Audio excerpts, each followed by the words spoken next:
Chapter 23. Machinery in Motion. Mr. Meagles bestirred himself with such prompt activity in the matter of the negotiation with Daniel Doyce, which Clennam had entrusted to him, that he soon brought it into business train, and called on Clennam at 9 o'clock one morning to make his report. "Doyce is highly gratified by your good opinion," he opened the business by saying, "and desires nothing so much as that you should examine the affairs of the works for yourself and entirely understand them. He has handed me the keys of all his books and papers. Here they are, jingling in his pocket. And the only charge he has given me is, let Mr. Clennam have the means of putting himself on a perfect equality with me as to knowing whatever I know.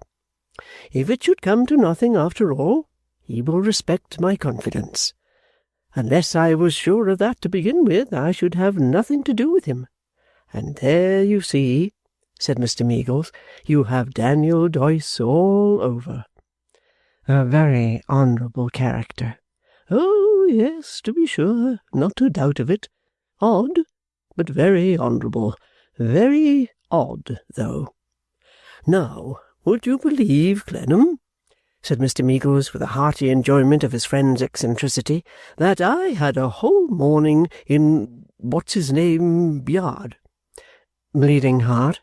"A whole morning in Bleeding Heart Yard, before I could induce him to pursue the subject at all." "How was that?" "How was that, my friend? I no sooner mentioned your name in connection with it than he declared off." "Declared off on my account?" "I no sooner mentioned your name, Clennam, than he said, 'That will never do.' What did he mean by that? I asked him. No matter, Meagles, that would never do. Why would it never do? You'll hardly believe it, Clennam," said Mr. Meagles, laughing within himself, "but it came out that it would never do because you and he, walking down to Twickenham together, had glided into a friendly conversation, in the course of which he had referred to his intention of taking a partner, supposing at the time that you were as firmly and finely settled as St. Paul's Cathedral. Whereas, says he, Mr. Clennam might now believe, if I entertained his proposition, that I had a sinister and designing motive in what was open free speech, which I can't bear, says he, which I really am too proud to bear." "I should as soon suspect—" "Of course you would," interrupted Mr. Meagles. "And so I told him. But it took a morning to scale that wall, and I doubt if any other man than myself, he likes me of old, could have got his leg over it. Well, Clennam, this business-like obstacle surmounted, he then stipulated that before resuming with you, I should look over the books and form my own opinion. I looked over the books and formed my own opinion. Is it on the whole for or against? Says he. For, says I. Then, says he, you may now, my good friend, give Mr. Clennam the means of forming his opinion. To enable him to do which, without bias and with perfect freedom, I shall go out of town for a week. And he's gone," said Mr. Meagles. "That's the rich conclusion of the thing." "Leaving me," said Clennam, with a high sense, I must say, of his candour and his "Oddity," Mr. Meagles struck in. "I should think so." It was not exactly the word on Clennam's lips, but he forbore to interrupt his good-humoured friend. "And now," added Mr. Meagles, "you can begin to look into matters as soon as you think proper. I have undertaken to explain where you may want explanation, but to be strictly impartial and to do nothing more." They began their perquisitions in Bleeding Heart Yard that same forenoon. Little peculiarities were easily to be detected by experienced eyes in Mr. Doyce's way of managing his affairs, but they almost always involved some ingenious simplification of a difficulty and some plain road to the desired end. That his papers were in arrear, and that he stood in need of assistance to develop the capacity of his business was clear enough. But all the results of his undertakings during many years were distinctly set forth, and were ascertainable with ease. Nothing had been done for the purposes of the pending investigation. Everything was in its genuine working dress, and in a certain honest, rugged order. The calculations and entries, in his own hand, of which there were many, were bluntly written, and with no very neat precision, but were always plain and directed straight to the purpose. It occurred to Arthur that a far more elaborate and taking show of business, such as the records of the Circumlocution Office, made perhaps, might be far less serviceable, as being meant to be far less intelligible. 3 or 4 days of steady application tendered him master of all the facts it was essential to become acquainted with. Mr. Meagles was at hand the whole time, always ready to illuminate any dim place with the bright little safety lamp belonging to the scales and scoop. Between them, they agreed upon the sum it would be fair to offer for the purchase of a half-share in the business, and then Mr. Meagles unsealed a paper in which Daniel Doyce had noted the amount at which he valued it, which was even something less. Thus, when Daniel came back, he found the affair as good as concluded. "And I may now avow, Mr. Clennam," said he, with a cordial shake of the hand, "that if I had looked high and low for a partner, I believe I could not have found one more to my mind." "I say the same," said Clennam. "And I say of both of you," added Mr. Meagles, "that you are well matched. You keep him in check, Clennam, with your common sense, and you stick to the works, Dan, with your—" "Uncommon sense?" suggested Daniel, with his quiet smile. "You may call it so if you like, and each of you will be a right hand to the other. Here's my own right hand upon it, as a practical man to both of you." The purchase was completed within a month. It left Arthur in possession of private personal means not exceeding a few £100, but it opened to him an active and promising career. The 3 friends dined together on the auspicious occasion. The factory and the factory wives and children made holiday and dined too. Even Bleeding Heart Yard dined, and was full of meat. 2 months had barely gone by in all, when Bleeding Heart Yard had become so familiar with short commons again, that the treat was forgotten there, when nothing seemed new in the partnership but the paint of the inscription on the doorposts, Doyce and Clennam, when it appeared even to Clennam himself that he had had the affairs of the firm in his mind for years. The little counting-house reserved for his own occupation was a room of wood and glass at the end of a long low workshop, filled with benches and vices and tools and straps and wheels, which, when they were in gear with the steam-engine, went tearing round as though they had a suicidal mission to grind the business to dust and tear the factory to pieces. A communication of great trapdoors in the floor and roof with the workshop above and the workshop below made a shaft of light in this perspective, which brought to Clennam's mind the child's old picture-book, where similar rays were the witnesses of Abel's murder. The noises were sufficiently removed and shut out from the counting-house to blend into a busy hum, interspersed with periodical clinks and thumps. The patient figures at work were swarthy with the filings of iron and steel that danced on every bench and bubbled up through every chink in the planking. The workshop was arrived at by a step-ladder from the outer yard below, where it served as a shelter for the large grindstone where tools were sharpened. The whole had at once a fanciful and practical air in Clennam's eyes, which was a welcome change, and as often as he raised them from his first work of getting the array of business documents into perfect order, he glanced at these things with a feeling of pleasure in his pursuit that was new to him. Raising his eyes thus one day, he was surprised to see a bonnet labouring up the step-ladder. The unusual apparition was followed by another bonnet.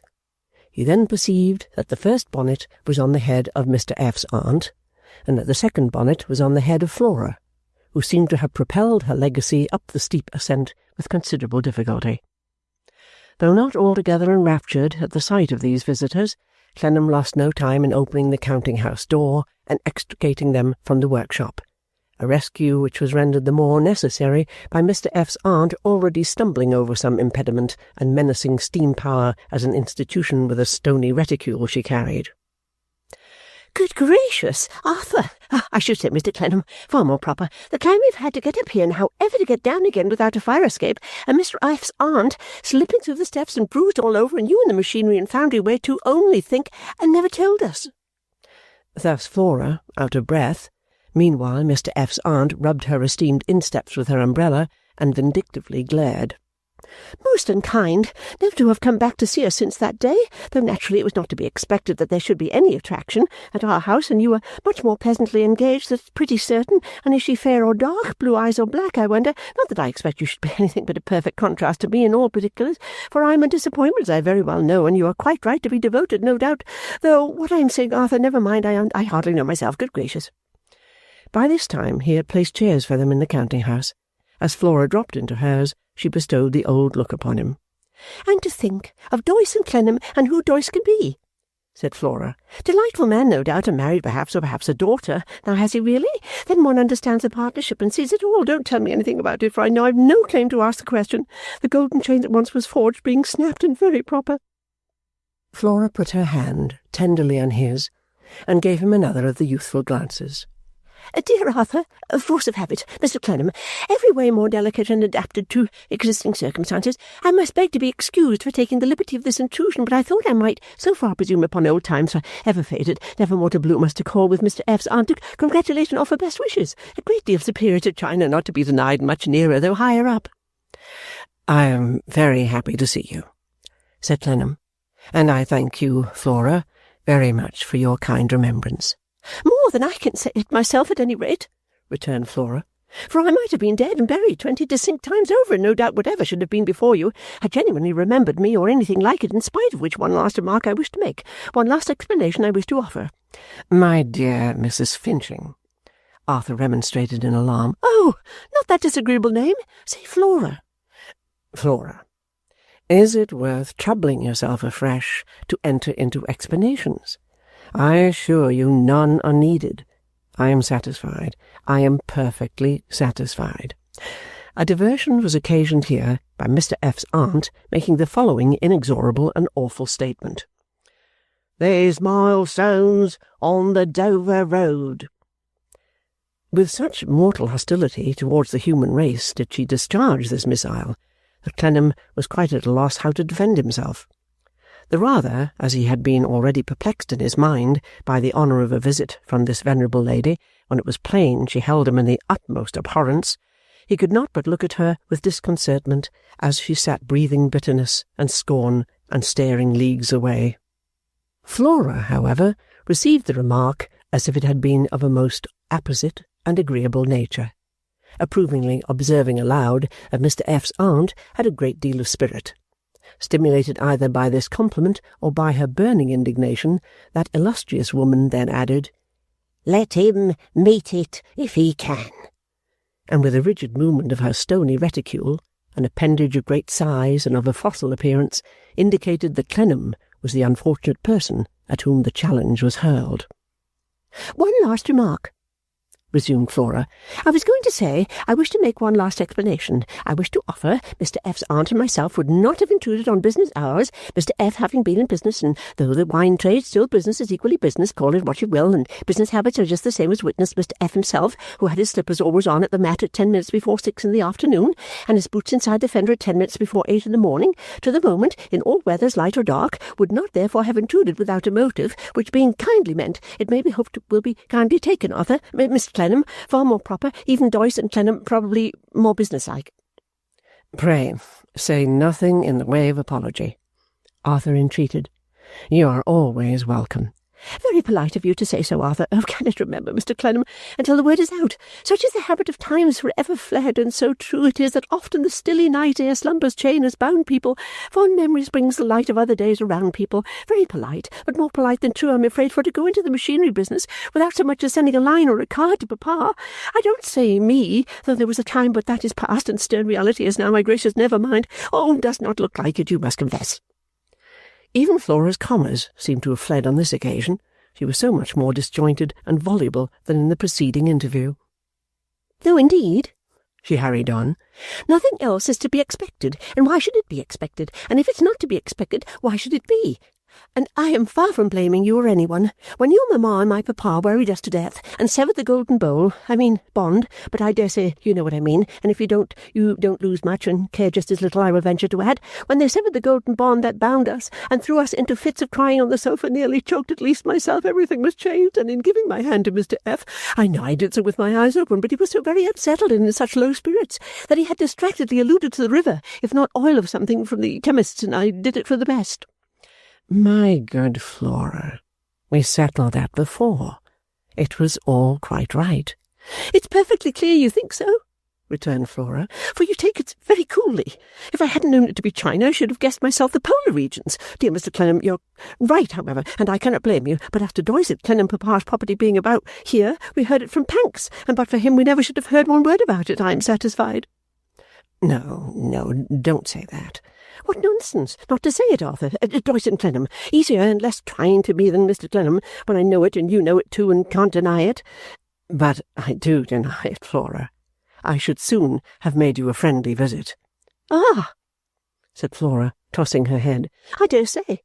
And she gave him another of the old looks. "However, when Pancks told us, I made up my mind that Mr. F.'s aunt and I would come and call, because when papa, which was before that, happened to mention her name to me and to say that you were interested in her, I said at the moment, good gracious, why not have her here then, when there's anything to do instead of putting it out?" "When you say her," observed Clennam, by this time pretty well bewildered, "do you mean Mr. F.'s—" "My goodness, Arthur, Dorrit and Clennam, really easier to me with old remembrances. Who ever heard of Mr. F.'s aunt doing needlework and going out by the day?"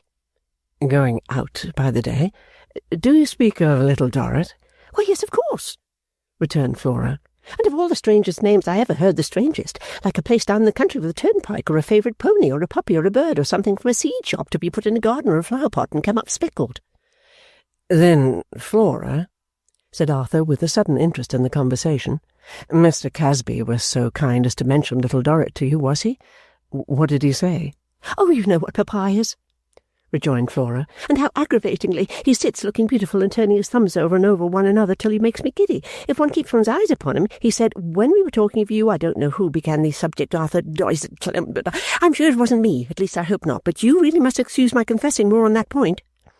"Certainly," said Arthur, "by all means." "You are very ready," pouted Flora, coming to a sudden stop in a captivating bashfulness, "that I must admit papa said you had spoken of her in an earnest way, and I said what I have told you, and that's all." "That's all?" said Arthur, a little disappointed. "Except that when Pancks told us of your having embarked in this business and with difficulty persuaded us that it was really you, I said to Mr. F.'s aunt, then we would come and ask you if it would be agreeable to all parties that she should be engaged at our house when required, for I know she often goes to your mamma's, and I know that your mamma has a very touchy temper, Arthur, Dorrit and Clennam, or I never might have married Mr. F., and I might have been at this hour, but I'm running into nonsense." "It was very kind of you, Flora, to think of this." Poor Flora rejoined with a plain sincerity which became her better than her youngest glances, that she was glad he thought so. She said it with so much heart that Clennam would have given a great deal to buy his old character of her on the spot, and throw it and the mermaid away for ever. "I think, Flora," he said, "that the employment you can give little Dorrit, and the kindness you can show her—" "Yes, and I will," said Flora quickly. "I am sure of it, will be a great assistance and support to her. I do not feel that I have the right to tell you what I know of her, for I acquired the knowledge confidentially, and under circumstances that bind me to silence. But I have an interest in the little creature, and a respect for her that I cannot express to you. Her life has been one of such trial and devotion, and such quiet goodness, as you can scarcely imagine. I can hardly think of her, far less speak of her, without feeling moved. Let that feeling represent what I could tell you, and commit her to your friendliness with my thanks." Once more he put out his hand frankly to poor Flora. Once more poor Flora couldn't accept it frankly, found it worth nothing openly, must make the old intrigue and mystery of it. As much to her own enjoyment as to his dismay, she covered it with the corner of her shawl as she took it, Then, looking towards the glass front of the counting-house and seeing two figures approaching, she cried with infinite relish, "Papa! Hush, Arthur, for mercy's sake!" and tottered back to her chair with an amazing imitation of being in danger of swooning, in the dread surprise and maidenly flutter of her spirits. The patriarch, meanwhile, came inanely beaming towards the counting-house in the wake of Pancks. Pancks opened the door for him, towed him in, and retired to his own moorings in a corner. "I heard from Flora," said the patriarch with his benevolent smile, "that she was coming to call. And being out, I thought I'd come also. The benign wisdom he infused into this declaration, not of itself profound, by means of his blue eyes, his shining head, and his long white hair, was most impressive. It seemed worth putting down among the noblest sentiments enunciated by the best of men. Also, when he said to Clennam, seating himself in the proffered chair, "And you are in a new business, Mr. Clennam? I wish you well, sir, I wish you well," he seemed to have done benevolent wonders. "Mrs. Finching has been telling me, sir," said Arthur, after making his acknowledgments, the relict of the late Mr. F., meanwhile, protesting with a gesture against his use of that respectable name, "that she hopes occasionally to employ the young needlewoman you recommended to my mother, for which I have been thanking her." The patriarch, turning his head in a lumbering way towards Pancks, that assistant put up the notebook in which he had been absorbed, and took him in tow. "You didn't recommend her, you know," said Pancks. "How could you? You knew nothing about her, you didn't. The name was mentioned to you, and you passed it on. That's what you did." "Well," said Clennam, "as she justifies any recommendation, it is much the same thing." "You're glad she turns out well," said Pancks, "but it wouldn't have been your fault if she turned out ill. The credit's not yours as it is, and the blame wouldn't have been yours as it might have been. You gave no guarantee. You knew nothing about her." "You are not acquainted, then," said Arthur, hazarding a random question, "with any of her family?" "Acquainted with any of her family?" returned Pancks. "How should you be acquainted with any of her family? You never heard of 'em. You can't be acquainted with people you never heard of, can you? You should think not." All this time the patriarch sat serenely smiling, nodding or shaking his head benevolently, as the case required. "As to being a reference," said Pancks, "you know, in a general way, what being a reference means. It's all your eye, that is. Look at your tenants down the yard here. They'd all be references for one another, if you'd let them. What would be the good of letting them? It's no satisfaction to be done by two men instead of one. One's enough. A person who can't pay gets another person who can't pay to guarantee that he can pay. Like a person with two wooden legs getting another person with two wooden legs to guarantee that he has got two natural legs. You don't make either of them able to do a walking match. And 4 wooden legs are more troublesome to you than 2, when you don't want any." Mr. Pancks concluded by blowing off that steam of his. A momentary silence that ensued was broken by Mr. F.'s aunt, who had been sitting upright in a cataleptic state since her last public remark. She now underwent a violent twitch, calculated to produce a startling effect on the nerves of the uninitiated, and with the deadliest animosity observed, "You can't make a head and brains out of a brass knob with nothing in it.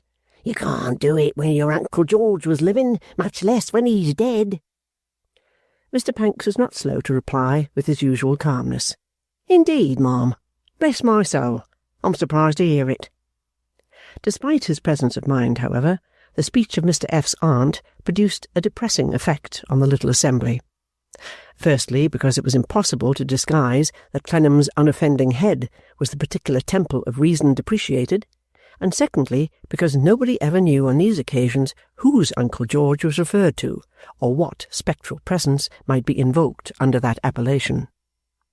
Therefore Flora said, though still not without a certain boastfulness and triumph in her legacy, that Mr. F.'s aunt was very lively to-day, and she thought they had better go.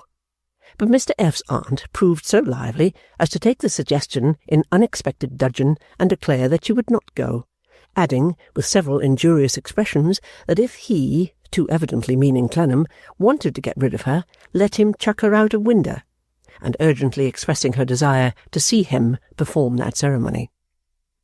In this dilemma, Mr. Pancks, whose resources appeared equal to any emergency in the patriarchal waters, slipped on his hat, slipped out at the counting-house door, and slipped in again a moment afterwards, with an artificial freshness upon him, as if he had been in the country for some weeks.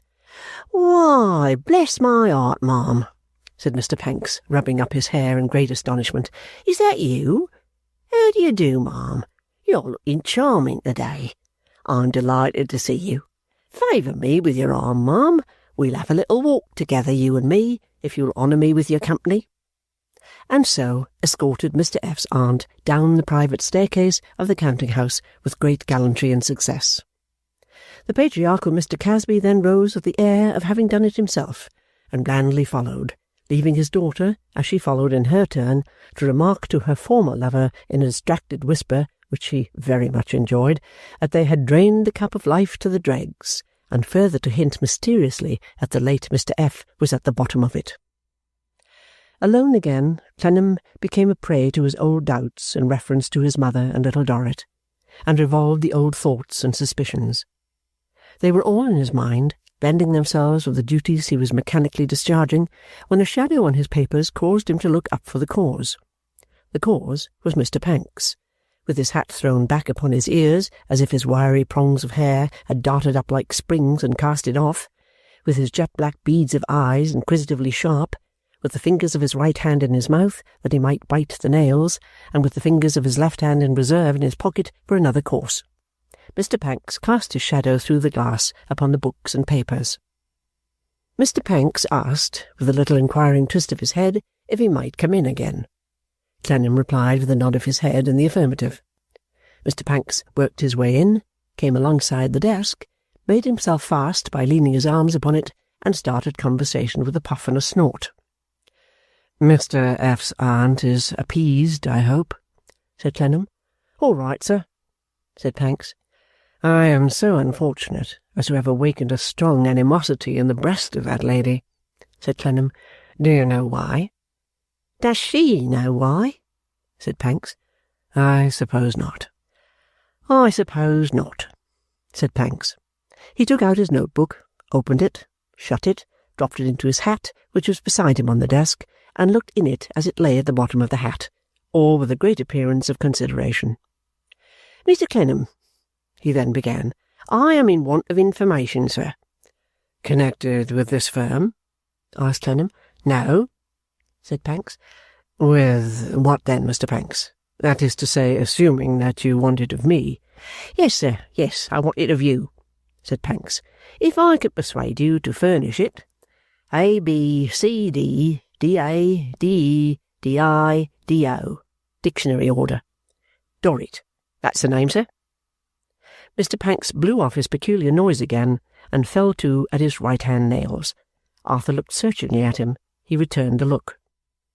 "I don't understand you, Mr. Pancks." "That's the name I want to know about." "And what do you want to know?" "Whatever you can and will tell me."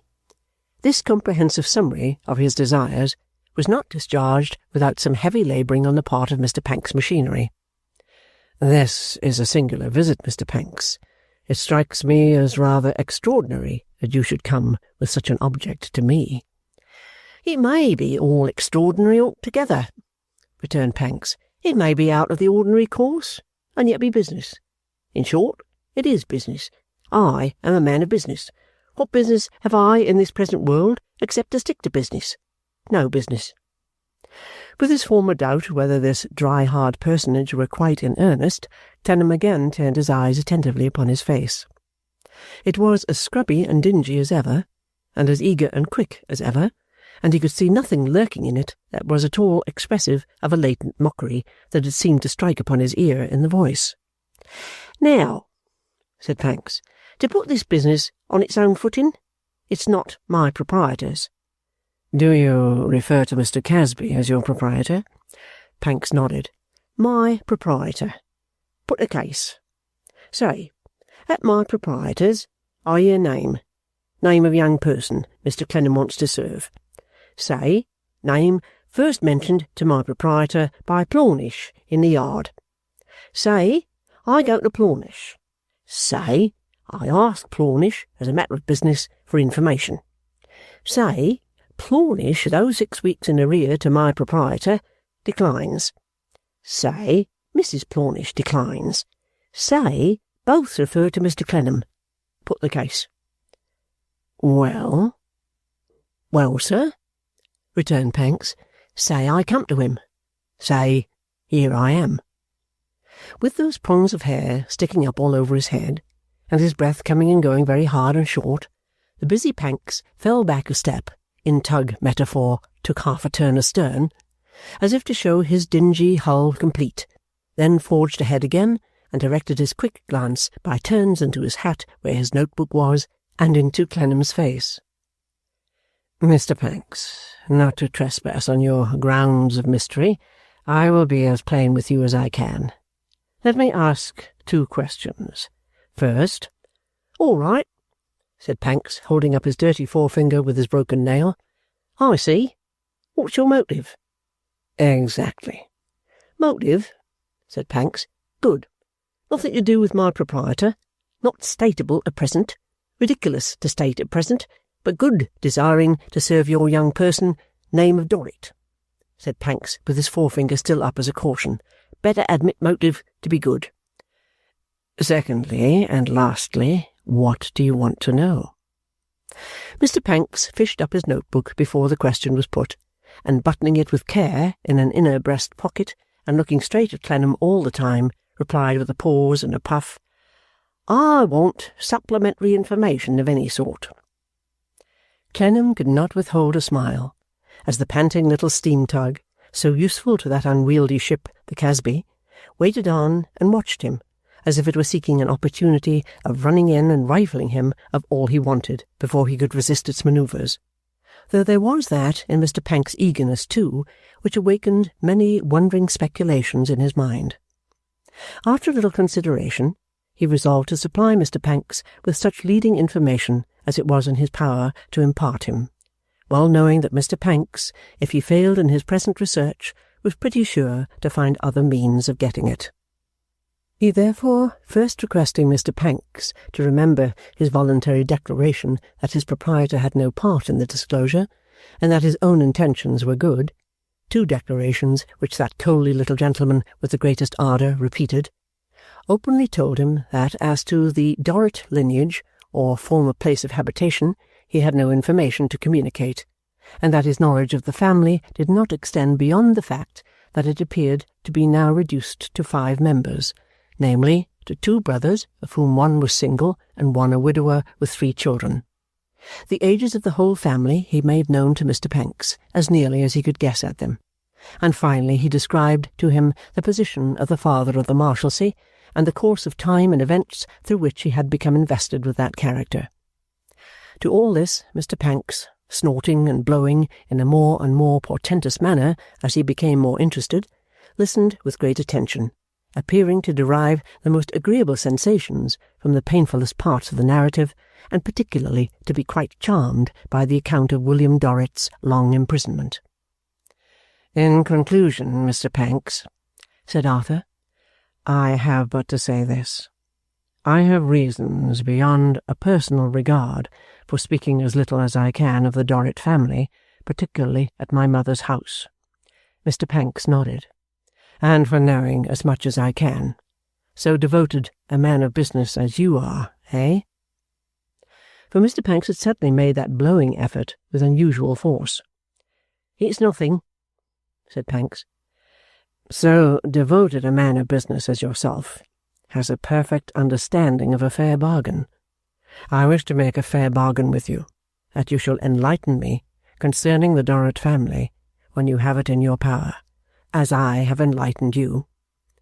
It may not give you a very flattering idea of my business habits that I failed to make my terms beforehand, continued Clennam, but I prefer to make them a point of honour. I have seen so much business done on sharp principles that, to tell you the truth, Mr. Pancks, I am tired of them. Mr. Pancks laughed, "It's a bargain, sir," said he. "You shall find me stick to it."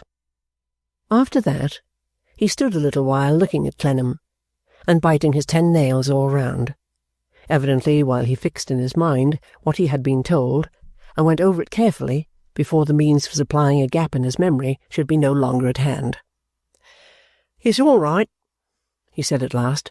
"And now I wish you good day, as it's collecting day in the yard. By the by, though, a lame foreigner with a stick." "Aye, aye, you do take a reference sometimes, I see," said Clennam.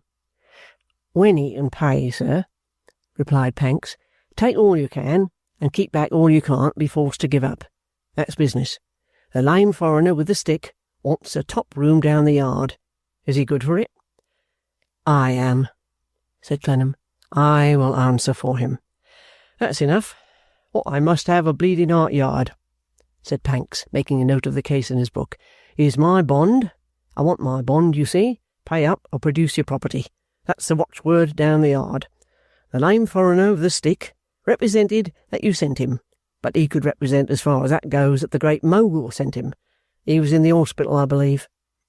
"Yes, through having met with an accident. He's only just now discharged."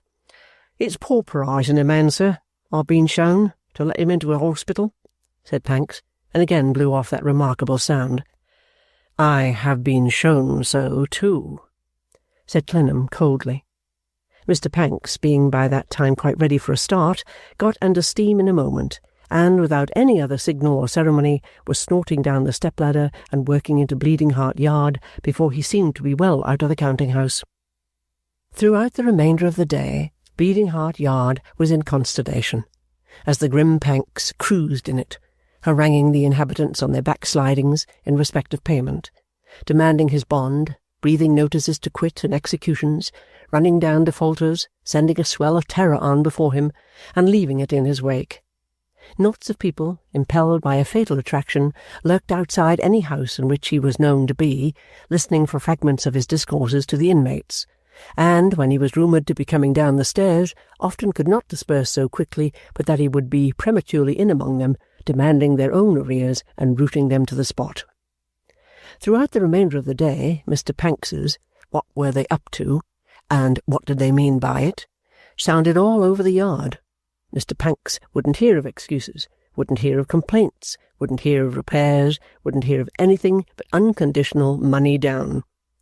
Perspiring and puffing and darting about in eccentric directions, and becoming hotter and dingier every moment, he lashed the tide of the yard into a most agitated and turbid state. It had not settled down into calm water again full 2 hours after he had been seen fuming away on the horizon at the top of the steps. There were several small assemblages of the Bleeding Hearts at the popular points of meeting in the yard that night, among whom it was universally agreed that Mr. Pancks was a hard man to have to do with, and that it was much to be regretted, so it was, that a gentleman like Mr. Casby should put his rents in his hands and never know him in his true light. For, said the Bleeding Hearts, if a gentleman with that head of hair and them eyes took his rents into his own hands, ma'am, there would be none of this worriting and wearing, and things would be very different. At which identical evening hour and minute, the Patriarch, who had floated serenely through the yard in the forenoon before the harrying began, with the express design of getting up this trustfulness in his shining bumps and silken locks, at which identical hour and minute that first-rate humbug of 1,000 guns was heavily floundering in the little dock of his exhausted tug at home, and was saying, as he turned his thumbs, "A very bad day's work, Pancks, very bad day's work, it seems to me, sir, and I must insist on making this observation forcibly in justice to myself, that you ought to have got much more money, much more money." Chapter 24. Fortune-telling. Little Dorrit received a call that same evening from Mr. Plornish, who, having intimated that he wished to speak to her privately, in a series of coughs so very noticeable as to favour the idea that her father, as regarded her seamstress occupation, was an illustration of the axiom that there are no such stone-blind men as those who will not see, obtained an audience with her on the common staircase outside the door. "There's been a lady at our place today, Miss Dorrit," Plornish growled, "and another one along with her, as is a old Wixen, if ever I met with such. The way she snapped a person's head off, dear me." The mild Plornish was at first quite unable to get his mind away from Mr. F.'s aunt. "For," said he to excuse himself, "she is, I do assure you, the winnegariest party." At length, by a great effort, he detached himself from the subject sufficiently to observe, "But she's neither here nor there just at present. The other lady, she's Mr. Casby's daughter, and if Mr. Casby ain't well off, none better. It ain't through any fault of Pancks. For, as to Pancks, he does. He really does. He does indeed." Mr. Plornish, after his usual manner, was a little obscure, but conscientiously emphatic.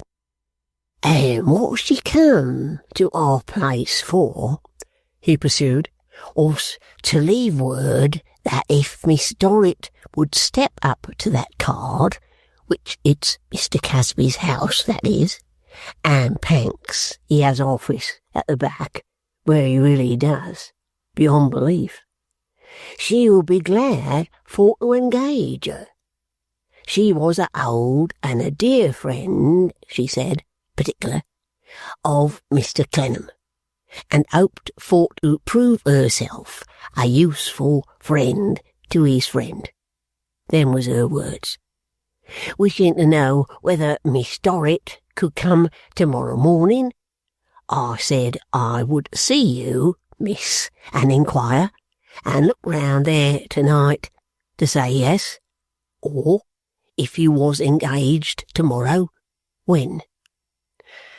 "I can go tomorrow, thank you," said Little Dorrit.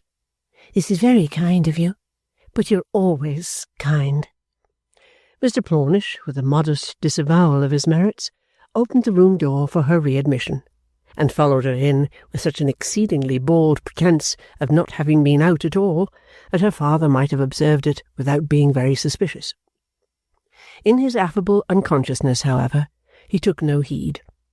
Plornish, after a little conversation in which he blended his former duty as a collegian with his present privilege as a humble outside friend, qualified again by his low estate as a plasterer, took his leave, making the tour of the prison before he left, and looking on at a game of skittles with the mixed feelings of an old inhabitant who had his private reasons for believing that it might be his destiny to come back again. Early in the morning, Little Dorrit, leaving Maggie in high domestic trust, set off for the patriarchal tent. She went by the iron bridge, though it cost her a penny, and walked more slowly in that part of her journey than in any other. At 5 minutes before 8, her hand was on the patriarchal knocker, which was quite as high as she could reach.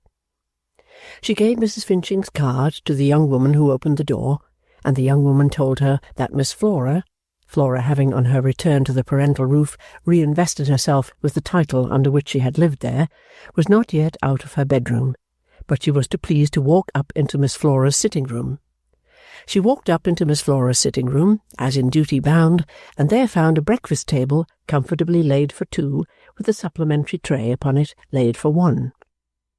The young woman, disappearing for a few moments, returned to say that she was to please to take a chair by the fire, and to take off her bonnet and make herself at home.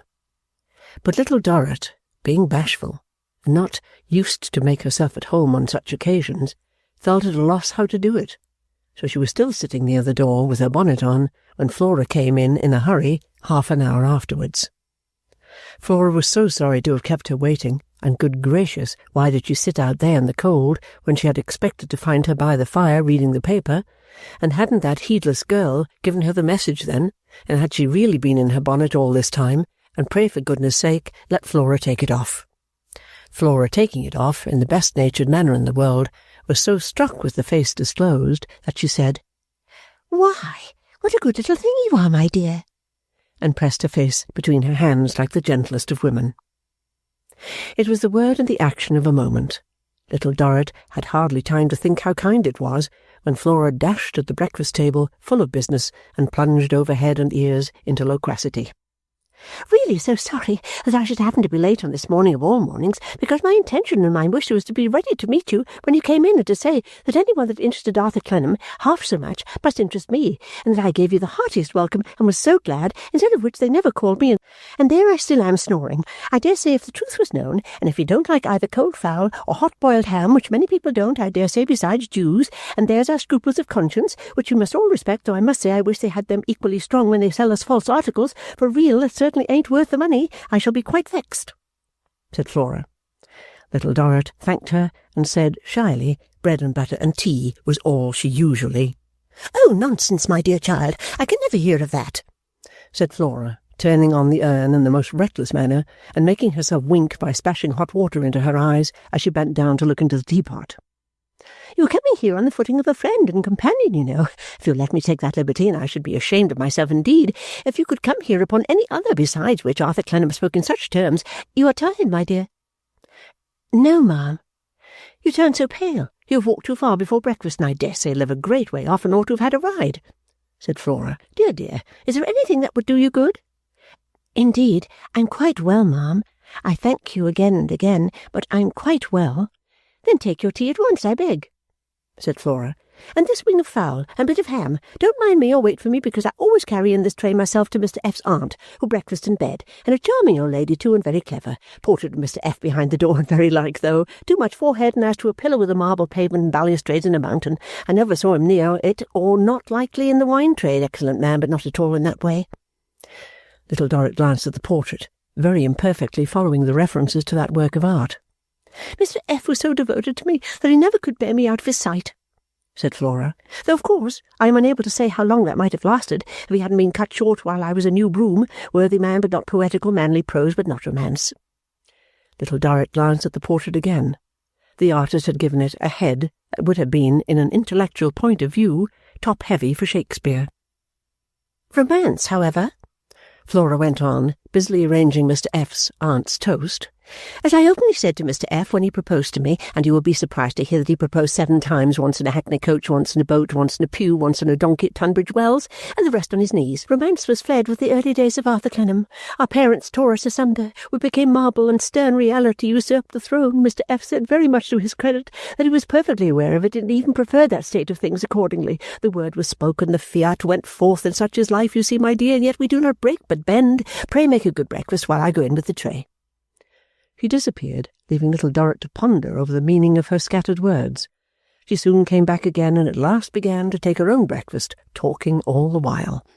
"You see, my dear," said Flora, measuring out a spoonful or two of some brown liquid that smelt like brandy, and putting it into her tea, "I am obliged to be careful to follow the directions of my medical man, though the flavour is anything but agreeable, being a poor creature, and it may be have never recovered the shock received in youth from too much giving way to crying in the next room when separated from Arthur. Have you known him long?" As soon as Little Dorrit comprehended that she had been asked this question, for which time was necessary, the galloping pace of her new patroness having left her far behind, she answered that she had known Mr. Clennam ever since his return. "To be sure, you couldn't have known him before unless you had been in China, or had corresponded, neither of which is likely," returned Flora. "For travelling people usually get more or less mahogany, and you are not at all so. And as to corresponding, what about? That's very true, unless tea. So it was at his mother's, was it really, that you knew him first? Highly sensible and firm, but dreadfully severe. Ought to be the mother of the man in the iron mask." "Mrs. Clennam has been very kind to me," said Little Dorrit. "Really? I'm sure I am glad to hear it, because as Arthur's mother it's naturally pleasant to my feelings to have a better opinion of her than I had before, though what she thinks of me when I run on as I am certain to do, and she sits glowering at me like fate in a go-cart, oh, shocking comparison, really. Invalid and not her fault, I never know or can imagine." "Shall I find my work anywhere, ma'am?" asked Little Dorrit, looking timidly about. "Can I get it?"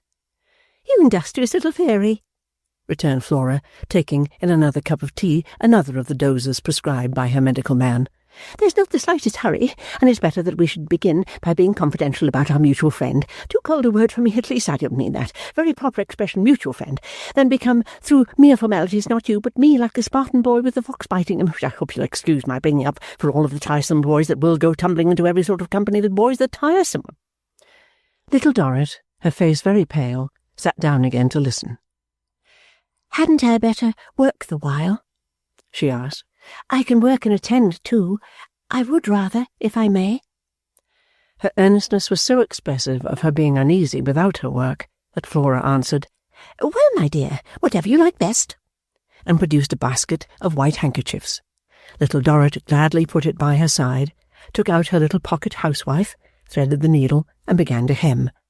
"What nimble fingers you have," said Flora. "But are you sure you are well?" "Oh, yes, indeed." Flora put her feet upon the fender and settled herself for a thorough, good, romantic disclosure.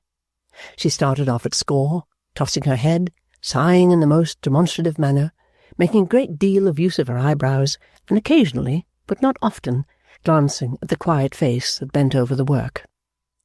"You must know, my dear," said Flora, "but that I have no doubt you know already, not only because I have already thrown it out in a general way, but because I feel I carry it stamped in burning what's-his-names upon my brow, that before I was introduced to the late Mr. F., I had been engaged to Arthur Clennam. Mr. Clennam, in public, where reserve is necessary. Arthur here.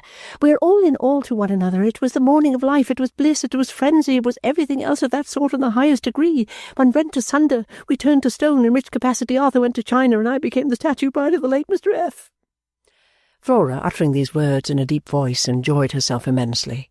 "To paint," said she, "the emotions of that morning when all was marble within, and Mr. F.'s aunt followed in a glass coach, which it stands to reason must have been in shameful repair, it never could have broken down 2 streets from the house, and Mr. F.'s aunt brought home like the 5th of November in a rush-bottomed chair. I will not attempt. Suffice it to say that the hollow form of breakfast took place in the dining-room downstairs, that Papa, partaking too freely of pickled salmon, was ill for weeks, and Mr. F. and myself went upon a continental tour to Calais, where the people fought for us on the pier until they separated us, though not for ever, that was not yet to be." The statue bride, hardly pausing for breath, went on with the greatest complacency in a rambling manner sometimes incidental to flesh and blood. "I will draw a veil over that dreamy life. Mr. F. was in good spirits, his appetite was good, he liked the cookery, he considered the wine weak but palatable, and all was well. We returned to the immediate neighbourhood of number 30 Little Gosling Street, London Docks, and settling down, ere we had yet fully detected the housemaid in setting the feathers out of the spare bed, gout flying upwards, soared with Mr. F. to another sphere." His relict, with a glance at his portrait, shook her head and wiped her eyes. "I revere the memory of Mr. F. as an estimable man and most indulgent husband, only necessary to mention asparagus, and it appeared, or to hint at any little delicate thing to drink, and it came like magic in a pint bottle. It was not ecstasy, but it was comfort. I returned to Papa's roof and lived secluded, if not happy, during some years, until one day Papa came smoothly blundering in and said that Arthur Clennam awaited me below. I went below and found him, asked me not what I found him, except that he was still unmarried, still unchanged." The dark mystery with which Flora now enshrouded herself might have stopped other fingers than the nimble fingers that worked near her. They worked on without a pause, and a busy head bent over them, watching the stitches. "Ask me not," said Flora, "if I love him still, or if he still loves me, or what the end is to be, or when. We are surrounded by watchful eyes, and it may be that we are destined to pine asunder. It may be never more to be reunited. Not a word, not a breath, not a look to betray us all must be as secret as the tomb. Wonder not, therefore, that even if I should seem comparatively cold to Arthur, or Arthur should seem comparatively cold to me, we have fatal reasons. It is enough if we understand them. Hush!" All of which Flora said with so much headlong vehemence as if she really believed it. There is not much doubt that when she worked herself into full mermaid condition, she did actually believe whatever she said in it. "Hush!" repeated Flora. "I have now told you all. Confidence is established between us. Hush! For Arthur's sake, I will always be a friend to you, my dear girl, and in Arthur's name you may always rely upon me." The nimble fingers laid aside the work, and the little figure rose and kissed her hand.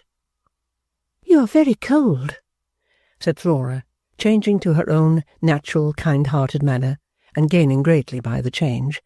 "Don't work today. I'm sure you're not well. I'm sure you are not strong." "It is only that I feel a little overcome by your kindness, and by Mr. Clennam's kindness, in confiding me to one he has known and loved so long."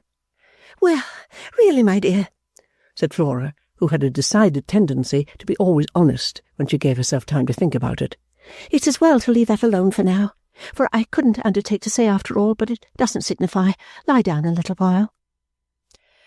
"I have always been strong enough to do what I want to do, and I shall be quite well directly," returned Little Dorrit with a faint smile. You have overpowered me with gratitude, that's all. If I keep near the window for a moment, I shall be quite myself. Flora opened a window, and sat her in a chair by it, and considerately retired to her former place. It was a windy day, and the air stirring on Little Dorrit's face soon brightened it. In a very few minutes she returned to her basket of work, and her nimble fingers were as nimble as ever. Quietly pursuing her task, she asked Flora if Mr. Clennam had told her where she lived. When Flora replied in the negative, Little Dorrit said that she understood why he had been so delicate, but that she felt sure he would approve of her confiding her secret to Flora, and that she would therefore do so now with Flora's permission. Receiving an encouraging answer, she condensed the narrative of her life into a few scanty words about herself and a glowing eulogy upon her father, and Flora took it all in with a natural tenderness that quite understood it, and in which there was no incoherence. When dinner-time came, Flora drew the arm of her new charge through hers and led her downstairs, and presented her to the Patriarch and Mr. Pancks, who were already in the dining-room waiting to begin. Mr. F.'s aunt was, for the time, laid up in ordinary in her chamber. By those gentlemen she was received according to their characters, the Patriarch appearing to do her some inestimable service in saying that he was glad to see her, and Mr. Pancks blowing off his favourite sound as a salute. In that new presence she would have been bashful enough under any circumstances, and particularly under Flora's insisting on her drinking a glass of wine and eating of the best that there was, but her constraint was greatly increased by Mr. Pancks. The demeanour of that gentleman first suggested to her mind that he might be a taker of likenesses, so intently did he look at her, and so frequently did he glance at the little notebook by his side. Observing that he made no sketch, however, and that he talked about business only, she began to have suspicions that he represented some creditor of her father's, the balance due to whom was noted in that pocket volume. Regarded from this point of view, Mr. Panks's puffings expressed injury and impatience, and each of his louder snorts became a demand for payment. But here again she was undeceived by anomalous and incongruous conduct on the part of Mr. Pancks himself. She had left the table half an hour, and was at work alone. Flora had gone to lie down in the next room, concurrently with which retirement a smell of something to drink had broken out in the house. The Patriarch was fast asleep, with his philanthropic mouth open under a yellow pocket-handkerchief in the dining-room. At this quiet time Mr. Pancks softly appeared before her, urbanely nodding. "Find it a little dull, Miss Dorrit?" inquired Pancks in a low voice. No, thank you, sir," said Little Dorrit. "Busy, I see," observed Mr. Pancks, stealing into the room by inches. "What are those now, Miss Dorrit?" "Handkerchiefs." "Are they, though?" said Pancks. "I shouldn't have thought it." Not in the least looking at them, but looking at Little Dorrit. "Perhaps you wonder who I am. Shall I tell you? I am a fortune-teller." Little Dorrit now began to think he was mad. "I belong, body and soul, to my proprietor," said Pancks. "You saw my proprietor having his dinner below. But I do a little in the other way, sometimes privately, very privately, Miss Dorrit." Little Dorrit looked at him doubtfully, and not without alarm. "I wish you'd show me the palm of your hand," said Pancks. "I should like to have a look at it. Don't let me be troublesome." He was so far troublesome that he was not at all wanted there, but she laid her work in her lap for a moment and held out her left hand with her thimble on it. "Years of toil, eh?" said Pancks, softly touching it with his blunt forefinger. "But what else are we made for? Nothing. Hello!" looking into the lines. "What's this, with bars? It's a college. And what's this, with a grey gown and a black velvet cap? It's a father. And what's this, with a clarionet? It's an uncle. And what's this in dancing shoes? It's a sister. And what's this, straggling about in an idle sort of a way? It's a brother. And what's this, thinking for them all? Why, this is you, Miss Dorrit." Her eyes met his, as she looked up, wonderingly, into his face, and she thought that although his were sharp eyes, he was a brighter and gentler-looking man than she had supposed at dinner. His eyes were on her hand again directly, and her opportunity of confirming or correcting the impression was gone. "Now the deuce is in it," muttered Pancks, tracing out a line in her hand with his clumsy finger. "If this isn't me in the corner here, what do I want here? What's behind me?" He carried his finger slowly down to the wrist and round the wrist, and affected to look at the back of the hand for what was behind him. "Is it any harm?" asked Little Dorrit, smiling. "Deuce a bit," said Pancks. "What do you think it's worth?" "I ought to ask you that. I'm not the fortune-teller." "True," said Pancks. "What's it worth? You shall live to see, Miss Dorrit." Releasing the hand by slow degrees, he drew all his fingers through his prongs of hair, so that they stood up in their most portentous manner, and repeated slowly, "Remember what I say, Miss Dorrit. You shall live to see." She could not help showing that she was much surprised, if it were only by his knowing so much about her. "Ah, that's it," said Pancks, pointing at her. "Miss Dorrit. Not that, ever." More surprised than before, and a little more frightened, she looked to him for an explanation of his last words. "Not that," said Pancks, making with great seriousness an imitation of a surprised look and manner that appeared to be unintentionally grotesque. "Don't do that. Never on seeing me, no matter when, no matter where. I am nobody. Don't take on to mind me. Don't mention me. Take no notice. Will you agree, Miss Dorrit?" "I hardly know what to say," returned Little Dorrit, quite astounded. "Why?" "Because I'm a fortune-teller. Pancks the gipsy. I haven't told you so much of your fortune yet, Miss Dorrit, as to tell you what's behind me on that little hand. I told you you shall live to see. Is it agreed, Miss Dorrit?" "Agreed that I am to take no notice of me away from here, unless I take on first. Not to mind me when I come and go. It's very easy. I am no loss. I'm not handsome. I'm not good company. I'm only my proprietor's grubber. You need do no more than think, Pancks the gipsy at his fortune-telling. He'll tell the rest of my fortune one day. I shall live to know it. Is it agreed, Miss Dorrit?" "Yes," faltered Little Dorrit, whom he greatly confused. "I suppose so, while you do no harm." "Good." Mr. Pancks glanced at the wall of the adjoining room and stooped forward. "Honest creature, woman of capital points, but heedless and a loose talker, Miss Dorrit." With that he rubbed his hands as if the interview had been very satisfactory to him, panted away to the door, and urbanely nodded himself out again. If Little Dorrit were beyond measure perplexed by this curious conduct on the part of her new acquaintance, and by finding herself involved in this singular treaty, her perplexity was not diminished by ensuing circumstances.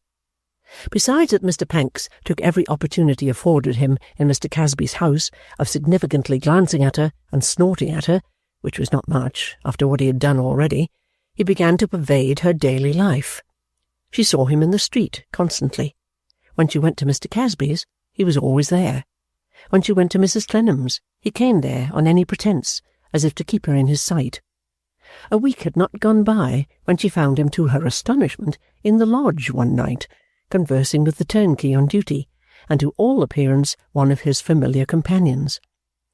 Her next surprise was to find him equally at his ease within the prison, to hear of his presenting himself among the visitors at her father's Sunday levee, to see him arm in arm with a collegiate friend about the yard, to learn from fame that he had greatly distinguished himself one evening at the social club that held its meetings in the snuggery by addressing a speech to the members of the institution, singing a song, and treating the company to 5 gallons of ale, report madly added a bushel of shrimps.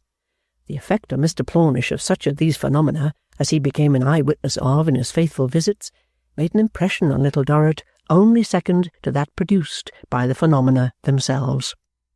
They seemed to gag and bind him. He could only stare, and sometimes weakly mutter that it wouldn't be believed down Bleeding Heart Yard that this was Pancks. But he never said a word more, or made a sign more, even to Little Dorrit. Mr. Pancks crowned his mysteries by making himself acquainted with Tip in some unknown manner, and taking a Sunday saunter into the college on that gentleman's arm. Throughout, he never took any notice of Little Dorrit, save once or twice when he happened to come close to her, and there was no one very near, on which occasions he said in passing, with a friendly look and a puff of encouragement, "Pancks, a gypsy, fortune-telling." Little Dorrit worked and strove as usual, wondering at all this, but keeping her wonder as she had from her earliest years kept many heavier loads in her own breast. A change had stolen, and was stealing yet, over the patient heart. Every day found her something more retiring than the day before. To pass in and out of the prison unnoticed, and elsewhere to be overlooked and forgotten, were, for herself, her chief desires. To her own room, too, strangely assorted room for her delicate youth and character, she was glad to retreat as often as she could without desertion of any duty. There were afternoon times when she was unemployed, when visitors dropped in to play a hand at cards with her father, when she could be spared and was better away. Then she would flit along the yard, climb the scores of stairs that led to her room, and take her seat at the window. Many combinations did those spikes upon the wall assume. Many light shapes did the strong iron weave itself into. Many golden touches fell upon the rust, while Little Dorrit sat there musing. New zigzags sprung into the cruel pattern sometimes, when she saw it through a burst of tears, but beautified or hardened still, always over it and under it and through it.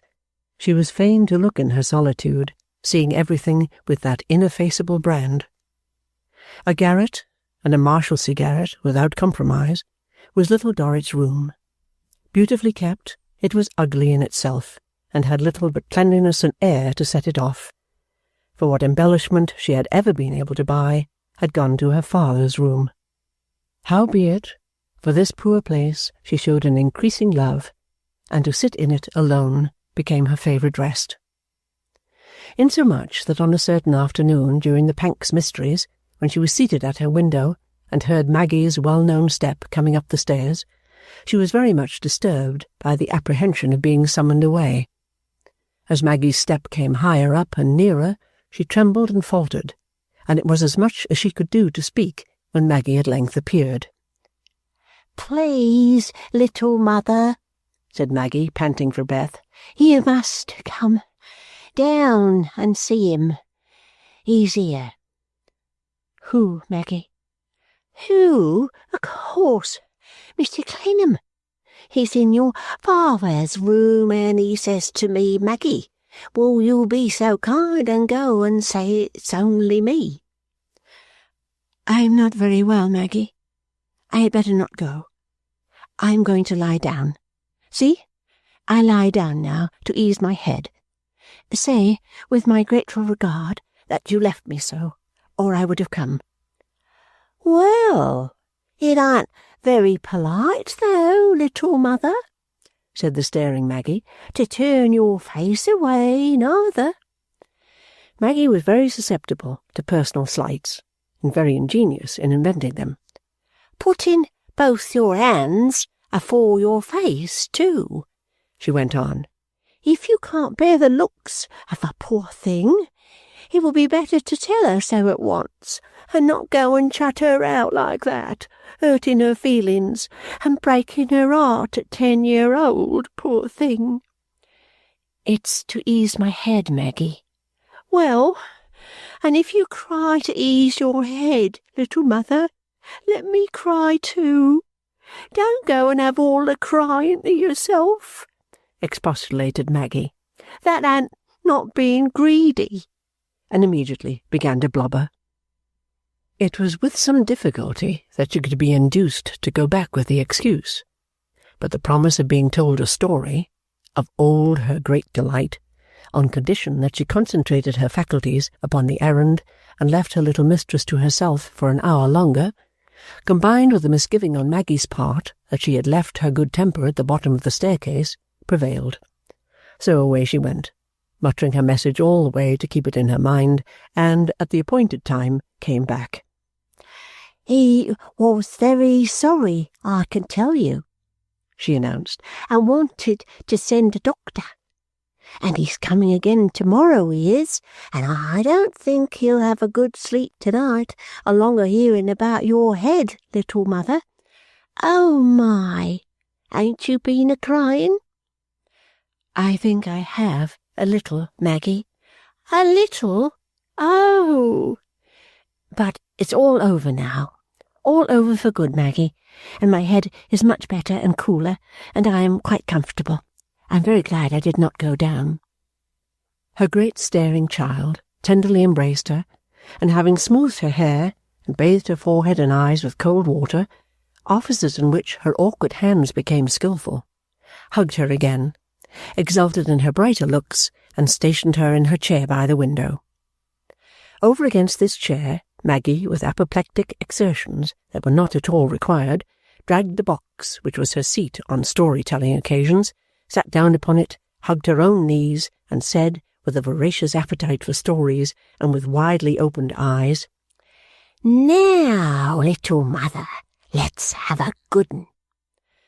"What shall it be about, Maggie?" "Oh, let's have a princess," said Maggie, "and let her be a regular one, beyond all belief, you know."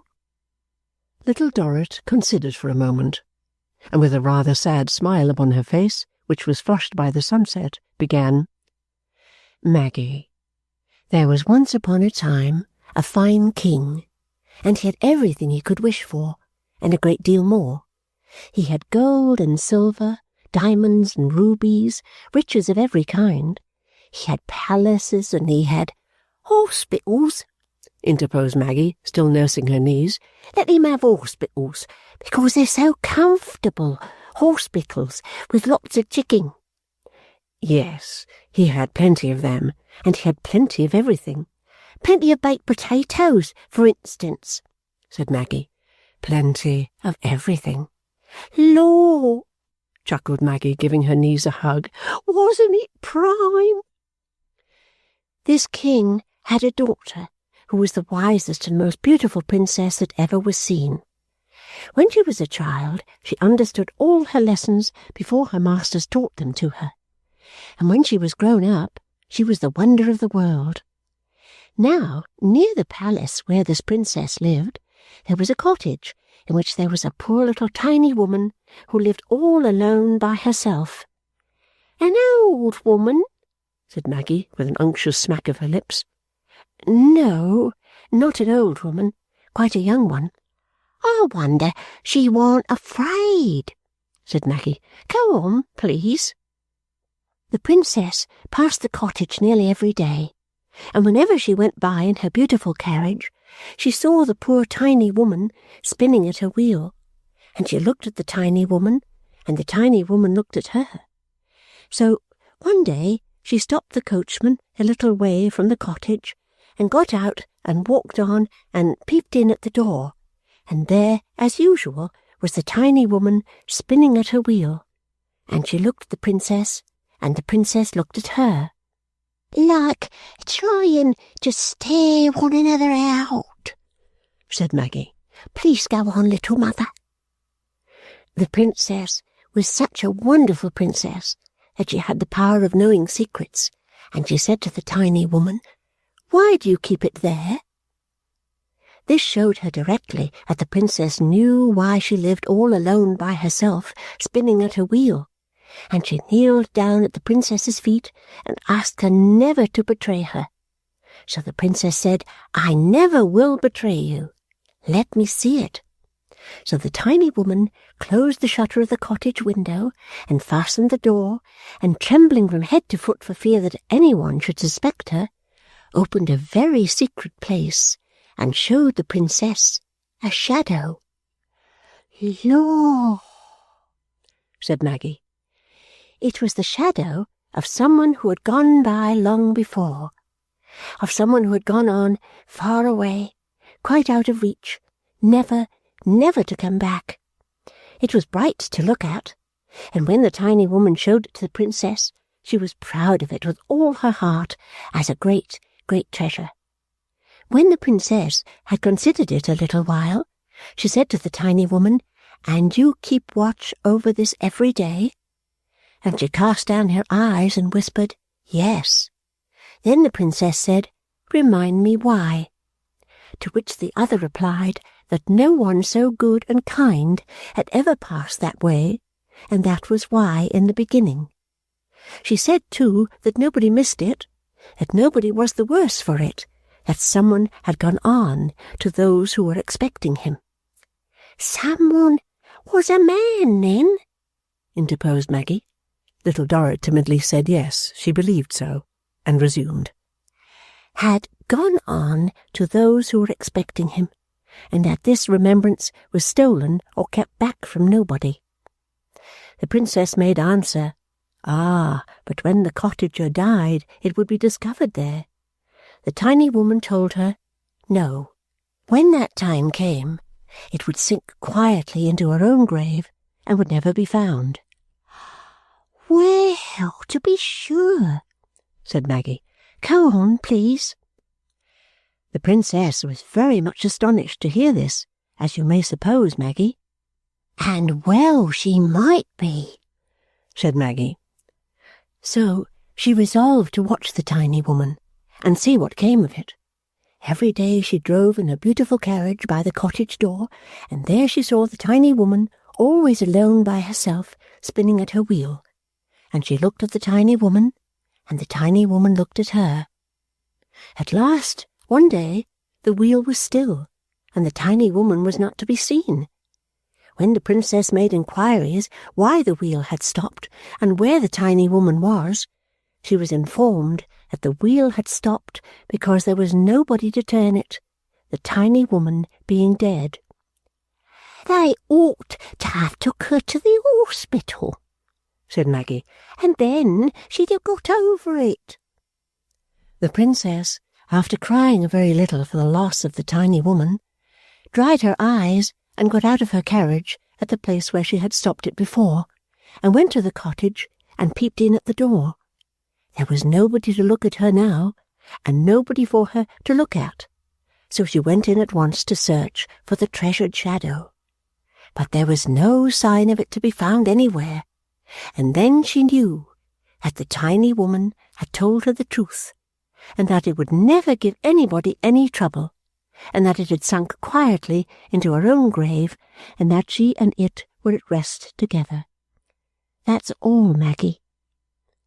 The sunset flush was so bright on Little Dorrit's face when she came thus to the end of her story that she interposed her hand to shade it. "Had she got to be old?" Maggie asked. "The tiny woman?" "Ah, I don't know," said Little Dorrit, "but it would have been just the same if she had been ever so old." "Would it really?" said Maggie. "Well, I suppose it would, though," and sat staring and ruminating. She sat so long with her eyes wide open that at length Little Dorrit, to entice her from her box, rose and looked out of window. As she glanced down into the yard, she saw Pancks come in and leer up with the corner of his eye as he went by. "Who's he, little mother?" said Maggie. She had joined her at the window and was leaning on her shoulder. "I see him come in and out often." "I have heard him called a fortune-teller," said Little Dorrit, "but I doubt if he could tell many people even their past or present fortunes." "Couldn't have told the princess hers?" said Maggie. Little Dorrit, looking musingly down into the dark valley of the prison, shook her head. "Nor the tiny woman hers?" said Maggie. "No," said Little Dorrit, with the sunset very bright upon her. "But let us come away from the window." Chapter 25, Conspirators and Others. The private residence of Mr. Pancks was in Pentonville, where he lodged on the second floor of a professional gentleman in an extremely small way, who had an inner door within the street door, poised on a spring and starting open with a click like a trap, and who wrote up in the fanlight, "Rugg, General Agent, Accountant, Debts Recovered." This scroll, majestic in its severe simplicity, illuminated a little slip of front garden abutting on the thirsty high road, where a few of the dustiest of leaves hung their dismal heads and led a life of choking. A professor of writing occupied the first floor, and enlivened the garden railings with glass cases containing choice examples of what his pupils had been before 6 lessons, and while the whole of his young family shook the table, and what they had become after 6 lessons, when the young family was under restraint. The tenancy of Mr. Pancks was limited to one airy bedroom, he covenanting and agreeing with Mr. Rugg, his landlord, that in consideration of a certain scale of payments accurately defined, and on certain verbal notice duly given, he should be at liberty to elect to share the Sunday breakfast, dinner, tea, or supper, or each, or any, or all of those repasts or meals of Mr. and Miss Rugg, his daughter, in a back parlour. Miss Rugg was a lady of a little property, which she had acquired, together with much distinction in the neighbourhood, by having her heart severely lacerated and her feelings mangled by a middle-aged baker resident in the vicinity, against whom she had, by the agency of Mr. Rugg, found it necessary to proceed at law to recover damages for a breach of promise of marriage.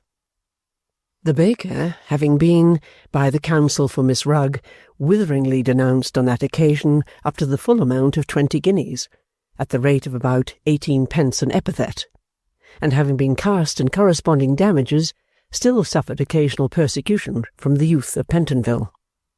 But Miss Rugg, environed by the majesty of the law, and having her damages invested in the public securities, was regarded with consideration.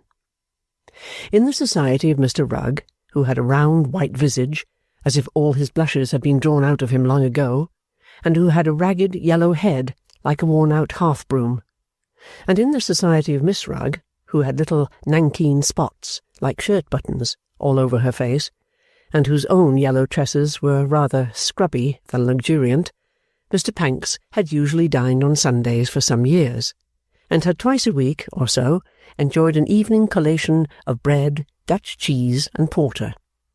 Mr. Pancks was one of the very few marriageable men for whom Miss Rugg had no terrors, the argument with which he reassured himself being twofold, that is to say, firstly, that it wouldn't do twice, and secondly, that he wasn't worth it.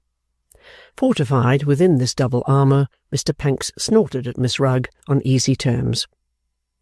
Up to this time, Mr. Pancks had transacted little or no business at his quarters in Pentonville, except in the sleeping line. But now that he had become a fortune-teller, he was often closeted after midnight with Mr. Rugg in his little front parlour office, and even after those untimely hours burnt tallow in his bedroom. Though his duties as his proprietor's grubber were in no wise lessened, and though that service bore no greater resemblance to a bed of roses than was to be discovered in its many thorns, some new branch of industry made a constant demand upon him. When he cast off the patriarch at night, it was only to take an anonymous craft in tow and labour away afresh in other waters. The advance from a personal acquaintance with the elder Mr. Chivery to an introduction to his amiable wife and disconsolate son may have been easy, but easy or not, Mr. Pancks soon made it. He nestled in the bosom of the tobacco business within a week or two after his first appearance in the college, and particularly addressed himself to the cultivation of a good understanding with young John. In this endeavour, he so prospered as to lure that pining shepherd forth from the groves, and tempt him to undertake mysterious missions, on which he began to disappear at uncertain intervals for as long a space as 2 or 3 days together. The prudent Mrs. Chivery, who wondered greatly at this change, would have protested against it as detrimental to the Highland typification on the doorpost, but for 2 forcible reasons. One, that her John was roused to take strong interest in the business which these starts were supposed to advance, and this she held to be good for his drooping spirits. The other, that Mr. Pancks confidentially agreed to pay her for the occupation of her son's time at the handsome rate of 7 and 6pence per day. The proposal originated with himself and was couched in the pithy terms: "If your John is weak enough, ma'am, not to take it, that is no reason why you should be, don't you see? So, quite between ourselves, ma'am, business being business, here it is." What Mr. Chivery thought of these things, or how much or how little he knew about them, was never gathered from himself. It has been already remarked that he was a man of few words, and it may be here observed that he had imbibed a professional habit of locking everything up. He locked himself up as carefully as he locked up the Marshalsea debtors. Even his custom of bolting his meals may have been a part of an uniform whole, but there is no question that, as to all other purposes, he kept his mouth as he kept the Marshalsea door. He never opened it without occasion. When it was necessary to let anything out, he opened it a little way, held it open just as long as sufficed for the purpose, and locked it again. Even as he would be sparing of his trouble at the Marshalsea door, and would keep a visitor who wanted to go out waiting for a few moments if he saw another visitor coming down the yard, so that one turn of the key should suffice for both. Similarly, he would often reserve a remark if he perceived another on its way to his lips, and would deliver himself of the two together. As to any key to his inner knowledge being to be found in his face, the Marshalsea key was as legible as an index to the individual characters and histories upon which it was turned. That Mr. Pancks should be moved to invite anyone to dinner at Pentonville was an unprecedented fact in his calendar. But he invited young John to dinner, and even brought him within range of the dangerous, because expensive, fascinations of Miss Rugg. The banquet was appointed for a Sunday, and Miss Rugg with her own hands stuffed a leg of mutton with oysters on the occasion, and sent it to the baker's. Not the baker's, but an opposition establishment. Provision of oranges, apples, and nuts was also made, and rum was brought home by Mr. Pancks on Saturday night to gladden the visitor's heart.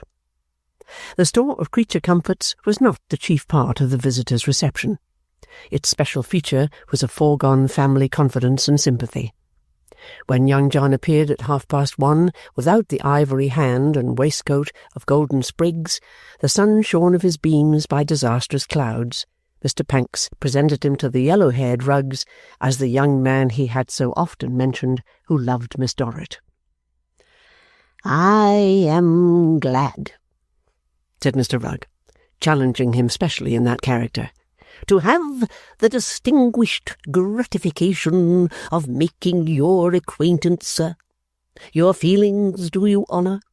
You are young. May you never outlive your feelings. If I was to outlive my own feelings, sir," said Mr. Rugg, who was a man of many words, and was considered to possess a remarkably good address, "if I was to outlive my own feelings, I'd leave £50 in my will to the man who would put me out of existence." Miss Rugg heaved a sigh. "My daughter, sir," said Mr. Rugg. "Anastasia. You are no stranger to the state of this young man's affections. My daughter has had her trials, sir." Mr. Rugg might have used the word more pointedly in the singular number. "And she can feel for you." Young John, almost overwhelmed by the touching nature of this greeting, professed himself to that effect. "What I envy you, sir, is," said Mr. Rugg, "allow me to take your hat. We are rather short of pegs. I'll put it in the corner. Nobody will tread on it there.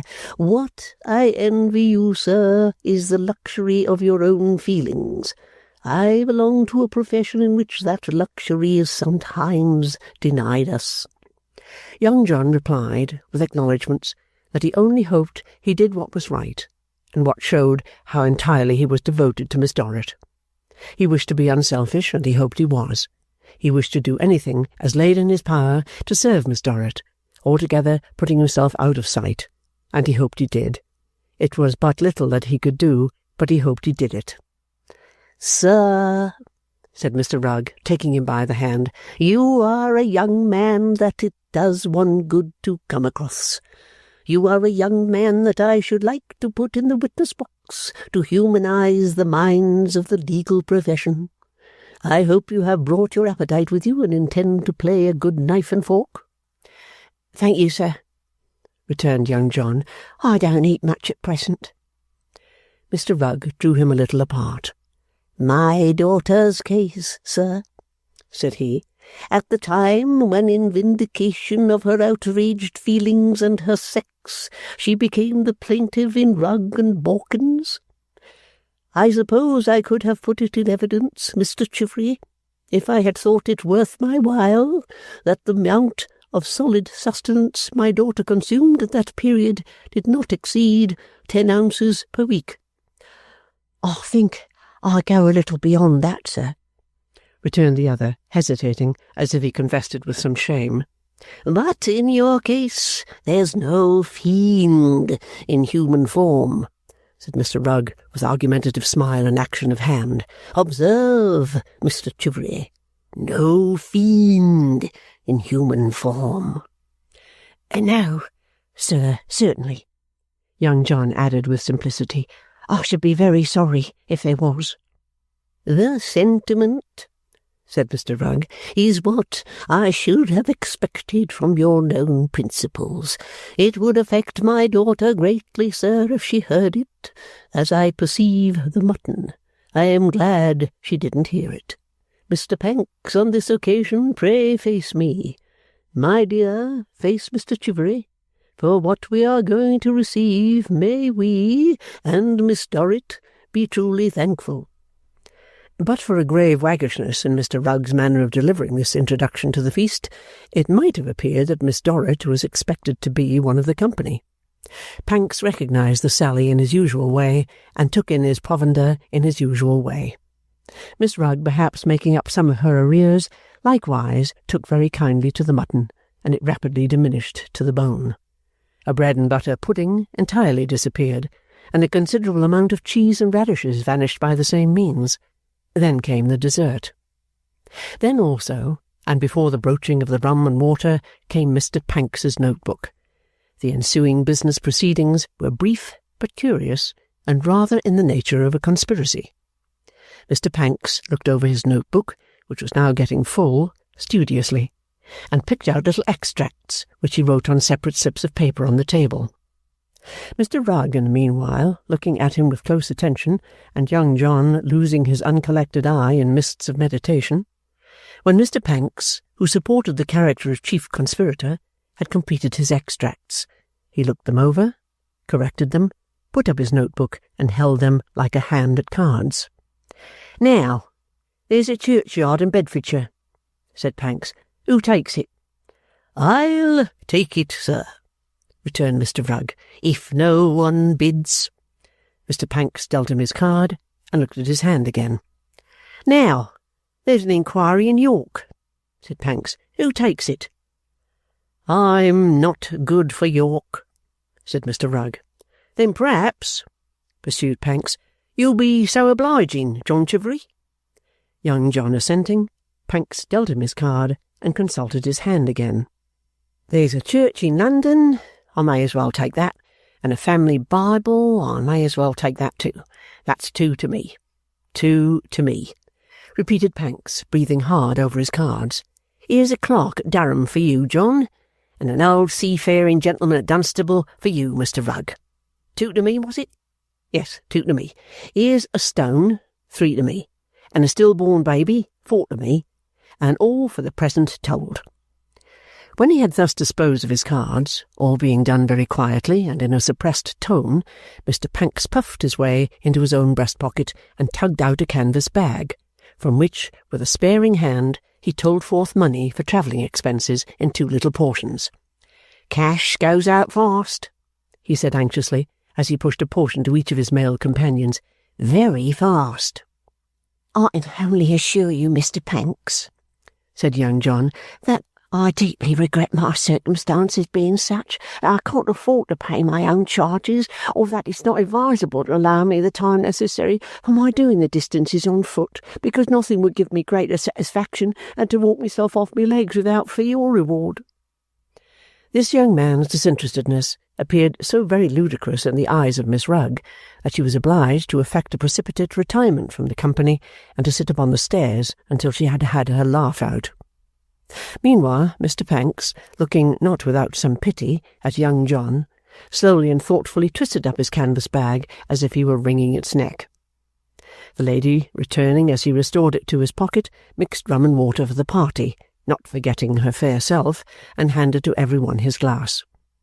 When all were supplied, Mr. Rugg rose and silently, holding out his glass at arm's length above the centre of the table, by that gesture invited the other three to add theirs, and to unite in a general conspiratorial clink.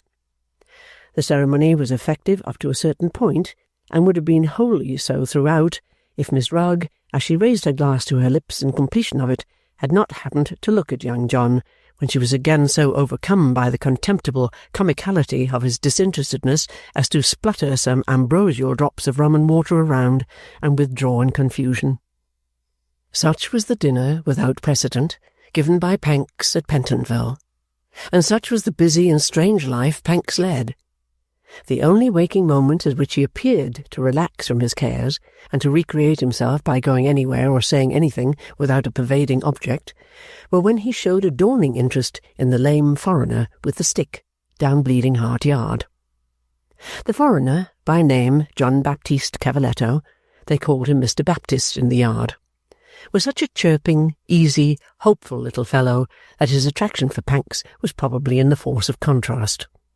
Solitary, weak, and scantily acquainted with the most necessary words of the only language in which he could communicate with the people about him, he went with the stream of his fortunes in a brisk way that was new in those parts.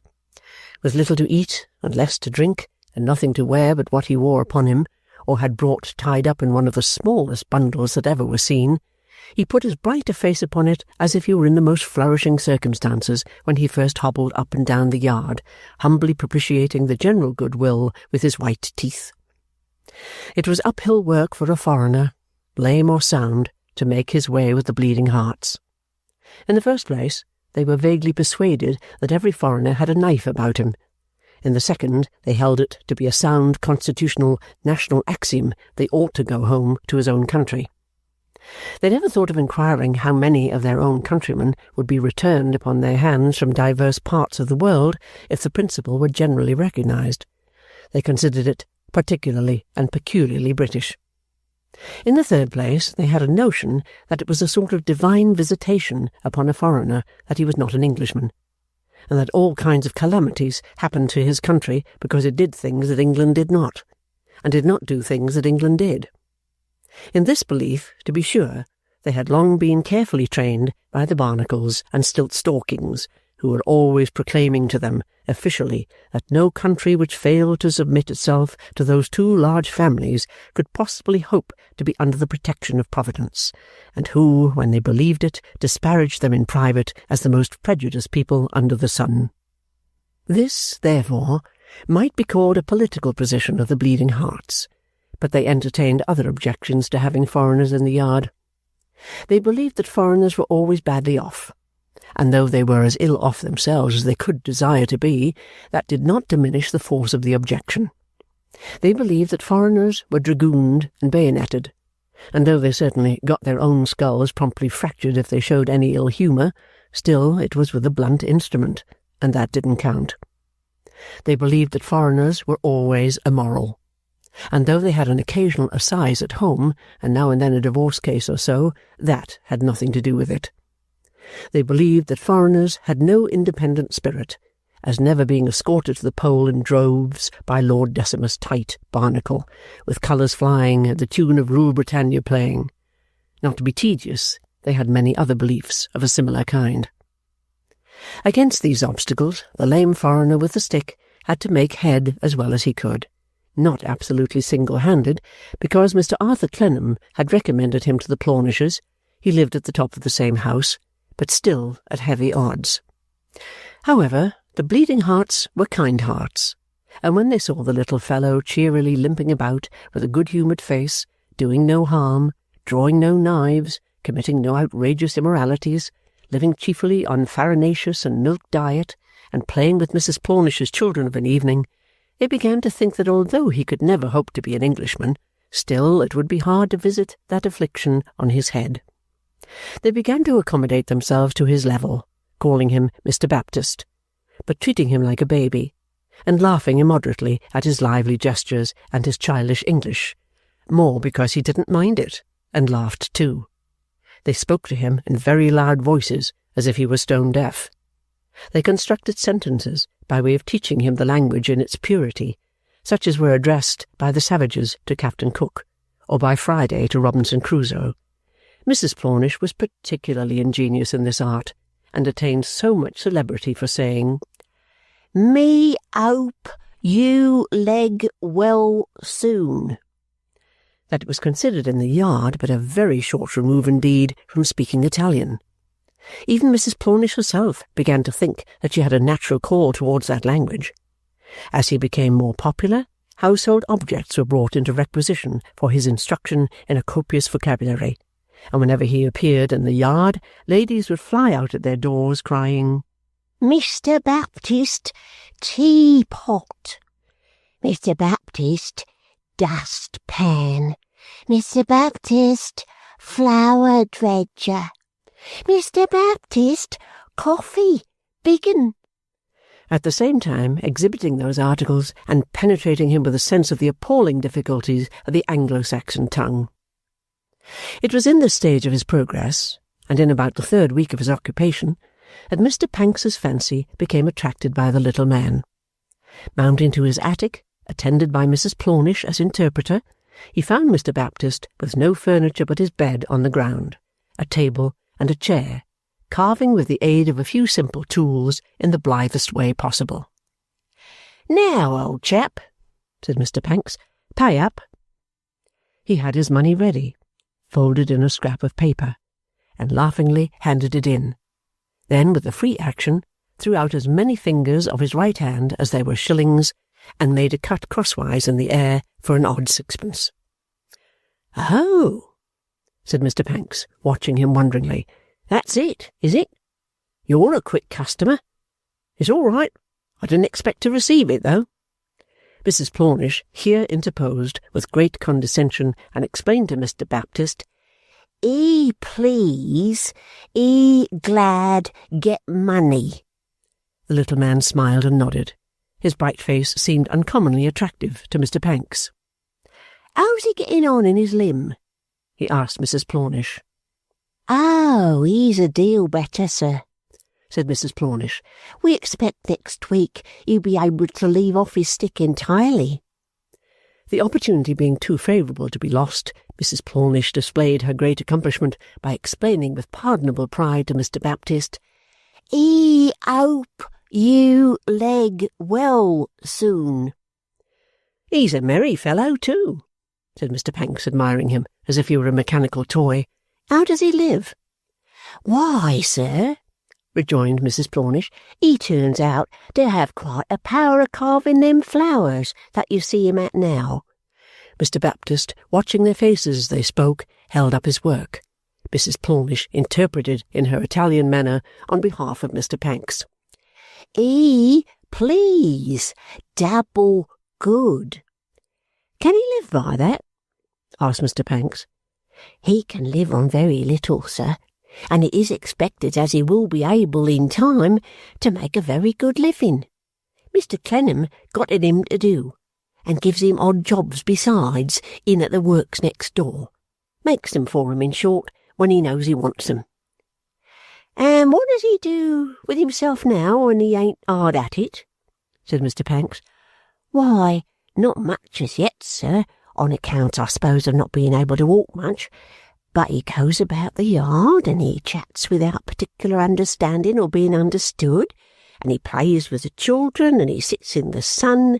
He'll sit down anywhere, as if it was an armchair, and he'll sing, and he'll laugh." "Laugh?" echoed Mr. Pancks. "He looks to me as if every tooth in his head was always laughing." But whenever he gets to the top of the steps at t'other end of the yard," said Mrs. Plornish, "he'll peep out in a curious way, so that some of us thinks he's peeping out towards where his own country is, and some of us thinks he's looking for somebody he don't want to see, and some of us don't know what to think." Mr. Baptist seemed to have a general understanding of what she said, or perhaps his quickness caught and applied her slight action of peeping. In any case, he closed his eyes and tossed his head with the air of a man who had sufficient reasons for what he did, and said in his own tongue it didn't matter. "Altro." "What's altro?" said Pancks. It's a sort of a general kind of expression, sir," said Mrs. Plornish. "Is it?" said Pancks. "Why then, altro to you, old chap. Good afternoon, altro." Mr. Baptist, in his vivacious way, repeating the word several times, Mr. Pancks, in his duller way, gave it him back once. From that time it became a frequent custom with Pancks the gipsy, as he went home jaded at night, to pass round by Bleeding Heart Yard, go quietly up the stairs, look in at Mr. Baptist's door, and, finding him in his room, to say, "Hello, old chap, altro," to which Mr. Baptist would reply with innumerable bright nods and smiles, "Altro, signor, altro, altro, altro." After this highly condensed conversation, Mr. Pancks would go his way with an appearance of being lightened and refreshed. Chapter 26. Nobody's State of Mind. If Arthur Clennam had not arrived at that wise decision firmly to restrain himself from loving Pet, he would have lived on in a state of much perplexity, involving difficult struggles with his own heart. Not the least of these would have been a contention always waging within it between a tendency to dislike Mr. Henry Gowan, if not to regard him with positive repugnance, and a whisper that the inclination was unworthy. A generous nature is not prone to strong aversions, and is slow to admit them even dispassionately. But when it finds ill will gaining upon it, and can discern between whiles that its origin is not dispassionate, such a nature becomes distressed. Therefore Mr. Henry Gowan would have clouded Clennam's mind, and would have been far oftener present to it than more agreeable persons and subjects, but for the great prudence of his decision aforesaid. As it was, Mr. Gowan seemed transferred to Daniel Doyce's mind.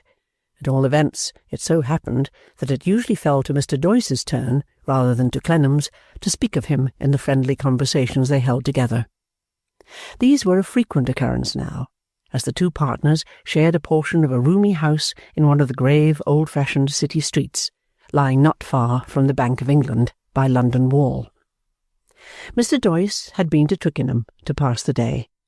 Clennam had excused himself. Mr. Doyce was just come home. He put in his head at the door of Clennam's sitting-room to say good night. "Come in, said Clennam. "I saw you were reading," returned Doyce as he entered, "and thought you might not care to be disturbed." But for the notable resolution he had made, Clennam really might not have known what he had been reading, really might not have had his eyes upon the book for an hour past, though it lay open before him. He shut it up rather quickly. "Are they well?" he asked. "Yes," said Doyce. "They're all well. They're all well." Daniel had an old workman-like habit of carrying his pocket-handkerchief in his hat. He took it out and wiped his forehead with it, slowly repeating, "They're all well. Miss Minnie looking particularly well, I thought." "Any company at the cottage?" No company." "And how did you get on, you four?" asked Clennam gaily. "There were 5 of us," returned his partner. "There was what's-his-name. He was there." "Who is he?" said Clennam. "Mr. Henry Gowan." "Ah, to be sure," cried Clennam with unusual vivacity. "Yes, I forgot him." "As I mentioned, you may remember," said Daniel Doyce, "he's always there on Sunday." Yes, returned Clennam. "I remember now." Daniel Doyce, still wiping his forehead, ploddingly repeated, "Yes, he was there.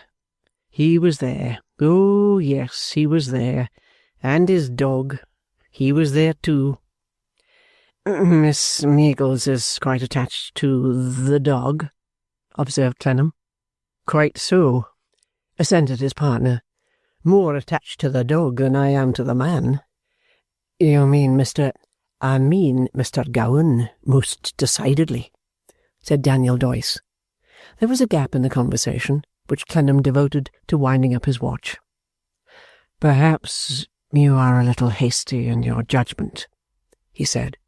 "Our judgments, I am supposing, a general case." "Of course," said Doyce, "are so liable to be influenced by many considerations which, almost without our knowing it, are unfair, that it is necessary to keep a guard upon them. For instance, Mr. Gowan," quietly said Doyce, upon whom the utterance of the name almost always devolved, "is young and handsome, easy and quick, has talent, and has seen a good deal of various kinds of life. It might be difficult to give an unselfish reason for being prepossessed against him." "Not difficult for me, I think, Clennam," returned his partner. "I see him bringing present anxiety, and I fear future sorrow, into my old friend's house. I see him wearing deeper lines into my old friend's face, the nearer he draws to, and the oftener he looks at the face of his daughter. In short, I see him with a net about the pretty and affectionate creature whom he will never make happy." "We don't know," said Clennam, almost in the tone of a man in pain, "that he will not make her happy." "We don't know," returned his partner, "that the earth will last another 100 years, but we think it highly probable." Well, said Clennam, "we must be hopeful, and we must at least try to be, if not generous, which in this case we have no opportunity of being, just. We will not disparage this gentleman because he is successful in his addresses to the beautiful object of his ambition, and we will not question her natural right to bestow her love on one whom she finds worthy of it." "Maybe, my friend," said Doyce, "maybe also that she is too young and petted, too confiding and inexperienced to discriminate well." "That," said Clennam, "would be far beyond our power of correction." Daniel Doyce shook his head gravely and rejoined, "I fear so." "Therefore, in a word," said Clennam, "we should make up our minds that it is not worthy of us to say any ill of Mr. Gowan. It would be a poor thing to gratify a prejudice against him, and I resolve, for my part, not to depreciate him." "I am not quite so sure of myself, and therefore I reserve my privilege of objecting to him," returned the other. "But if I'm not sure of myself, I am sure of you, Clennam, and I know what an upright man you are, and how much to be respected. Good night, my friend and partner." He shook his hand in saying this, as if there had been something serious at the bottom of their conversation, and they separated. By this time they had visited the family on several occasions, and had always observed that even a passing allusion to Mr. Henry Gowan, when he was not among them, brought back the cloud which had obscured Mr. Meagles's sunshine on the morning of the chance encounter at the ferry. If Clennam had ever admitted the forbidden passion into his breast, this period might have been a period of real trial. Under the actual circumstances, doubtless it was nothing. Equally, if his heart had given entertainment to that prohibited guest, his silent fighting of his way through the mental condition of this period might have been a little meritorious. In the constant effort not to be betrayed into a new phase of the besetting sin of his experience, the pursuit of selfish objects by low and small means, and to hold instead to some high principle of honour and generosity, there might have been a little merit. In the resolution not even to avoid Mr. Meagles's house, lest, in the selfish sparing of himself, he should bring any slight distress upon the daughter through making her the cause of an estrangement which he believed the father would regret, there might have been a little merit.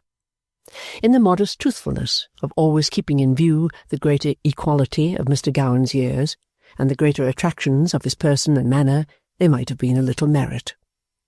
In doing all this, and much more, in a perfectly unaffected way and with a manful and composed constancy, while the pain within him, peculiar as his life and history, was very sharp, there might have been some quiet strength of character. But, after the resolution he had made, of course he could have no such merits as these, and such a state of mind was nobody's. Nobody's. Mr. Gowan made it no concern of his whether it was nobody's or somebody's. He preserved his perfect serenity of manner on all occasions, as if the possibility of Clennam's presuming to have debated the great question were too distant and ridiculous to be imagined. He had always an affability to bestow on Clennam, and an ease to treat him with, which might of itself, in the supposititious case of his not having taken that sagacious course, have been a very uncomfortable element in his state of mind. "I quite regret you were not with us yesterday," said Mr. Henry Gowan, calling on Clennam the next morning. "We had an agreeable day up the river there." "So I heard," Arthur said. "From your partner," returned Henry Gowan. "What a dear old fellow he is." "I have a great regard for him." "By Jove, he is the finest creature," said Gowan. "So fresh, so green, trussed in such wonderful things." Here was one of the many little rough points that had a tendency to grate on Clennam's hearing. He put it aside by merely repeating that he had a high regard for Mr. Doyce. "He is charming. To see him mooning along to that time of life, laying down nothing by the way and picking up nothing by the way, is delightful. It warms a man. So unspoilt, so simple, such a good soul. Upon my life, Mr. Clennam, one feels desperately worldly and wicked in comparison with such an innocent creature. I speak for myself, let me add, without including you. You are genuine also." "Thank you for the compliment," said Clennam, ill at ease. "You are too, I hope?" So, rejoined the other. "To be candid with you, tolerably. I am not a great impostor. Buy one of my pictures, and I assure you, in confidence, it will not be worth the money. Buy one of another man's, any great professor who beats me hollow, and the chances are that the more you give him, the more he'll impose upon you. They all do it." "All painters?" "Painters, writers, patriots, all the rest who have stands in the market. Give almost any man I know £10, and he will impose upon you a corresponding extent, £1,000 to a corresponding extent, £10,000 to a corresponding extent. So great the success, so great the imposition.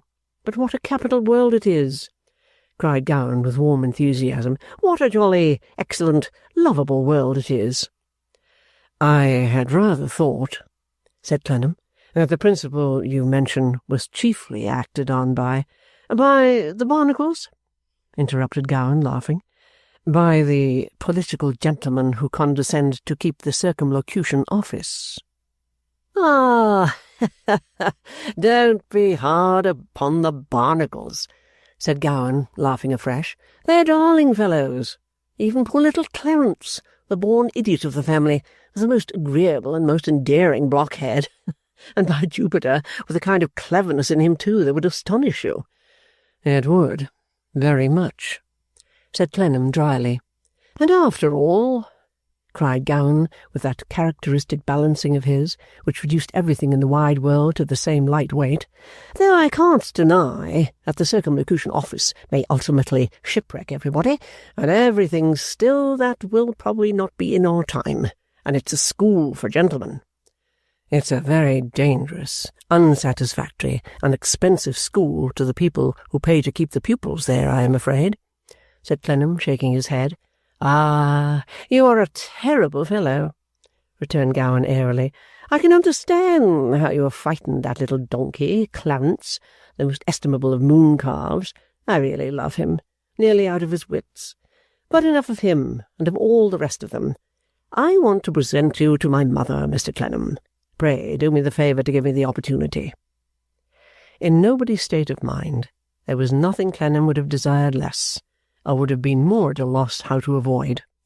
"My mother lives in a most primitive manner down in that dreary red-brick dungeon at Hampton Court," said Gowan.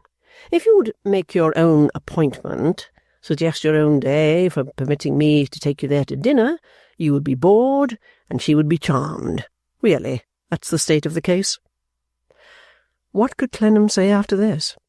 His retiring character included a great deal that was simple in the best sense, because unpractised and unused, and in his simplicity and modesty he could only say that he was happy to place himself at Mr. Gowan's disposal. Accordingly, he said it, and the day was fixed. And a dreaded day it was on his part, and a very unwelcome day when it came, and they went down to Hampton Court together.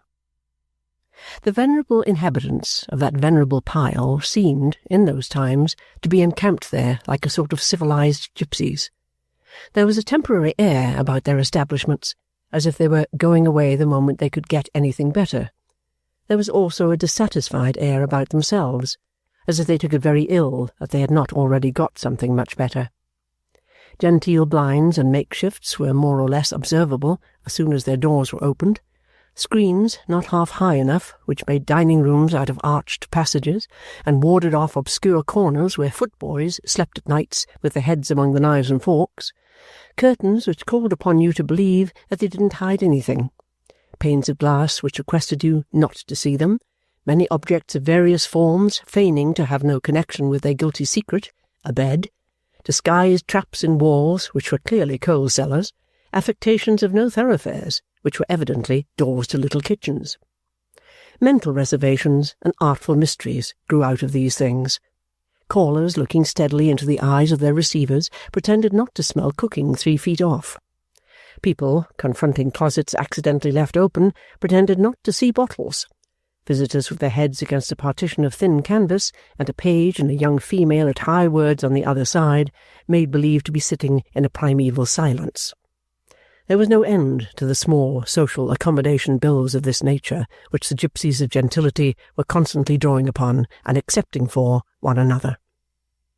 Some of these bohemians were of an irritable temperament, as constantly soured and vexed by 2 mental trials. The first, the consciousness that they had never got enough out of the public. The second, the consciousness that the public were admitted into the building. Under the latter great wrong, a few suffered dreadfully, particularly on Sundays, when they had for some time expected the earth to open and swallow the public up, but which desirable event had not yet occurred, in consequence of some reprehensible laxity in the arrangements of the universe. Mrs. Gowan's door was attended by a family servant of several years' standing, who had his own crow to pluck with the public concerning a situation in the post office, which he had been for some time expecting, and to which he was not yet appointed. He perfectly knew that the public could never have got him in, but he grimly gratified himself with the idea that the public kept him out. Under the influence of this injury, and perhaps of some little straightness and irregularity in the matter of wages, he had grown neglectful of his person and morose in mind, and now beholding in Clennam one of the degraded body of his oppressors, received him with ignominy. Mrs. Gowan, however, received him with condescension. He found her a courtly old lady, formerly a beauty, and still sufficiently well favoured to have dispensed with the powder on her nose and a certain impossible bloom under each eye. She was a little lofty with him. So was another old lady, dark-browed and high-nosed, and who must have had something real about her, or she could not have existed, but it was certainly not her hair, or her teeth, or her figure, or her complexion. So was a grey old gentleman of dignified and sullen appearance, both of whom had come to dinner. But as they had all been in the British Embassy way in sundry parts of the earth, and as a British Embassy cannot better establish a character with the Circumlocution Office than by treating its compatriots with illimitable contempt, else it would become like the embassies of other countries, Clennam felt that on the whole they let him off lightly. The dignified old gentleman turned out to be Lord Lancaster Stiltstalking, who had been maintained by the Circumlocution Office for many years as a representative of the Britannic Majesty abroad.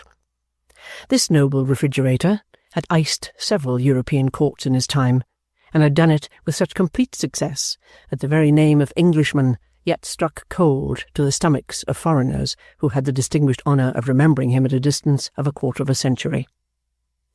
He was now in retirement, and hence, in a ponderous white cravat like a stiff snowdrift, was so obliging as to shade the dinner, There was a whisper of the pervading bohemian character in the nomadic nature of the service and its curious races of plates and dishes, but the noble refrigerator, infinitely better than plate or porcelain, made it superb. He shaded the dinner, cooled the wines, chilled the gravy, and blighted the vegetables. There was only one other person in the room, a microscopically small footboy, who waited on the malevolent man who hadn't got into the post-office. Even this youth, if his jacket could have been unbuttoned and his heart laid bare, would have been seen as a distant adherent of the Barnacle family, all ready to aspire to a situation under government. Mrs. Gowan, with a gentle melancholy upon her, occasioned by her son's being reduced to court the swinish public as a follower of the low arts, instead of asserting his birthright and putting a ring through its nose as an acknowledged Barnacle, headed the conversation at dinner on the evil days. It was then that Clennam learnt for the first time what little pivots this great world goes round upon. "If John Barnacle," said Mrs. Gowan, after the degeneracy of the times had been fully ascertained, "if John Barnacle had but abandoned his most unfortunate idea of conciliating the mob, all would have been well, and I think the country would have been preserved." The old lady with the high nose assented, but added that if Augustus Stiltstalking had in a general way ordered the cavalry out with instructions to charge, she thought the country would have been preserved. The noble refrigerator assented, but added that if William Barnacle and Tudor Stiltstalking, when they came over to one another and formed their ever memorable coalition, had boldly muzzled the newspapers and rendered it penal for any editor person to presume to discuss the conduct of any appointed authority abroad or at home, he thought the country would have been preserved. It was agreed that the country, another word for the Barnacles and Stiltstalkings, wanted preserving, but how it came to want preserving was not so clear. It was only clear that the question was all about John Barnacle, Augustus Stiltstalking, William Barnacle, and Tudor Stiltstalking, Tom, Dick, or Harry Barnacle or Stiltstalking, because there was nobody else but mob. And this was the feature of the conversation which impressed Clennam, as a man not used to it, very disagreeably, making him doubt if it were quite right to sit there, silently hearing a great nation narrowed to such little bounds. Remembering, however, that in the parliamentary debates, whether on the life of that nation's body or the life of its soul, the question was usually all about and between John Barnacle, Augustus Stiltstalking, William Barnacle, and Tudor Stiltstalking, Tom, Dick, or Harry Barnacle or Stiltstalking, and nobody else. He said nothing on the part of mob, bethinking himself that mob was used to it. Mr. Henry Gowan seemed to have a malicious pleasure in playing off the three talkers against each other, and in seeing Clennam startled by what they said. Having as supreme a contempt for the class that had thrown him off as for the class that had not taken him on, he had no personal disquiet in anything that passed. His healthy state of mind appeared even to derive a gratification from Clennam's position of embarrassment and isolation among the good company. And if Clennam had been in that condition with which nobody was incessantly contending, he would have suspected it, and would have struggled with the suspicion as a meanness even while he sat at the table.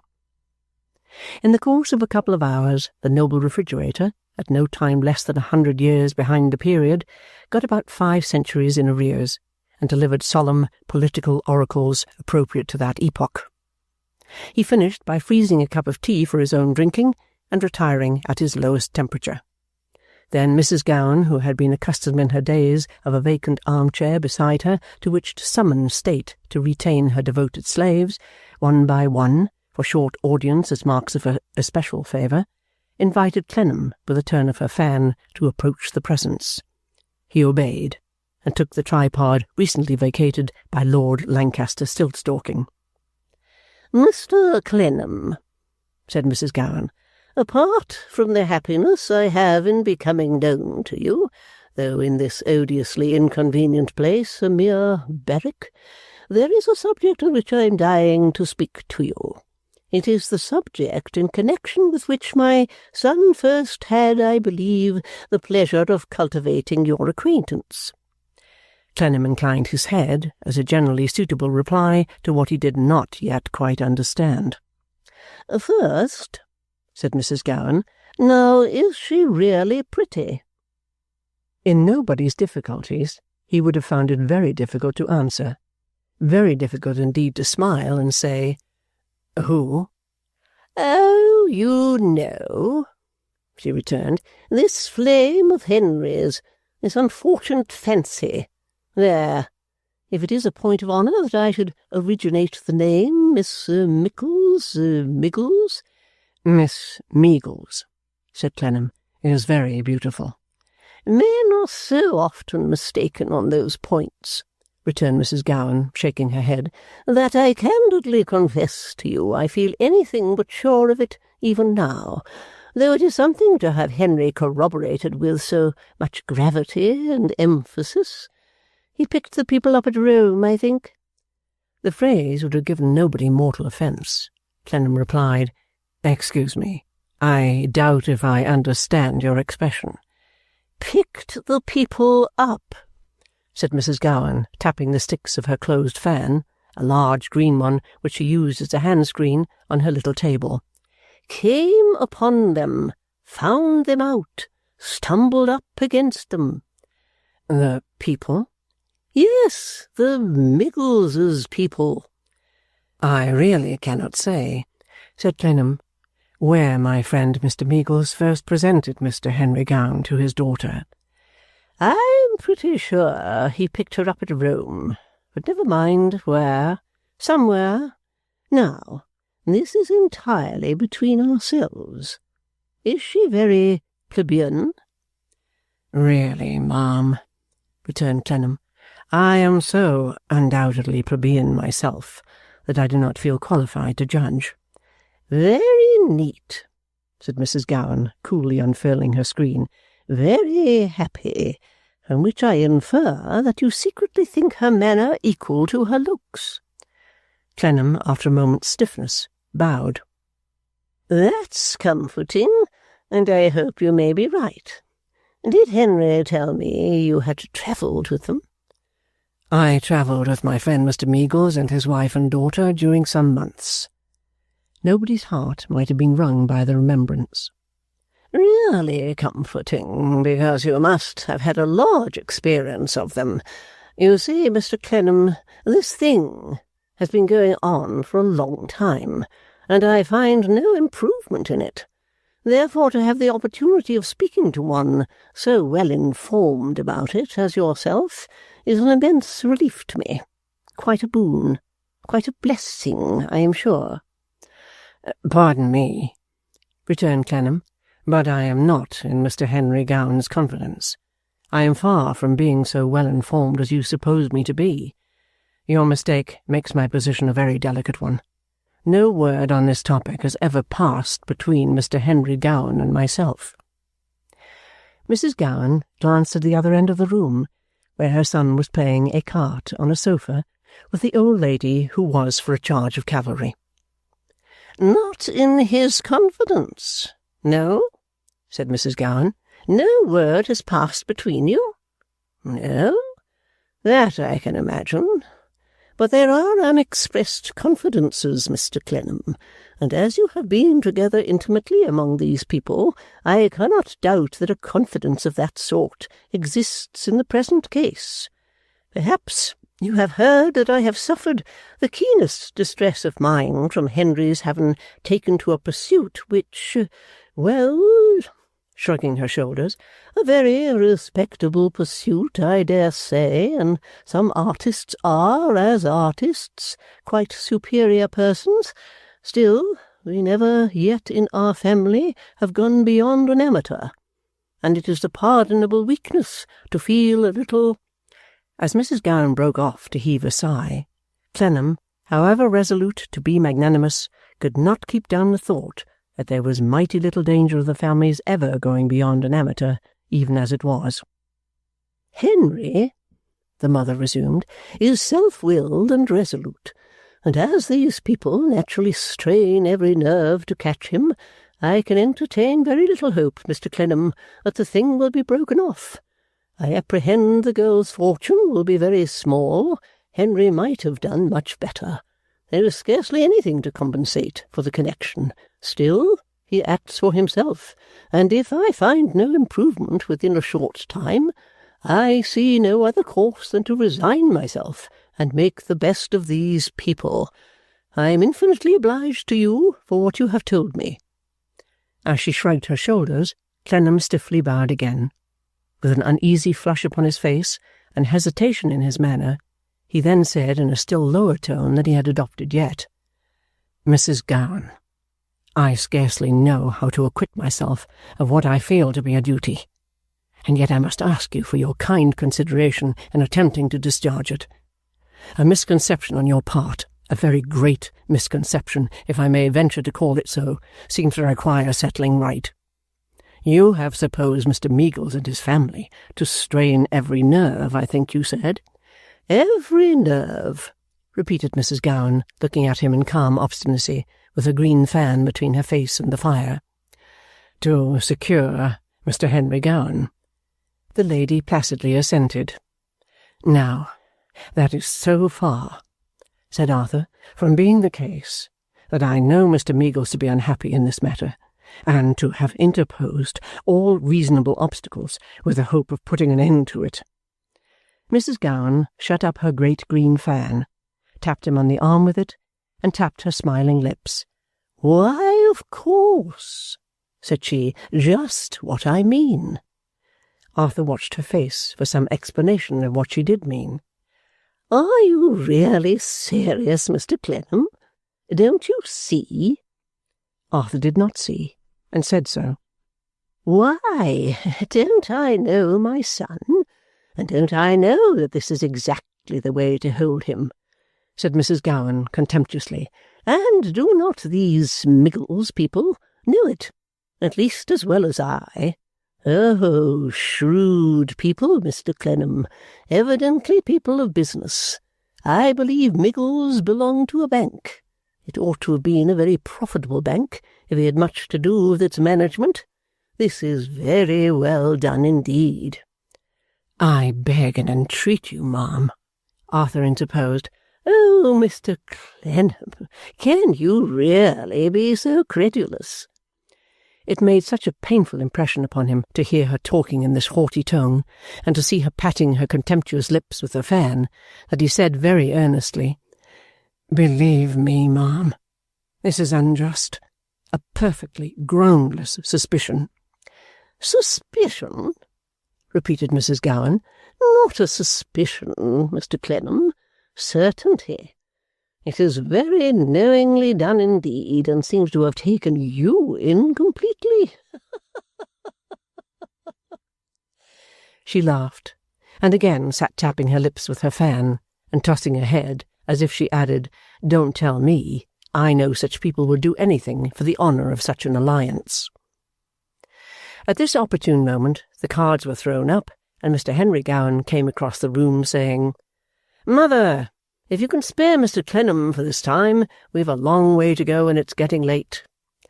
Mr. Clennam thereupon rose, as he had no choice but to do, and Mrs. Gowan showed him, to the last, the same look and the same tapped contemptuous lips. "You have had a portentously long audience of my mother," said Gowan, as the door closed upon them. "I fervently hope she has not bored you." "Not at all," said Clennam. They had a little open phaeton for the journey, and were soon in it on the road home. Gowan, driving, lighted a cigar. Clennam declined one. Do what he would, he fell into such a mood of abstraction that Gowan said again, "I'm very much afraid my mother has bored you." To which he roused himself to answer, "Not at all," and soon relapsed again. In that state of mind which rendered nobody uneasy, his thoughtfulness would have turned principally on the man at his side. He would have thought of the morning when he first saw him rooting out the stones with his heel, and would have asked himself, "Does he jerk me out of the path in the same careless, cruel way?" He would have thought, had this introduction to his mother been brought about by him because he knew what she would say, and that he could thus place his position before a rival and loftily warn him off, without himself reposing a word of confidence in him, he would have thought, even if there were no such design as that, had he brought him there to play with his repressed emotions and torment him? The current of these meditations would have been stayed sometimes by a rush of shame bearing a remonstrance to himself from his own open nature, representing that to shelter such suspicions, even for the passing moment, was not to hold the high, unenvious course he had resolved to keep. At those times the striving within him would have been hardest, and looking up and catching Gowan's eyes, he would have started as if he had done him an injury. Then, looking at the dark road and its uncertain objects, he would have gradually trailed off again into thinking, where are we driving, he and I wonder, on the darker road of life? How will it be with us, and with her, in the obscure distance? Thinking of her, he would have been troubled anew with the reproachful misgiving that it was not even loyal to her to dislike him, and that in being so easily prejudiced against him, he was less deserving of her than at first. "You are evidently out of spirits," said Gowan. "I am very much afraid my mother must have bored you dreadfully."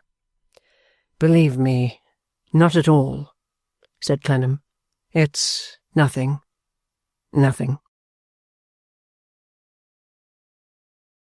Chapter 27. 25. A frequently recurring doubt whether Mr. Panks's desire to collect information relative to the Dorrit family could have any possible bearing on the misgivings he had imparted to his mother on his return from his long exile, caused Arthur Clennam much uneasiness at this period. What Mr. Pancks already knew about the Dorrit family, what more he really wanted to find out, and why he should trouble his busy head about them at all, were questions that often perplexed him. Mr. Pancks was not a man to waste his time and trouble in researches prompted by idle curiosity. That he had a specific object, Clennam could not doubt, and whether the attainment of that object by Mr. Panks's industry might bring to light, in some untimely way, secret reasons which had induced his mother to take little Dorrit by the hand, was a serious speculation. Not that he ever wavered either in his desire or his determination to repair a wrong that had been done in his father's time, should a wrong come to light and be reparable. The shadow of a supposed act of injustice which had hung over him since his father's death was so vague and formless that it might be the result of a reality widely remote from his idea of it. But if his apprehensions should prove to be well-founded, he was ready at any moment to lay down all he had and begin the world anew. As the fierce, dark teaching of his childhood had never sunk into his heart, so that first article in his code of morals was that he must begin, in practical humility, with looking well to his feet on earth, and that he could never mount on wings of words to heaven. Duty on earth, restitution on earth, action on earth, these first, as the first steep steps upward. Straight was the gate, and narrow was the way, far straighter and narrower than the broad high road paved with vain professions and vain repetitions, motes from other men's eyes, and liberal delivery of others to the judgment, all cheap materials costing absolutely nothing. No, it was not a selfish fear or hesitation that rendered him uneasy, but a mistrust lest Pancks might not observe his part of the understanding between them, and, making any discovery, might take some course upon it without imparting it to him. On the other hand, when he recalled his conversation with Pancks, and the little reason he had to suppose that there was any likelihood of that strange personage being on that track at all, there were times when he wondered that he made so much of it. Labouring in this sea, as all barks labour in cross seas, he tossed about and came to no haven. The removal of little Dorrit herself from their customary association did not mend the matter.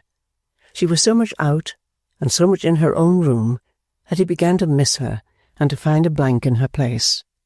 He had written to her to inquire if she were better, and she had written back, very gratefully, and earnestly telling him not to be uneasy on her behalf, for she was quite well, but he had not seen her for what, in their intercourse, was a long time. He returned home one evening from an interview with her father, who had mentioned that she was out visiting, which was what he always said when she was hard at work to buy his supper, and found Mr. Meagles in an excited state, walking up and down his room. On his opening the door, Mr. Meagles stopped, faced round, and said, "Clennam, tattycoram." "What's the matter?" "Lost." Why, bless my heart alive!" cried Clennam in amazement. "What do you mean?" "Wouldn't count 25, sir. Couldn't be got to do it. Stopped at 8 and took herself off." "Left your house?" "Never to come back," said Mr. Meagles, shaking his head. "You don't know that girl's passionate and proud character. A team of horses couldn't draw her back now. The bolts and bars of the old Bastille couldn't keep her." "How did it happen? Pray sit down and tell me." "As to how it happened, it's not so easy to relate, because you must have the unfortunate temperament of the poor impetuous girl herself before you can fully understand it. But it came about in this way. Pet and Mother and I have been having a good deal of talk together of late. I'll not disguise from you, Clennam, that those conversations have not been of as bright a kind as I could wish. They have referred to our going away again, in proposing to do which I have had, in fact, an object." Nobody's heart beat quickly. "An object," said Mr. Meagles, after a moment's pause, "that I will not disguise from you either, Clennam. There's an inclination on the part of my dear child which I am sorry for. Perhaps you guess the person. Henry Gowan." I was not unprepared to hear it. "Well," said Mr. Meagles with a heavy sigh, "I wish to God you had never had to hear it. However, so it is. Mother and I have done all we could to get the better of it, Clennam. We have tried tender advice, we have tried time, we have tried absence. As yet, of no use. Our late conversations have been upon the subject of going away for another year at least, in order that there might be an entire separation and breaking off for that term. Upon that question, Pet has been unhappy, and therefore Mother and I have been unhappy." Clennam said that he could easily believe it. "Well," continued Mr. Meagles in an apologetic way, "I admit as a practical man, and I am sure Mother would admit as a practical woman, that we do, in families, magnify our troubles and make mountains of our molehills in a way that is calculated to be rather trying to people who look on, to mere outsiders, you know, Clennam. Still, Pet's happiness or unhappiness is quite a life-or-death question with us, and we may be excused, I hope, for making much of it. At all events, it might have been borne by Tattycoram. Now, don't you think so?" "I do indeed think so," returned Clennam in most emphatic recognition of this very moderate expectation. "No, sir," said Mr. Meagles, shaking his head ruefully. "She couldn't stand it. The chafing and firing of that girl, the wearing and tearing of that girl within her own breast, has been such that I have softly said to her, again and again in passing her, 25, Tattycoram, 25. I heartily wish she could have gone on counting 25 day and night, and then it wouldn't have happened." Mr. Meagles, with a despondent countenance in which the goodness of his heart was even more expressed than in his times of cheerfulness and gaiety, stroked his face down from his forehead to his chin, and shook his head again.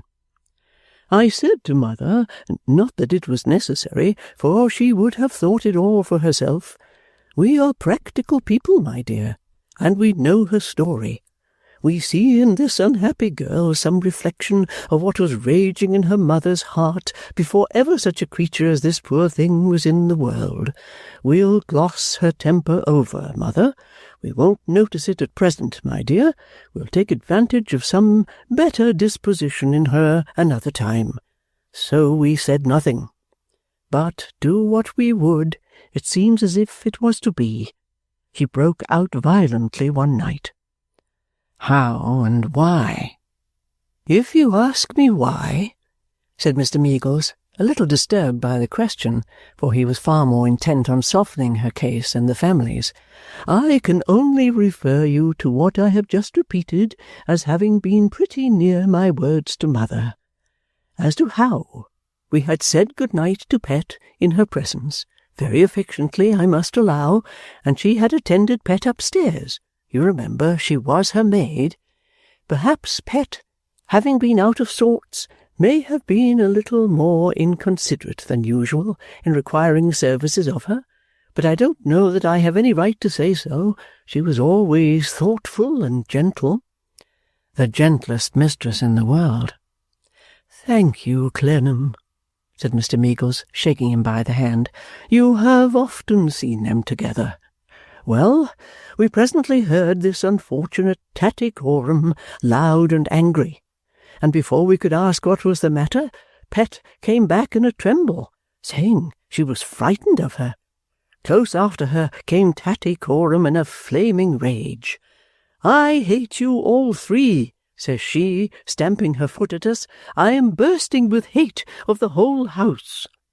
Upon which you— I, said Mr. Meagles, with a plain good faith that might have commanded the belief of Mrs. Gowan herself, I said, count 25, Tattycoram. Mr. Meagles again stroked his face and shook his head with an air of profound regret.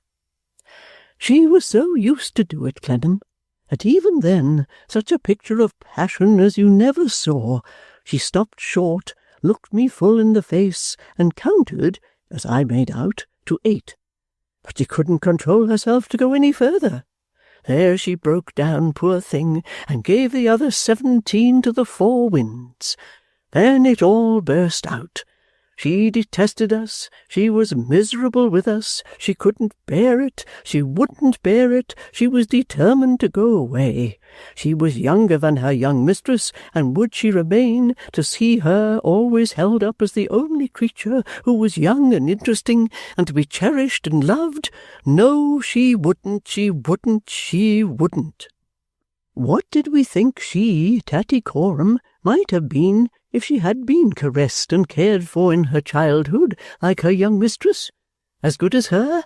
Ah, perhaps 50 times as good.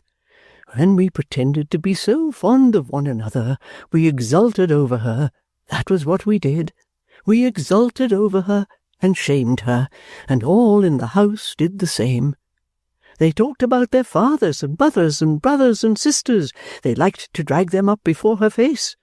There was Mrs. Tickit, only yesterday, when her little grandchild was with her, had been amused by the child's trying to call her Tattycoram by the wretched name we gave her, and had laughed at the name. Why, who didn't, and who were we, that we should have a right to name her like a dog or a cat? But she didn't care. She would take no more benefits from us. She would fling us her name back again, and she would go. She would leave us that minute. Nobody should stop her, and we should never hear of her again.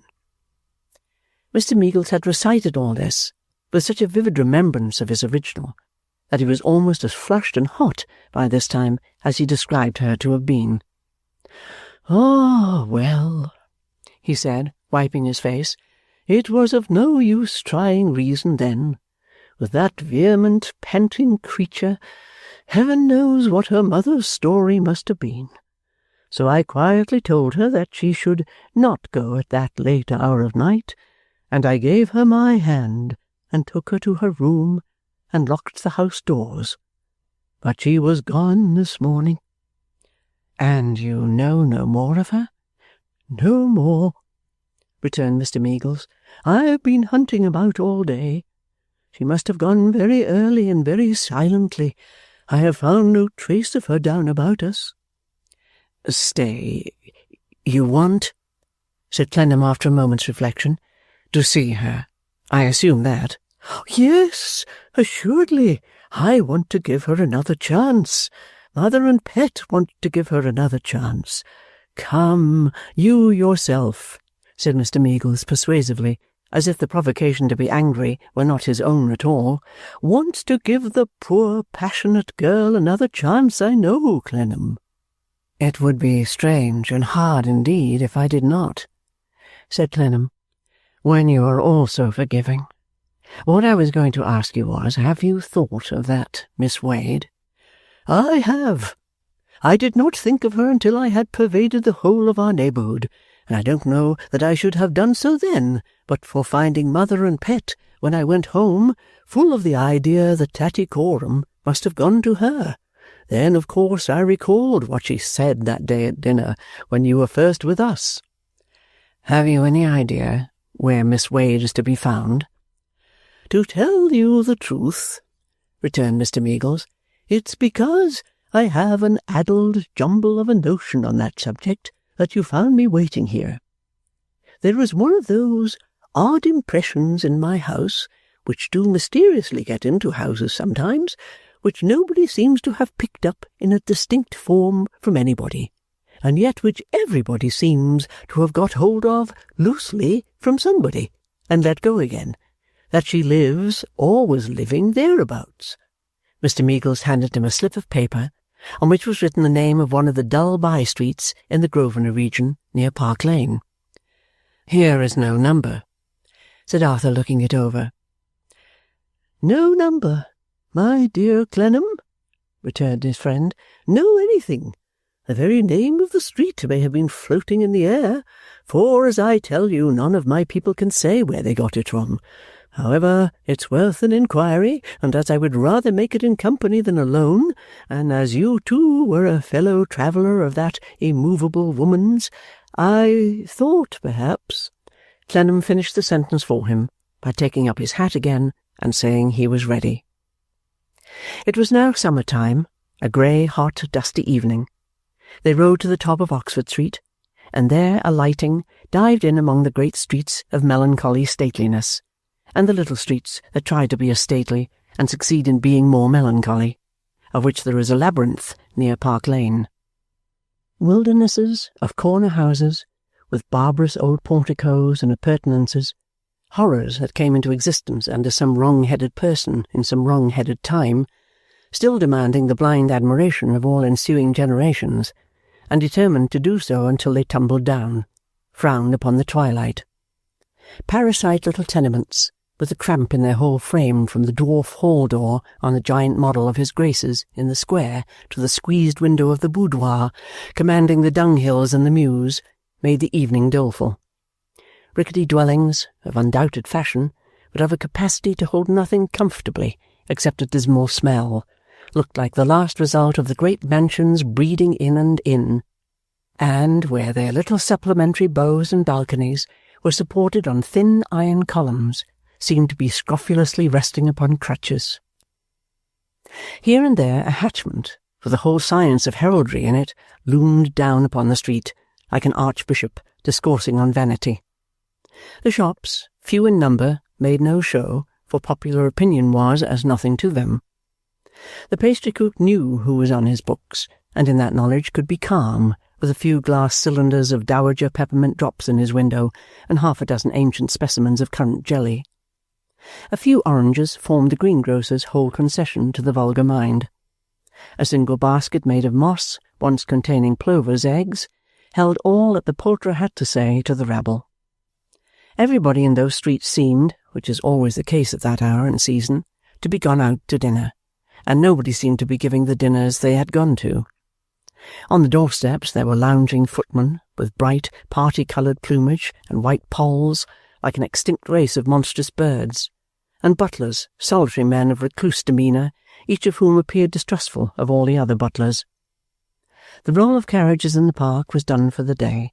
The street lamps were lighting, and wicked little grooms in the tightest-fitting garments, with twists in their legs answering to the twists in their minds, hung about in pairs, chewing straws and exchanging fraudulent secrets. The spotted dogs who went out with the carriages, and who were so associated with splendid equipages that it looked like a condescension in those animals to come out without them, accompanied helpers to and fro on messages. Here and there was a retiring public house, which did not require to be supported on the shoulders of the people, and where gentlemen out of livery were not much wanted. This last discovery was made by the two friends in pursuing their inquiries. Nothing was there, or anywhere, known of such a person as Miss Wade in connection with the street they sought. It was one of the parasite streets, long, regular, narrow, dull, and gloomy, like a brick-and-mortar funeral. They inquired at several little area gates, where a dejected youth stood spiking his chin on the summit of a precipitous little chute of wooden steps, but could gain no information. They walked up the street on one side of the way and down it on the other. What time two vociferous news-sellers, announcing an extraordinary event that had never happened and never would happen, pitched their hoarse voices into the secret chambers, but nothing came of it. At length they stood at the corner from which they had begun, and it had fallen quite dark, and they were no wiser. It happened that in the street they had several times passed a dingy house, apparently empty, with bills in the windows, announcing that it was to let. The bills, as a variety in the funeral procession, almost amounted to a decoration. Perhaps because they kept the house separated in his mind, or perhaps because Mr. Meagles and himself had twice agreed in passing. "It is clear she don't live there." Clennam now proposed that they should go back and try that house before finally going away. Mr. Meagles agreed, and back they went. They knocked once, and they rang once, without any response. "Empty," said Mr. Meagles, listening. "Once more," said Clennam, and knocked again. After that knock, they heard a movement below, and somebody shuffling up towards the door. The confined entrance was so dark that it was impossible to make out distinctly what kind of person opened the door, but it appeared to be an old woman. "Excuse our troubling you," said Clennam. "Pray, can you tell us where Miss Wade lives?" The voice in the darkness unexpectedly replied, Lives here. "Is she at home?" No answer coming, Mr. Meagles asked again, "Pray, is she at home?" After another delay, I suppose she is, said the voice abruptly. "You better come in, and I'll ask." They were summarily shut into the close black house, and the figure rustling away and speaking from a higher level said, "Come up, if you please. You can't tumble over anything." They groped their way upstairs towards a faint light, which proved to be the light of the street shining through a window, and the figure left them shut in an airless room. "This is odd, Clennam," said Mr. Meagles softly. "Odd enough," assented Clennam in the same tone. "But we have succeeded. That's the main point. Here's a light coming." The light was a lamp, and the bearer was an old woman, very dirty, very wrinkled and dry. "She's at home," she said, and the voice was the same that had spoken before. "She'll come directly." Having set the lamp down on the table, the old woman dusted her hands on her apron, which she might have done for ever without cleaning them, looked at the visitor with a dim pair of eyes, and backed out. The lady whom they had come to see, if she were the present occupant of the house, appeared to have taken up her quarters there, as she might have established herself in an Eastern caravanserai. A small square of carpet in the middle of the room, a few articles of furniture that evidently did not belong to the room, and a disorder of trunks and travelling articles formed the whole of her surroundings. Under some former regular inhabitant, the stifling little apartment had broken out into a pier-glass and a gilt table, but the gilding was as faded as last year's flowers, and the glass was so clouded that it seemed to hold in magic preservation all the fogs and bad weather it had ever reflected. The visitors had had a minute or two to look about them when the door opened and Miss Wade came in. She was exactly the same as when they had parted, just as handsome, just as scornful, just as repressed. She manifested no surprise in seeing them, nor any other emotion. She requested them to be seated, and declining to take a seat herself, at once anticipated any introduction of their business. "I apprehend," she said, "that I know the cause of your favouring me with this visit. We may come to it at once." "The cause, then, ma'am," said Mr. Meagles, "is Tattycoram." "So I supposed." "Miss Wade," said Mr. Meagles, "will you be so kind as to say whether you know anything of her?" "Surely. I know she is here with me."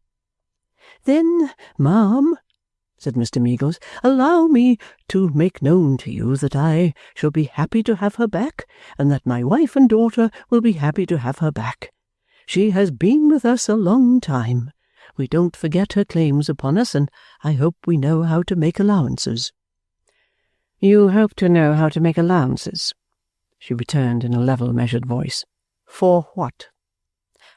"I think my friend would say, Miss Wade," Arthur Clennam interposed, seeing Mr. Meagles rather at a loss, "for the passionate sense that sometimes comes upon the poor girl of being at a disadvantage, which occasionally gets the better of better remembrances." The lady broke into a smile as she turned her eyes upon him. "Indeed," was all she answered. She stood by the table so perfectly composed and still, after this acknowledgment of his remark, that Mr. Meagles stared at her under a sort of fascination, and could not even look to Clennam to make another move. After waiting, awkwardly enough, for some moments, Arthur said, "Perhaps it would be well if Mr. Meagles could see her, Miss Wade?" "That is easily done," said she. "Come here, child." She had opened a door while saying this, and now led the girl in by the hand. It was very curious to see them standing together, the girl with her disengaged fingers plaiting the bosom of her dress, half irresolutely, half passionately, Miss Wade with her composed face attentively regarding her, and suggesting to an observer, with extraordinary force in her composure itself, as a veil will suggest the form it covers, the unquenchable passion of her own nature. "See here," she said in the same level way as before. "Here is your patron, your master. He is willing to take you back, my dear, if you are sensible of the favour and choose to go. You can be, again, a foil to his pretty daughter, a slave to her pleasant wilfulness, and a toy in the house showing the goodness of the family. You can have your droll name again, playfully pointing you out and setting you apart, as it is right that you should be pointed out and set apart. Your birth, you know. You must not forget your birth. You can again be shown to this gentleman's daughter, Harriet, and kept before her, as a living reminder of her own superiority and her gracious condescension. You can recover all these advantages, and many more of the same kind which I dare say start up in your memory while I speak, and which you lose in taking refuge with me. You can recover them all by telling these gentlemen how humbled and penitent you are, and by going back to them to be forgiven. What do you say, Harriet? Will you go?" The girl who, under the influence of these words, had gradually risen in anger and heightened in colour, answered, raising her lustrous black eyes for the moment, and clenching her hand upon the folds it had been puckering up, "I'd die sooner." Miss Wade, still standing at her side holding her hand, looked quietly round, and said with a smile, "Gentlemen, what do you do upon that?" Poor Mr. Meagles's inexpressible consternation in hearing his motives and actions so perverted had prevented him from interposing any word until now, but now he regained the power of speech. "Tattycoram," said he, "for I'll call you by that name still, my good girl, conscious that I meant nothing but kindness when I gave it to you, and conscious that you know it." "I don't," said she, looking up again, and almost rending herself with the same busy hand. "No, not now, perhaps," said Mr. Meagles, "not with that lady's eyes so intent upon you, Tattycoram." She glanced at them for a moment. "And that power over you, which we see she exercises. Not now, perhaps, but at another time. Tattycoram, I'll not ask that lady whether she believes what she has said, even in the anger and ill blood in which I and my friend here equally know she has spoken, though she subdues herself with the determination that any one who has once seen her is not likely to forget. I'll not ask you, with your remembrance of my house and all belonging to it, whether you believe it. I'll only say that you have no profession to make to me or mine, and no forgiveness to entreat, and that all in the world that I ask you to do is to count 25, Tattycoram." She looked at him for an instant, and then said frowningly, "I won't. Miss Wade, take me away, please." The contention that raged within her had no softening in it now. It was wholly between passionate defiance and stubborn defiance. Her rich colour, her quick blood, her rapid breath, were all setting themselves against the opportunity of retracing their steps. "I won't! I won't! I won't!" she repeated in a low, thick voice. "I'll be torn to pieces first. I tear myself to pieces first."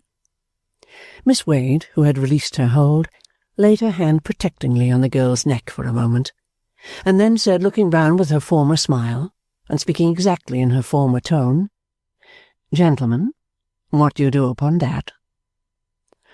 "Oh, Tattycoram, Tattycoram!" cried Mr. Meagles, adjuring her besides with an earnest hand. "Hear that lady's voice! Look at that lady's face! Consider what is in that lady's heart, and think what a future lies before you. My child, whatever you may think, that lady's influence over you, astonishing to us, and I should hardly go too far in saying terrible to us to see, is founded in passion fiercer than yours, and temper more violent than yours. What can you two be together? What can come of it?" "I am alone here, gentlemen," observed Miss Wade with no change of voice or manner. "Say anything you will." "Politeness must yield to this misguided girl, ma'am," said Mr. Meagles. "At her present pass, though I hope not altogether to dismiss it, even with the injury you do her so strongly before me. Excuse me for reminding you in her hearing, I must say it, that you were a mystery to all of us, and had nothing in common with any of us when she unfortunately fell in your way. I don't know what you are, but you don't hide, can't hide, what a dark spirit you have within you. If it should happen that you are a woman who, from whatever cause, has a perverted delight in making a sister woman as wretched as she is, I am old enough to have heard of such. I warn her against you, and I warn you against yourself." "Gentlemen," said Miss Wade calmly, "when you have concluded, Mr. Clennam, perhaps you will induce your friend—" "Not without another effort," said Mr. Meagles stoutly. "Tattycoram, my poor dear girl, count 25.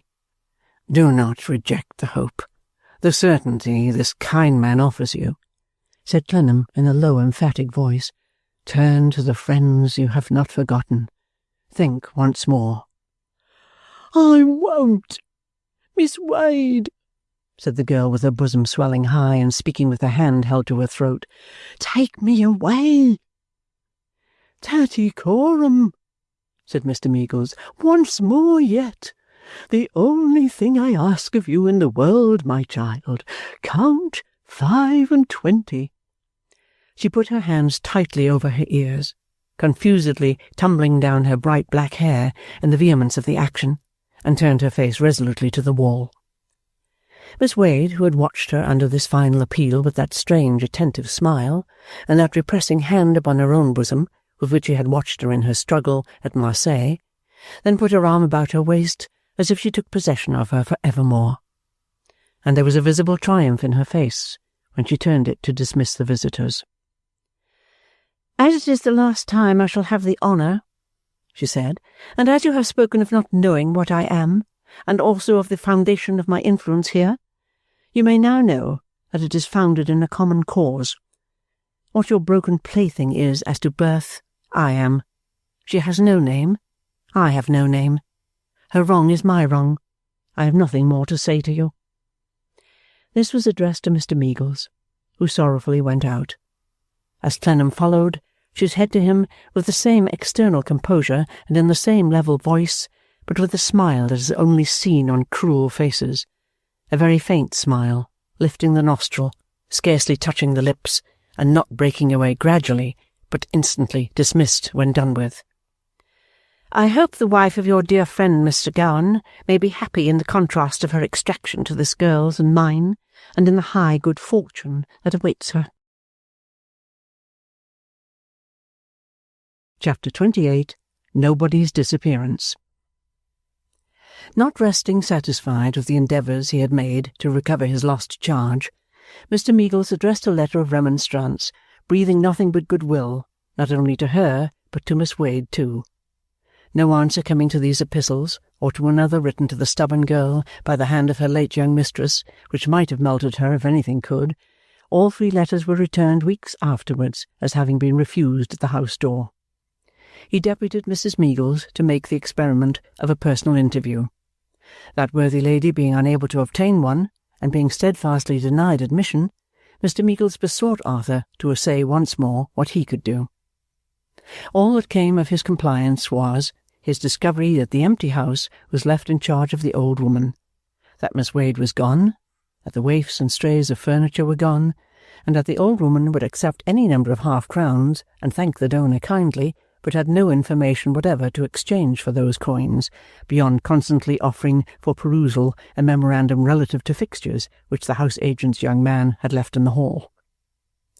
Unwilling, even under this discomfiture, to resign the ingrate and leave her hopeless, in case of her better dispositions obtaining the mastery over the darker side of her character, Mr. Meagles, for 6 successive days, published a discreetly covert advertisement in the morning papers, to the effect that if a certain young person who had lately left home without reflection would at any time apply to his address at Twickenham, everything would be as it had been before, and no reproaches need be apprehended.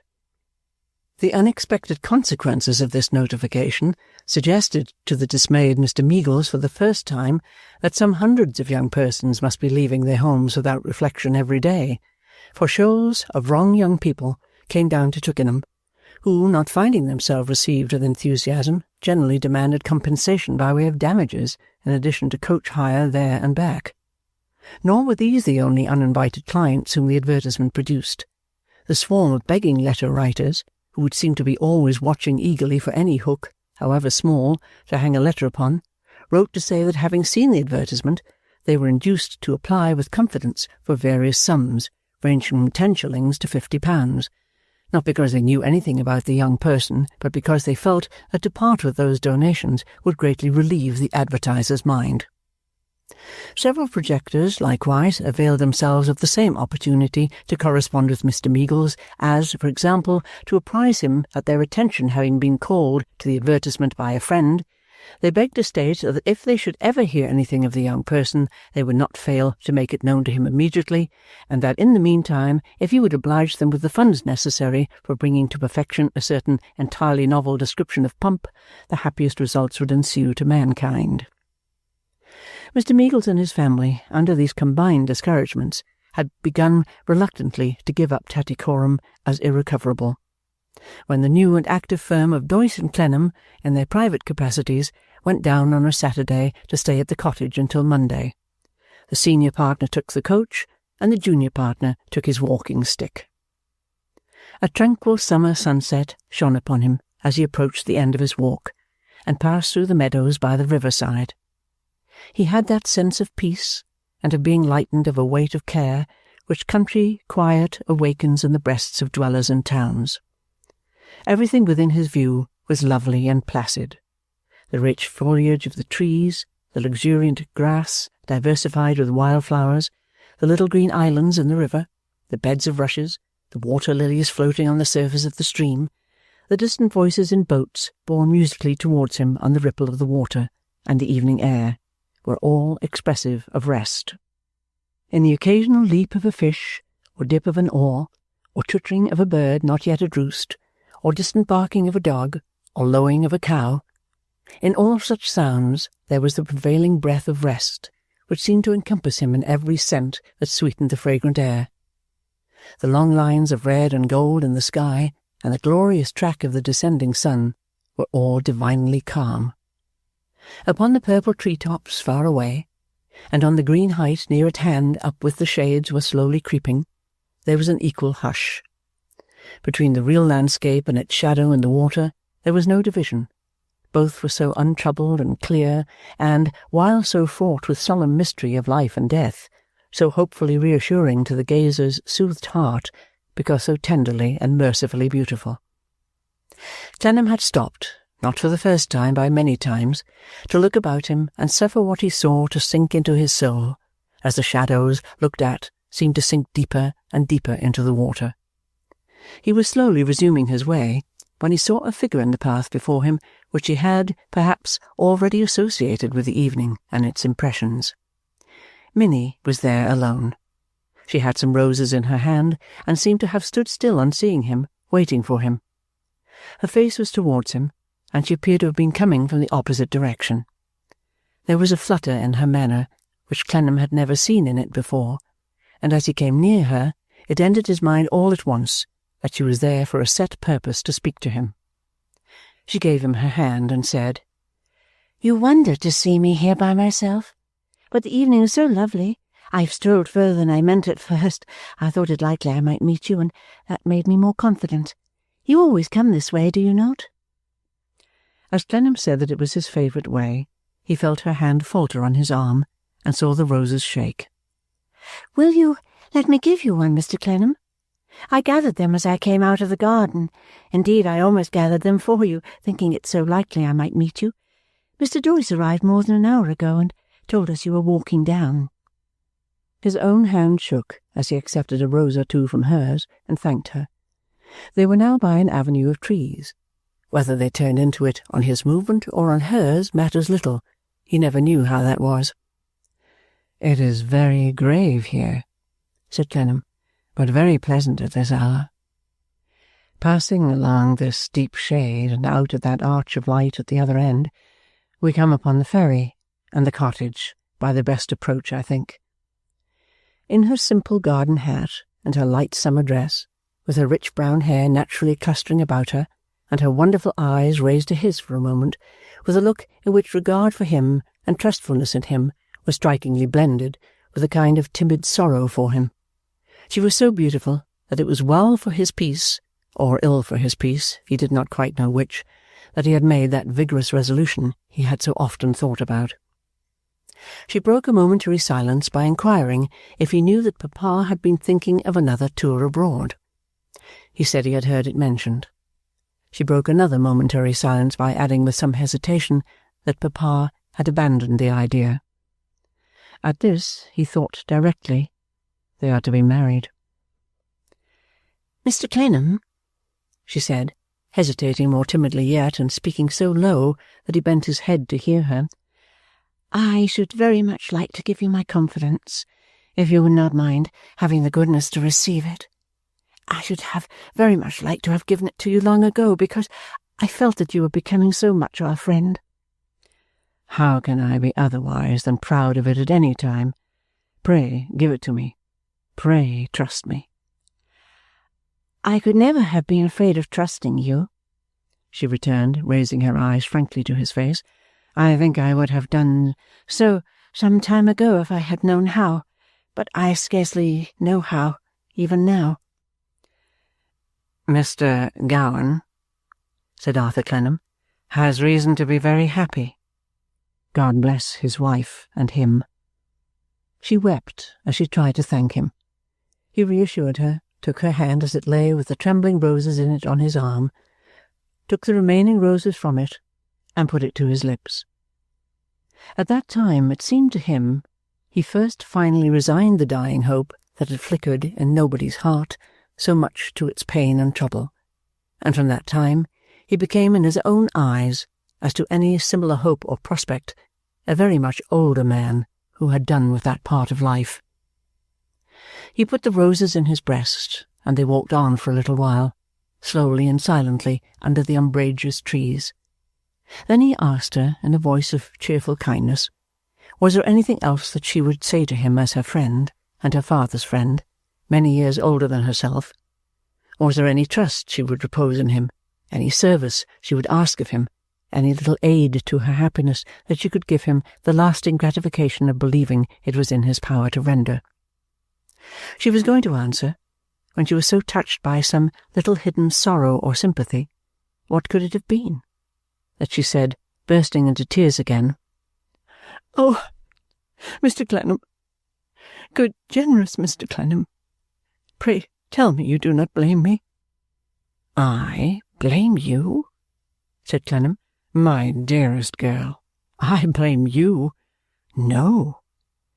After clasping both her hands upon his arm, and looking confidentially up into his face, with some hurried words to the effect that she thanked him from her heart, as she did, if it be the source of earnestness, she gradually composed herself, with now and then a word of encouragement from him, as they walked on slowly and almost silently under the darkening trees. "And now, Minnie Gowan," at length said Clennam, smiling, "will you ask me nothing?" "Oh, I have very much to ask of you." "That's well. I hope so. I am not disappointed." "You know how I am loved at home, and how I love home. You can hardly think it, perhaps, dear Mr. Clennam," she spoke with great agitation, "seeing me going from it, of my own free will and choice, but I do so dearly love it." "I am sure of that," said Clennam. "Can you suppose I doubt it?" "No, no, but it is strange even to me that, loving it so much and being so much beloved in it, I can bear to cast it away. It seems so neglectful of it, so unthankful."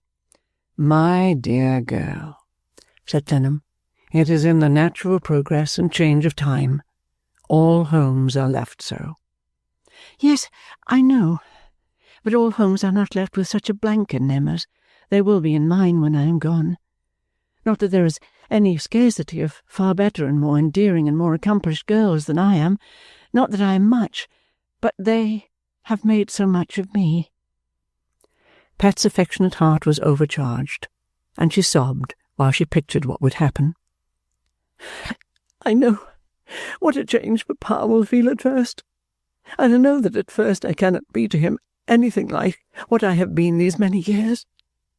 And it is then, Mr. Clennam, then more than at any time, that I beg and entreat you to remember him, and sometimes to keep him company when you can spare a little while, and to tell him that you know I was fonder of him when I left him than I ever was in all my life. For there is nobody, he told me so himself when he talked to me this very day, there is nobody he likes so well as you, or trusts so much." A clue to what had passed between the father and daughter dropped like a heavy stone into the well of Clennam's heart, and swelled the water to his eyes. He said, cheerily, but not quite so cheerily as he tried to say, that it should be done, that he gave her his faithful promise.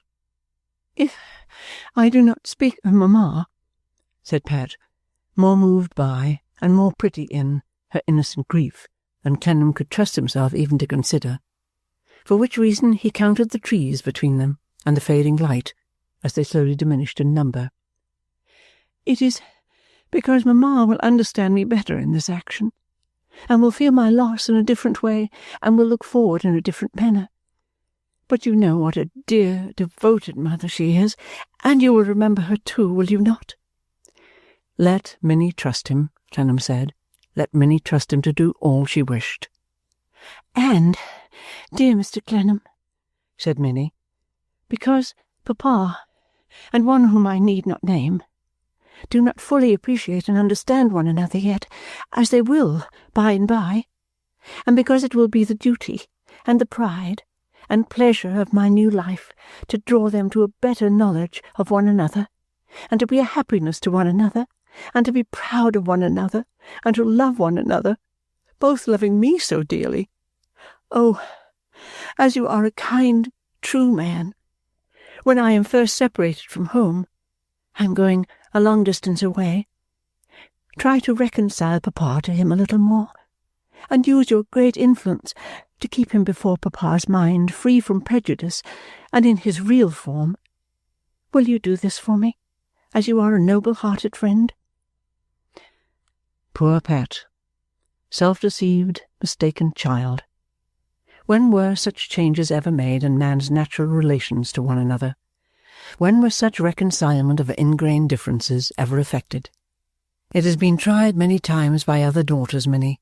It has never succeeded. Nothing has ever come of it but failure. So Clennam thought, so he did not say. It was too late. He bound himself to do all she asked, and she knew full well that he would do it.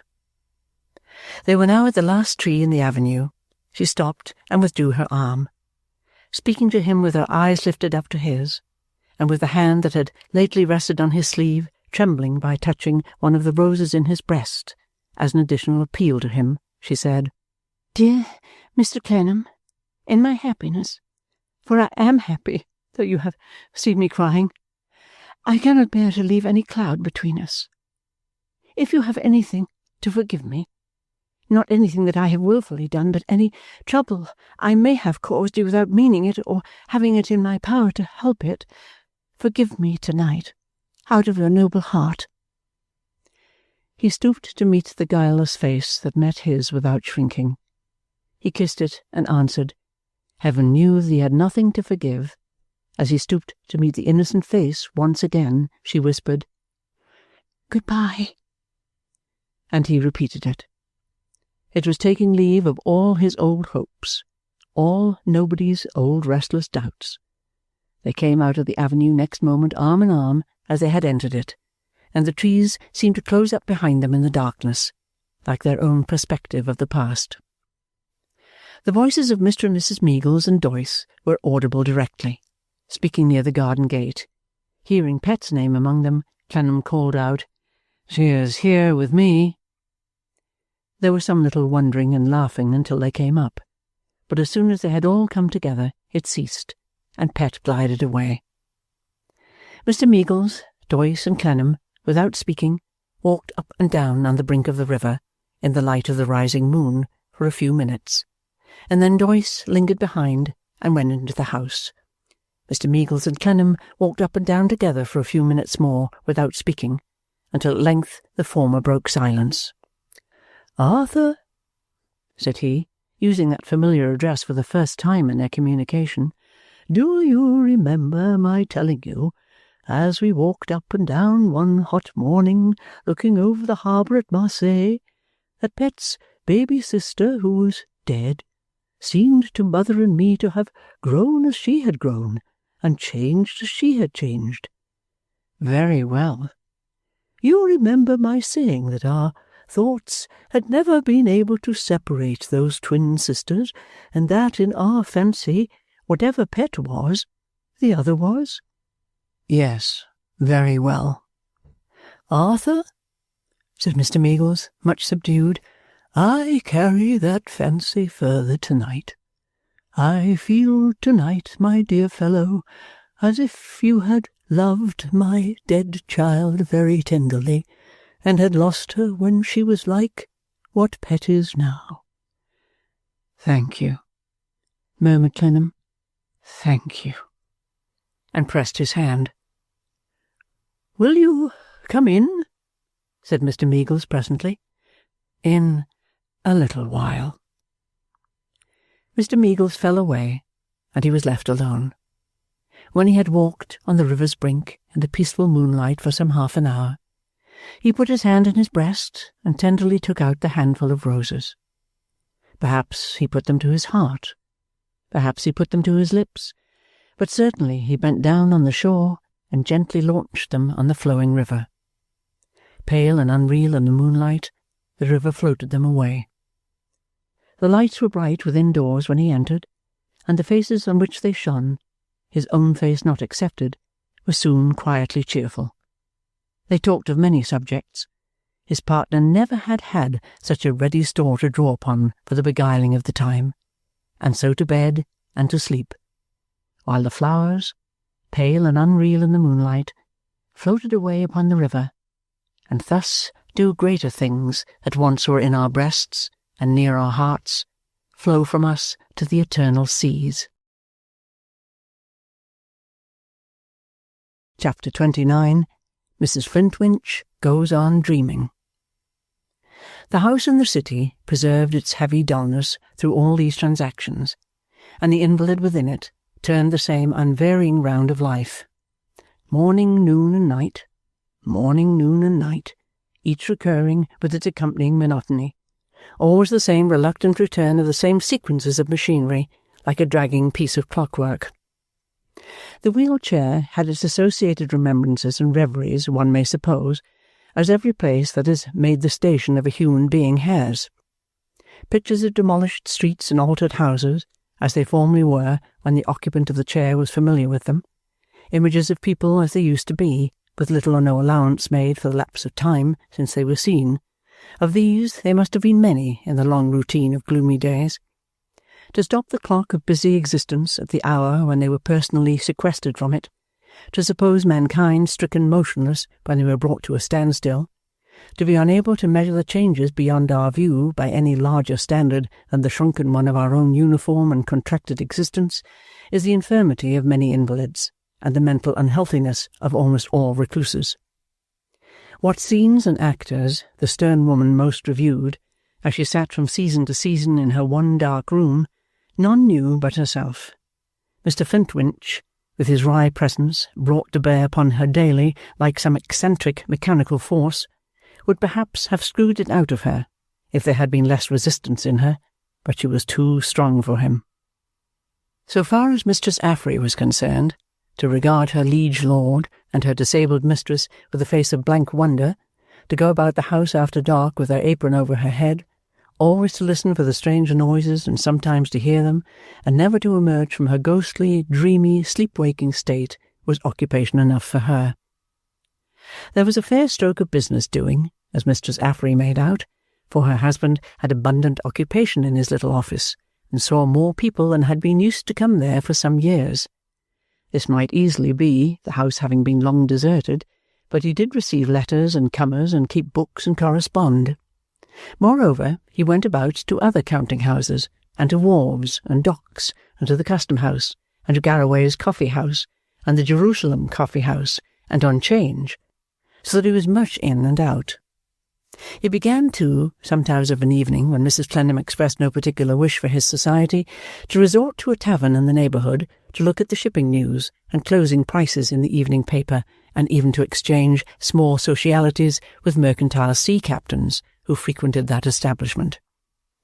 At some period of every day, he and Mrs. Clennam held a council on matters of business, and it appeared to Affery, who was always groping about, listening and watching, that the two clever ones were making money.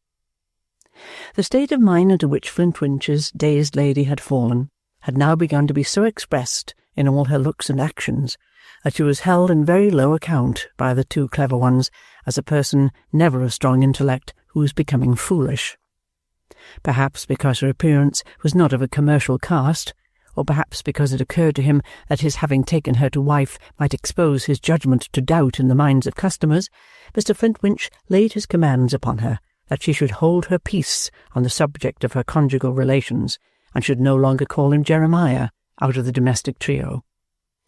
Her frequent forgetfulness of this admonition intensified her startled manner, since Mr. Flintwinch's habit of avenging himself on her remissness by making springs after her on the staircase and shaking her, occasioned her to be always nervously uncertain when she might be thus waylaid next.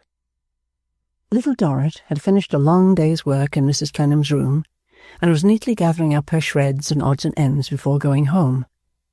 Mr. Pancks, whom Affery had just shown in, was addressing an inquiry to Mrs. Clennam on the subject of her health, coupled with the remark that, happening to find himself in that direction, he had looked in to inquire, on behalf of his proprietor, how she found herself.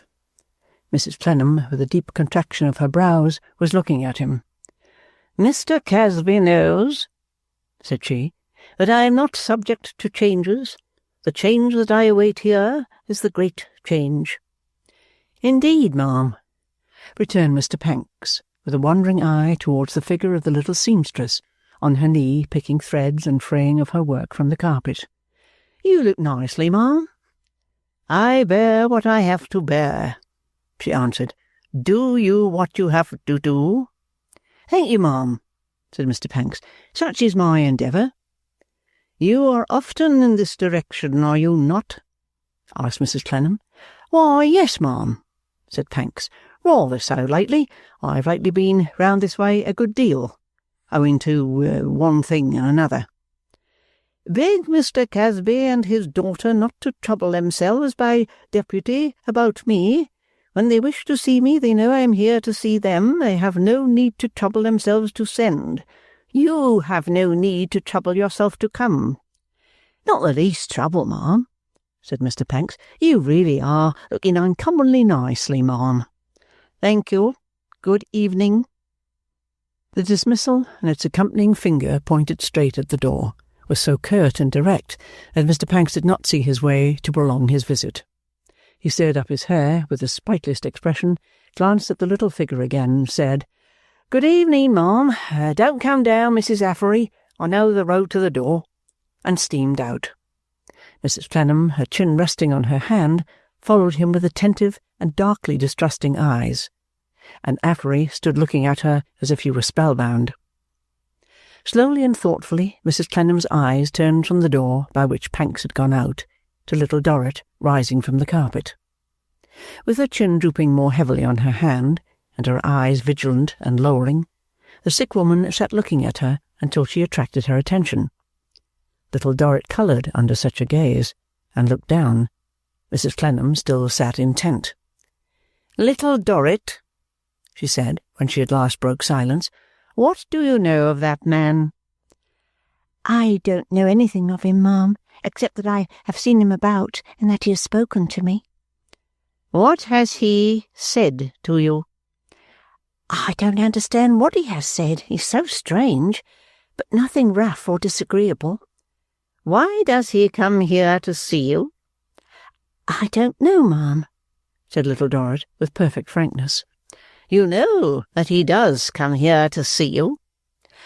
"I have fancied so," said Little Dorrit, "but why he should come here or anywhere for that, ma'am, I can't think." Mrs. Clennam cast her eyes towards the ground, and with her strong, set face, as intent upon a subject in her mind as it had lately been upon the form that seemed to pass out of her view, sat absorbed. Some minutes elapsed before she came out of this thoughtfulness and resumed her hard composure. Little Dorrit, in the meanwhile, had been waiting to go, but afraid to disturb her by moving. She now ventured to leave the spot where she had been standing since she had risen, and to pass gently round by the wheeled chair. She stopped at its side to say, "Good night, ma'am." Mrs. Clennam put out her hand and laid it on her arm. Little Dorrit, confused under the touch, stood faltering. Perhaps some momentary recollection of the story of the princess may have been in her mind. "Tell me, Little Dorrit," said Mrs. Clennam, "have you many friends now?" "Very few, ma'am. Besides you, only Miss Flora and one more." "Meaning?" said Mrs. Clennam, with her unbent finger again pointing to the door. "That man?" "Oh, no, ma'am." "Some friend of his, perhaps?" "No, ma'am." Little Dorrit earnestly shook her head. "Oh, no. No one at all like him or belonging to him." "Well," said Mrs. Clennam, almost smiling, "it is no affair of mine. I ask because I take an interest in you, and because I believe I was your friend when you had no other who could serve you. Is that so?" "Yes, ma'am, indeed it is. I've been here many a time when, but for you and the work you gave me, we should have wanted everything." "We?" repeated Mrs. Clennam, looking towards the watch, once her dead husband's, which always lay upon her table. "Are there many of you?" "Only father and I now. I mean, only father and I to keep regularly out of what we get." "Have you undergone many privations? You and your father, and who else there may be of you?" asked Mrs. Clennam, speaking deliberately and meditatively, turning the watch over and over. "Sometimes it has been rather hard to live," said Little Dorrit, in her soft voice and timid, uncomplaining way, "but I think not harder, as to that, than many people find it."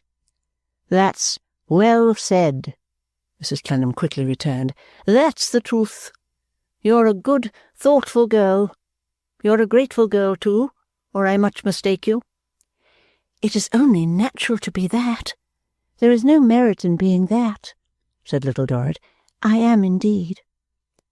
Mrs. Clennam, with a gentleness of which the dreaming Affery had never dreamed her to be capable, drew down the face of her little seamstress and kissed her on the forehead. "Now go, Little Dorrit," said she, "or you'll be late. Poor child." In all the dreams Mistress Affery had been piling up since she first became devoted to the pursuit, She had dreamed nothing more astonishing than this. Her head ached with the idea that she would find the other clever one kissing little Dorrit next, and then the two clever ones embracing each other and dissolving into tears of tenderness for all mankind. The idea quite stunned her as she attended the light footsteps down the stairs, that the house door might be safely shut. On opening it to let little Dorrit out, she found Mr. Pancks, instead of having gone his way, as in any less wonderful place and among less wonderful phenomena he might have been reasonably expected to do, fluttering up and down the court outside the house. The moment he saw little Dorrit, he passed her briskly, said with his finger to his nose, as Mrs. Affery distinctly heard, "Pancks, the gypsy, fortune-telling," and went away. "Lord save us! Here's a gypsy and a fortune-teller in it now," cried Mistress Affery. "What next?" She stood at the open door, staggering herself with this enigma, on a rainy, thundery evening.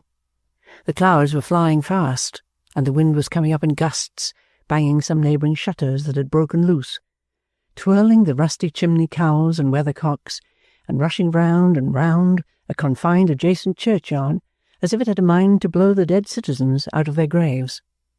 The low thunder, muttering in all quarters of the sky at once, seemed to threaten vengeance for this attempted desecration, and to mutter, "Let them rest, let them rest." Mistress Affery, whose fear of thunder and lightning was only to be equalled by her dread of the haunted house with a premature and preternatural darkness in it, stood undecided whether to go in or not, until the question was settled for her by the door blowing upon her in a violent gust of wind and shutting her out. "Oh, what's to be done now? What's to be done now?" cried Mistress Affery, wringing her hands in this last uneasy dream of all. "When she's all alone by herself inside, and can do no more come down to open it than the churchyard dead themselves." In this dilemma, Mistress Affery, with her apron as a hood to keep the rain off, ran crying up and down the solitary paved enclosure several times. Why she should then stoop down and look in at the keyhole of the door, as if an eye would open it, is very difficult to say, but it is none the less what most people would have done in the same situation, and it is what she did. From this posture she started up suddenly with a half-scream, feeling something on her shoulder. It was the touch of a hand, of a man's hand. The man was dressed like a traveller, in a foraging cap with fur about it, and a heap of cloak. He looked like a foreigner. He had a quantity of hair and moustache, jet black, except at the shaggy ends, where it had a tinge of red, and a high hook nose.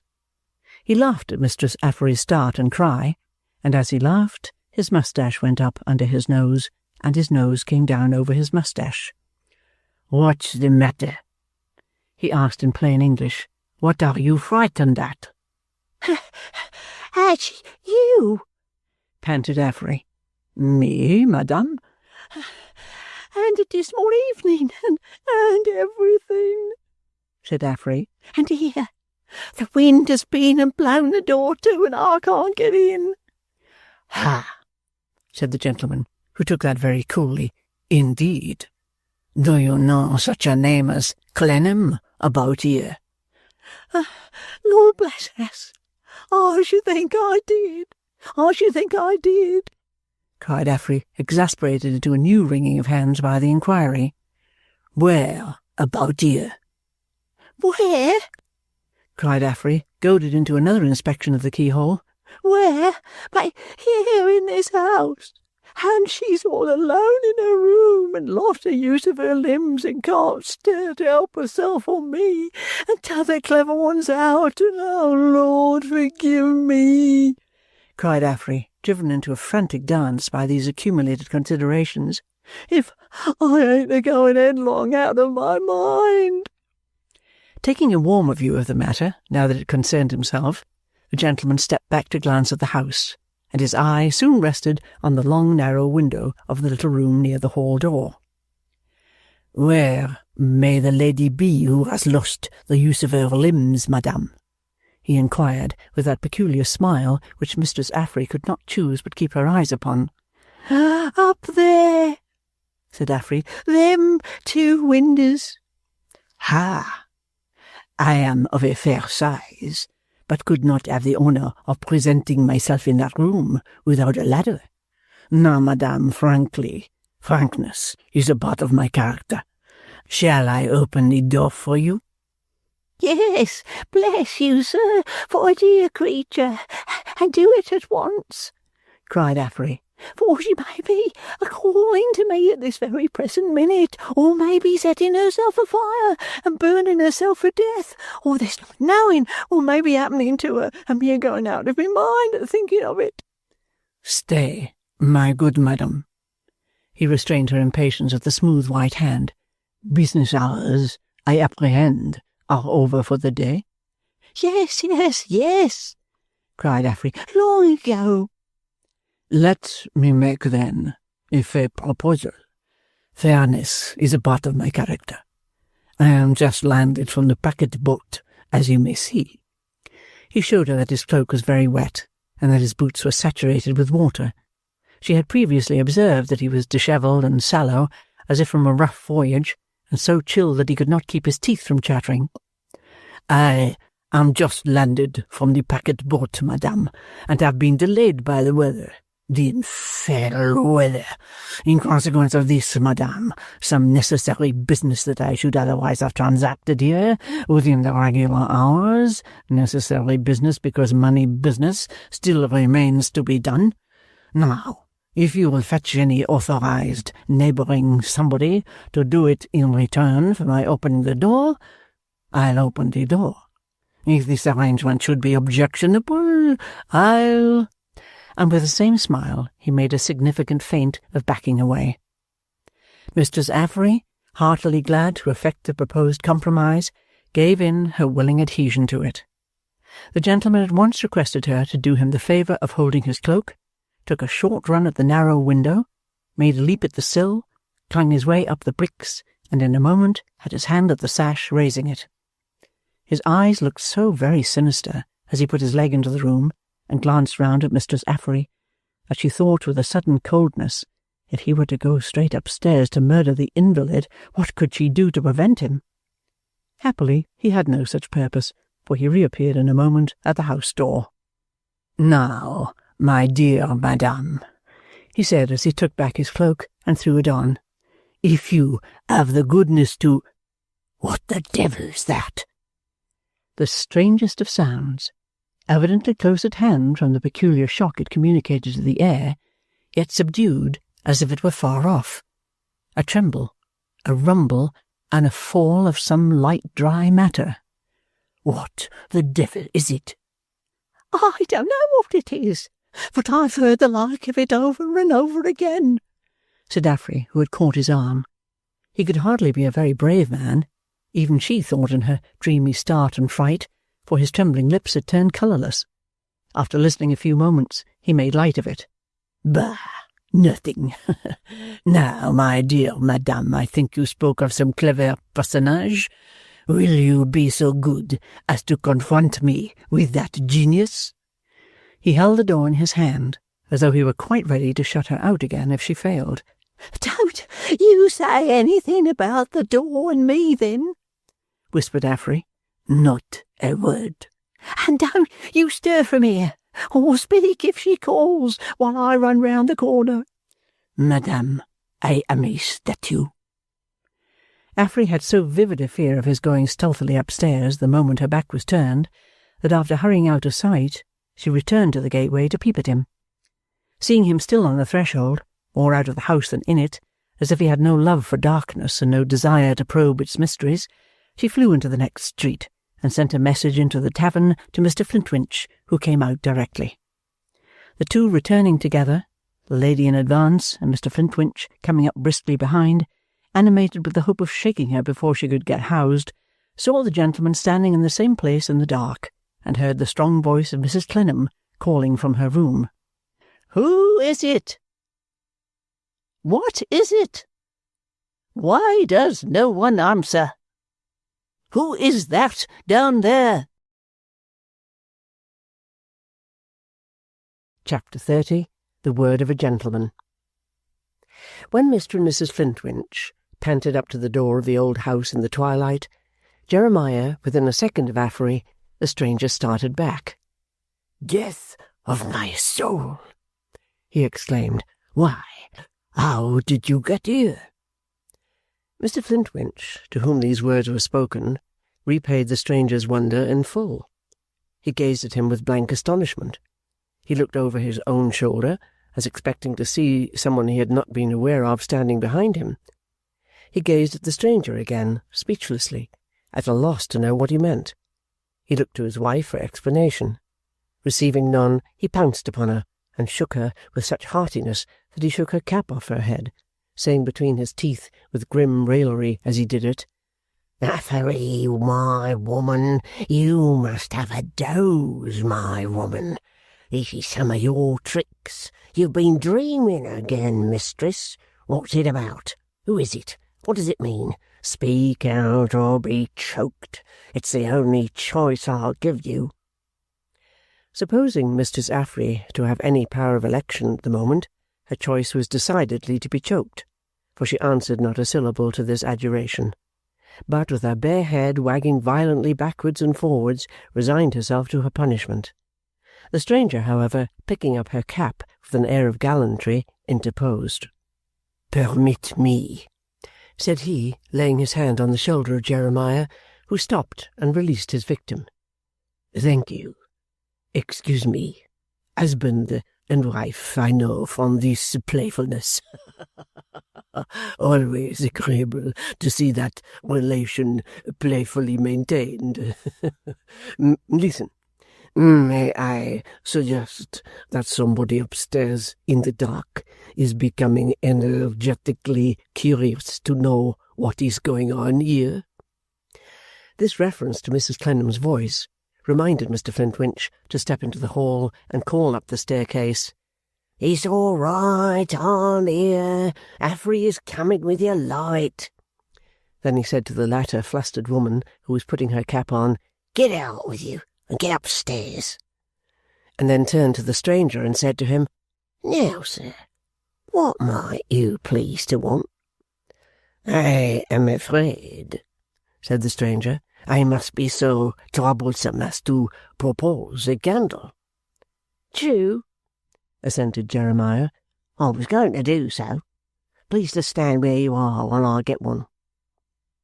The visitor was standing in the doorway, but turned a little into the gloom of the house as Mr. Flintwinch turned, and pursued him with his eyes into the little room where he groped about for a phosphorus box. When he found it, it was damp, or otherwise out of order, and match after match that he struck into it lighted sufficiently to throw a dull glare about his groping face, and to sprinkle his hands with pale little spots of fire, but not sufficiently to light the candle.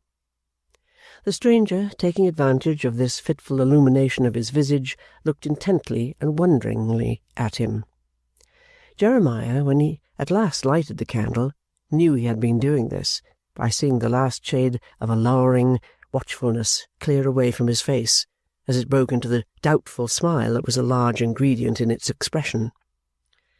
"Be so good," said Jeremiah, closing the house door and taking a pretty sharp survey of the smiling visitor in his turn, "as to step into my counting-house. It's all right, I tell you," petulantly breaking off to answer the voice upstairs, still unsatisfied, though Affery was there, speaking in persuasive tones. "Don't I tell you it's all right? Preserve the woman has no reason at all in her." "Timorous," remarked the stranger. "Timorous," said Mr. Flintwinch, turning his head to retort as he went before with the candle. "More courageous than 90 men and 100, sir, let me tell you." "Though an invalid?" "Many years an invalid, Mrs. Clennam. The only one of that name left in the house now. My partner." Saying something apologetically as he crossed the hall to the effect that at that time of night they were not in the habit of receiving anyone, and were always shut up, Mr. Flintwinch led the way into his own office, which presented a sufficiently businesslike appearance. Here he put the light on his desk, and said to the stranger with his wryest twist upon him, "Your commands?" "My name is Blandois." "Blandois? I don't know it," said Jeremiah. "I thought it possible," resumed the other, that you might have been advised from Paris? We've had no advice from Paris respecting anybody of the name of Blandois, said Jeremiah. No? No. Jeremiah stood in his favourite attitude. The smiling Mr. Blandois, opening his cloak to get his hand to a breast pocket, paused to say, with a laugh in his glittering eyes, which had occurred to Mr. Flintwinch, were too near together. You are so like a friend of mine, not so identically the same as I supposed when I really did, for the moment, take you to be the same in the dusk, for which I ought to apologize. Permit me to do so. A readiness to confess my errors is, I hope, a part of the frankness of my character, still, however, uncommonly like. Indeed, said Jeremiah perversely. But I have not received any letter of advice from anywhere respecting anybody of the name of Blandois. Just so, said the stranger. Just so, said Jeremiah.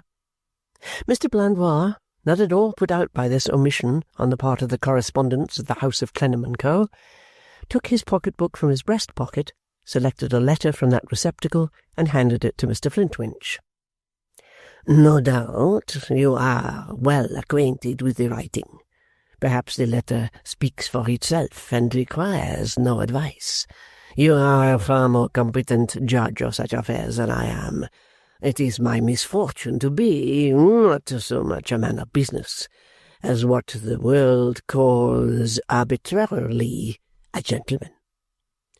Mr. Flintwinch took the letter and read, under date of Paris, We have to present to you, on behalf of the highly esteemed correspondents of our firm, M. Blandois of this city, and etc., etc., such facilities as he may require, and such attentions as may lie in your power, and etc., etc. Also have to add that if you will honour Mr. Blandois' drafts signed to the extent of, say, £50 sterling, 150, and etc., etc. Very good, sir, said Mr. Flintwinch. Take a chair. To the extent of anything that our house can do, we are in a retired, old-fashioned, steady way of business, sir. We shall be happy to render you our best assistance. I observe from the date of this that we could not yet be advised of it. Probably you came over with the delayed mail that brings the advice. That I came over with the delayed mail, sir, returned Mr. Blandois, passing his white hand down his high hooked nose. I know to the cost of my head and stomach, the detestable and intolerable weather having racked them both. You see me in the plight in which I came out of the packet within this half hour. I ought to have been here hours ago, and then I should not have to apologize. Permit me to apologize for presenting myself so unreasonably and frighteningly. No, by the by, you said not frightening. Permit me to apologize again. The esteemed lady, Mrs. Clennam, in her invalid chamber above stairs. Swagger and an air of authorized condescension do so much that Mr. Flintwinch had already begun to think this a highly gentlemanly personage.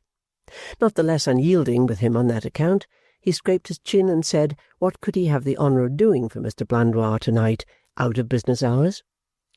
Faith, returned that gentleman, shrugging his cloaked shoulders, I must change, and eat, and drink, and be lodged somewhere. Have the kindness to advise me, a total stranger, where, and money is a matter of perfect indifference until tomorrow.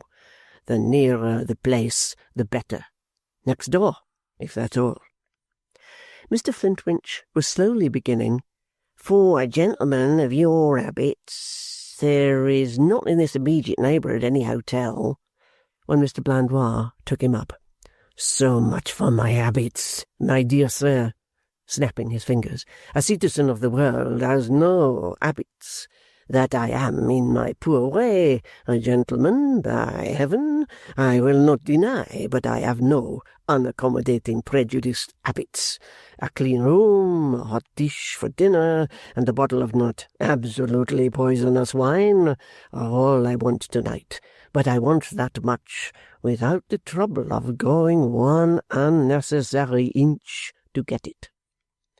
There is, said Mr Flintwinch, with more than his usual deliberation, as he met for a moment Mr Blandois' shining eyes, which were restless, there is a coffee-house and tavern close here, which, so far I can recommend, but there's no style about it. I dispense with style, said Mr Blandois, waving his hand. Do me the honour to show me the house, and introduce me there, if I am not too troublesome, and I shall be infinitely obliged. Mr Flintwinch, upon this, looked up his hat, and lighted Mr Blandois across the hall again. As he put the candle on a bracket, where the dark old panelling almost served as an extinguisher for it, he bethought himself of going up to tell the invalid that he would not be absent 5 minutes. Oblige me, said the visitor on his saying so, by presenting my card of visit. Do me the favour to add that I shall be happy to wait on Mrs Clennam to offer my personal compliments and to apologize for having occasioned any agitation in this tranquil corner, if it should suit her convenience to endure the presence of a stranger for a few minutes after he shall have changed his wet clothes and fortified himself with something to eat and drink.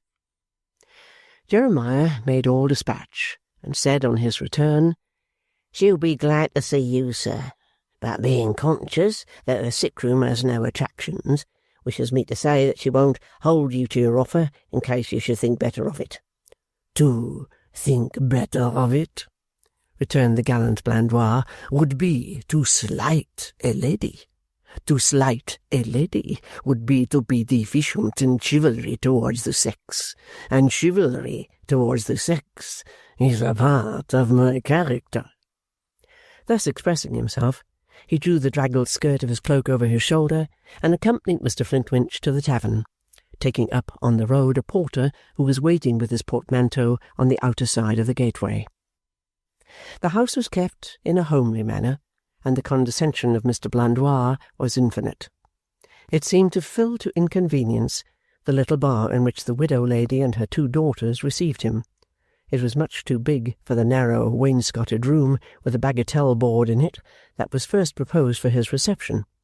It perfectly swamped the little private holiday sitting-room of the family, which was finally given up to him.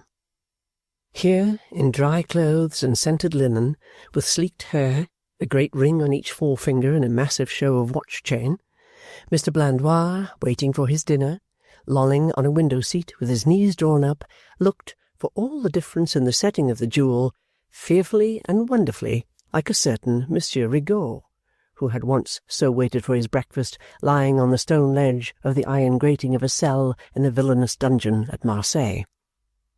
His greed at dinner, too, was closely in keeping with the greed of Monsieur Rigaud at breakfast. His avaricious manner of collecting all the eatables about him, and devouring some with his eyes while devouring others with his jaws, was the same manner. His utter disregard of other people, as shown in his way of tossing the little womanly toys of furniture about, flinging favourite cushions under his boots for a softer rest, and crushing delicate coverings with his big body and his great black head, had the same brute selfishness at the bottom of it. The softly moving hands that were so busy among the dishes had the old wicked facility of the hands that had clung to the bars, and when he could eat no more, and sat sucking his delicate fingers one by one, and wiping them on a cloth, there wanted nothing but the substitution of vine-leaves to finish the picture.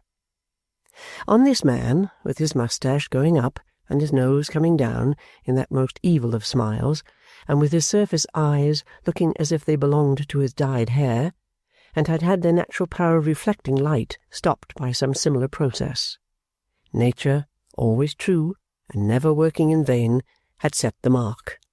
Beware. It was not her fault if the warning were fruitless.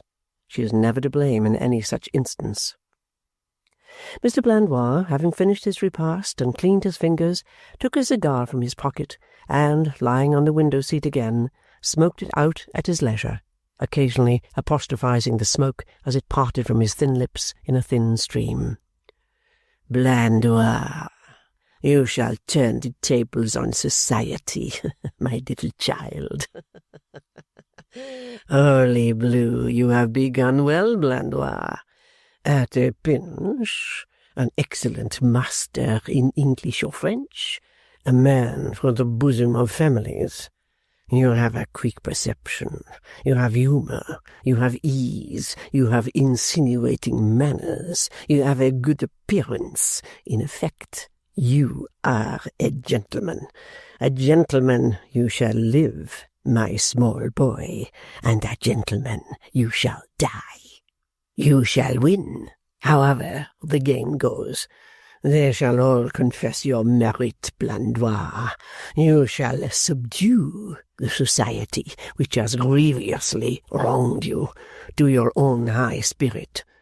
Death of my soul, you are high-spirited by right and by nature, my Blandois." To such soothing murmurs did this gentleman smoke out his cigar and drink out his bottle of wine. Both being finished, he shook himself into a sitting attitude, and with a concluding serious apostrophe, "Hold, then, Blandois, you ingenious one, have all your wits about you," arose and went back to the house of Clennam and Co. He was received at the door by Mistress Affery, who, under instructions from her lord, had lighted up 2 candles in the hall and a third on the staircase, and who conducted him to Mrs. Clennam's room. Tea was prepared there, and such little company arrangements had been made as usually attended the reception of expected visitors.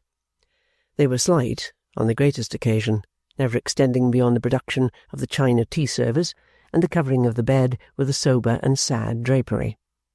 For the rest, there was the bier-like sofa with the block upon it, and the figure in the widow's dress, as if attired for execution, the fire topped by the mound of damped ashes, the grate with its second little mound of ashes, the kettle and the smell of black dye, all as they had been for 15 years. Mr. Flintwinch presented the gentleman commended to the consideration of Clennam and Co., Mrs. Clennam, who had the letter lying before her, bent her head, and requested him to sit. They looked very closely at one another. That was but natural curiosity. "I thank you, sir, for thinking of a disabled woman like me. Few who come here on business have any remembrance to bestow on one so removed from observation. It would be idle to expect that they should have. Out of sight, out of mind. While I am grateful for the exception, I don't complain of the rule." Mr. Blandois, in his most gentlemanly manner, was afraid he had disturbed her by unhappily presenting himself at such an unconscionable time, for which he had already offered his best apologies to Mr. He begged pardon, but by name had not the distinguished honour. "Mr. Flintwinch has been connected with the house for many years." Mr. Blandois was Mr. Flintwinch's most obedient, humble servant. He entreated Mr. Flintwinch to receive the assurance of his profoundest consideration. "My husband being dead," said Mrs. Clennam, "and my son preferring another pursuit, our old house has no other representative in these days than Mr. Flintwinch." "What do you call yourself?" was the surly demand of that gentleman. "You have the head of 2 men." "My sex disqualifies me," she proceeded with merely a slight turn of her eyes in Jeremiah's direction, "from taking a responsible part in the business, even if I had the ability, and therefore Mr. Flintwinch combines my interest with his own and conducts it. It is not what it used to be, but some of our old friends, principally the writers of this letter, have the kindness not to forget us, and we retain the power of doing what they entrust to us as efficiently as we ever did. This, however, is not interesting to you. You are English, sir?" "Faith, madame, no. I am neither born nor bred in England. In effect, I am of no country," said Mr. Blandois, stretching out his leg and smiting it. "I descend from 6 countries." You have been much about the world? It is true. By heaven, madame, I have been here and there and everywhere. You have no ties, probably, are not married? Madame, said Blandois, with an ugly fall of his eyebrows, I adore your sex, but I am not married. Never was. Mistress Affery, who stood at the table near him, pouring out the tea, happened in her dreamy state to look at him as he said these words, and to fancy that she caught an expression in his eyes which attracted her own eyes so that she could not get them away. The effect of this fancy was to keep her staring at him with the teapot in her hand, not only to her own great uneasiness, but manifestly to his too, and through them both to Mrs. Clennam's and Mr. Flintwinch's. Thus a few ghostly moments supervened, when they were all confusedly staring without knowing why. "Affery," her mistress was the first to say, "what is the matter with you?" I don't know, said Mistress Affery, with her disengaged left hand extended towards the visitor. It ain't me. It's him. What does this good woman mean? Cried Mr. Blandois, turning white, hot, and slowly rising with a look of such deadly wrath that it contrasted surprisingly with the slight force of his words. How is it possible to understand this good creature? It's not possible, said Mr. Flintwinch, screwing himself rapidly in that direction. She don't know what she means. She's an idiot, a wanderer in her mind. She shall have a doze. She shall have such a doze. Get along with you, my woman, he added in her ear. Get along with you, while you know your Affery, and before you're shaken to yeast. Mistress Affery, sensible of the danger in which her identity stood, relinquished the teapot as her husband seized it, put her apron over her head, and in a twinkling vanished.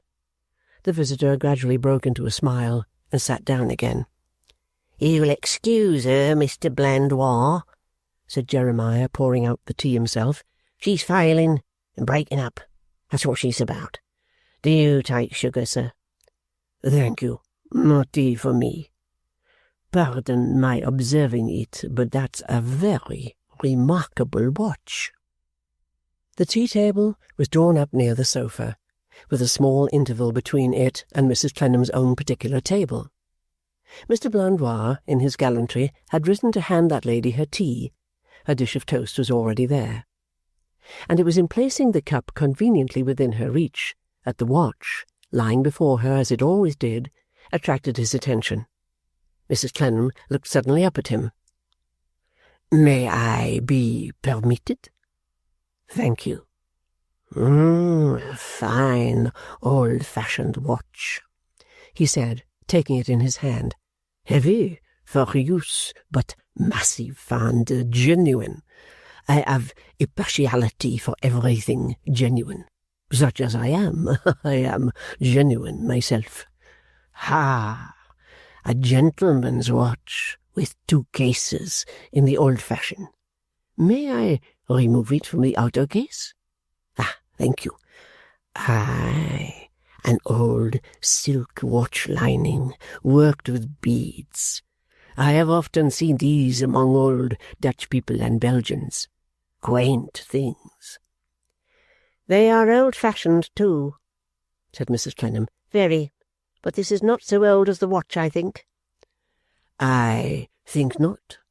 Extraordinary how they used to complicate these ciphers," remarked Mr. Blandois, glancing up with his own smile again. "Now, is this D.N.F.? It might be almost anything." "Those are the letters." Mr. Flintwinch, who had been observantly pausing all this time with a cup of tea in his hand and his mouth open ready to swallow the contents, began to do so, always entirely filling his mouth before he emptied it at a gulp, and always deliberating again before he refilled it. D.N.F. is some tender, lovely, fascinating fair creature, I make no doubt," observed Mr. Blandois as he snapped on the case again. "I adore her memory, on the assumption. Unfortunately for my peace of mind, I adore but too readily. It may be a vice, it may be a virtue, but adoration of female beauty and merit constitutes 3 parts of my character, madame. Mr. Flintwinch had by this time poured himself out another cup of tea, which he was swallowing in gulps as before, with his eyes directed to the invalid. You may be heart-free here, sir, she returned to Mr. Blandois. Those letters are not intended, I believe, for the initials of any name. Of a motto, perhaps? Said Mr. Blandois casually. Of a sentence. They have always stood, I believe, for do not forget. And naturally, said Mr. Blandois, replacing the watch and stepping backward to his former chair, you do not forget. Mr. Flintwinch, finishing his tea, not only took a longer gulp than he had yet taken, but made his succeeding pause under new circumstances. That is to say, with his head thrown back, and his cup held still at his lips, while his eyes were still directed at the invalid. She had that force of face, and that concentrated air of collecting her firmness or obstinacy, which represented in her case what would have been gesture and action in another, as she replied with her deliberate strength of speech, No, sir, I do not forget. To lead a life as monotonous as mine has been during many years, it is not the way to forget. To lead a life of self-correction is not the way to forget. To be sensible of having, as we all have, every one of us, all the children of Adam, offences to expiate and peace to make, does not justify the desire to forget. Therefore I have long dismissed it, and I neither forget nor wish to forget. Mr. Flintwinch, who had latterly been shaking the sediment at the bottom of his teacup, round and round, here gulped it down, and putting the cup in the tea-tray, as done with, turned his eyes upon Mr. Blandois as if to ask him what he thought of that. All expressed, madame, said Mr. Blandois with his smoothest bow and his white hand on his breast, by the word naturally, which I am proud to have had sufficient apprehension and appreciation, but without appreciation I could not be Blandois to employ. Pardon me, sir, she returned, if I doubt the likelihood of a gentleman of pleasure and change and politeness, accustomed to court and to be courted. Oh, madame, by heaven! If I doubt the likelihood of such a character, quite comprehending what belongs to mine in my circumstances, not to obtrude doctrine upon you. She looked at the rigid pile of hard pale books before her. For you go your own way, and the consequences are on your own head.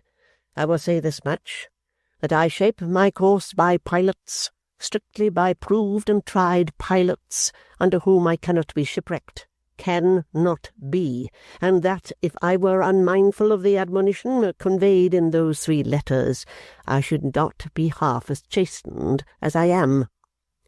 It was curious how she seized the occasion to argue with some invisible opponent, perhaps with her own better sense, always turning upon herself in her own deception. If I forgot my ignorances in my life of health and freedom, I might complain of the life to which I am now condemned. I never do. I never have done. If I forgot that this scene, the earth, is expressly meant to be a scene of gloom and hardship and dark trial for the creatures who are made out of its dust, I might have some tenderness for its vanities. But I have no such tenderness. If I did not know that we are, every one, the subject, most justly the subject, of a wrath that must be satisfied, and against which mere actions are nothing, I might repine at the difference between me, imprisoned here, and the people who pass that gateway yonder.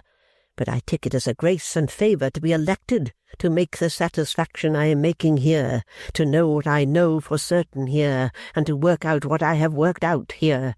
My affliction might otherwise have had no meaning to me. Hence I would forget, and I do forget, nothing. Hence I am contented, and say it is better with me than with millions. As she spoke these words, she put her hand upon the watch, and restored it to the precise spot on her little table which it always occupied. With her touch lingering upon it, she sat for some moments afterwards, looking at it steadily and half defiantly. Mr. Blandois, during this exposition, had been strictly attentive, keeping his eyes fastened on the lady and thoughtfully stroking his moustache with his 2 hands. Mr. Flintwinch had been a little fidgety, and now struck in. There, said he, that is quite understood, Mrs. Clennam, and you have spoken piously and well. Mr. Blandois, I suspect, is not of a pious caste.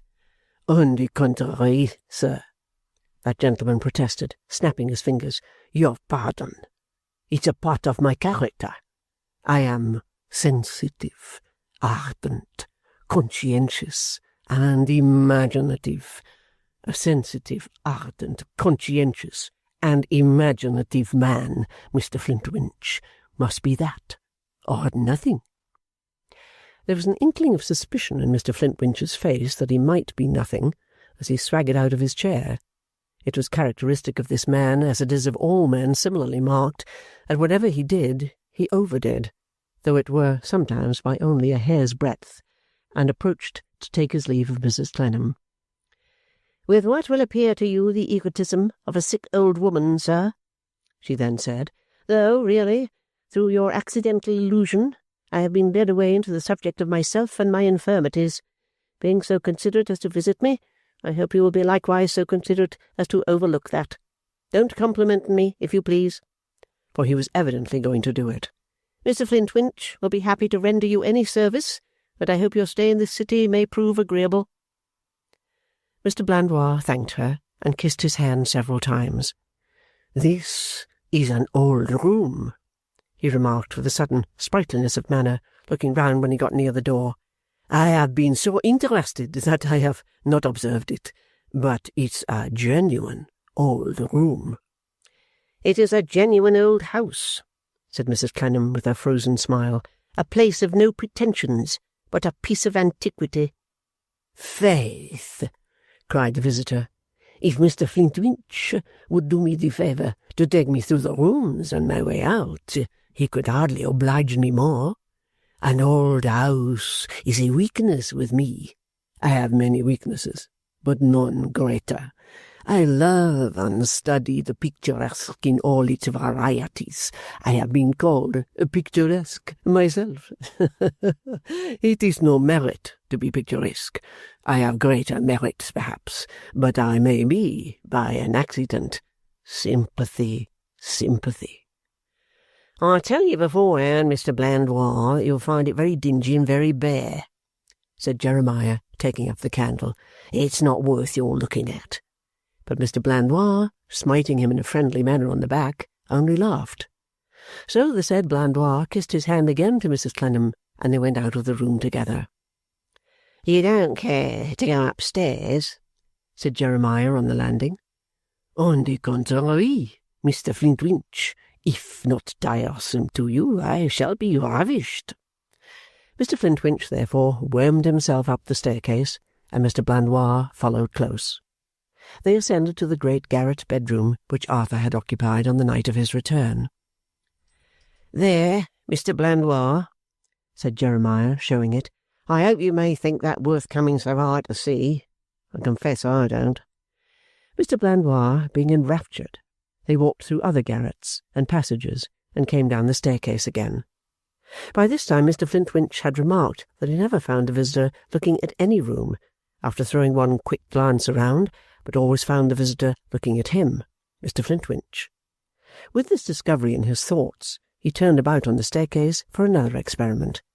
He met his eyes directly, and on the instant of their fixing one another, the visitor, with that ugly play of nose and moustache, laughed, as he had done at every similar moment since they left Mrs. Clennam's chamber, a diabolically silent laugh. As a much shorter man than the visitor, Mr. Flintwinch was at the physical disadvantage of being thus disagreeably leered at from a height, and as he went first down the staircase, and was usually a step or two lower than the other, this disadvantage was at the time increased.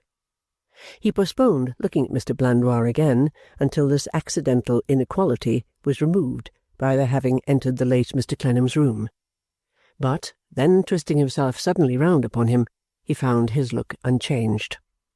A most admirable old house, smiled Mr. Blandois. So mysterious.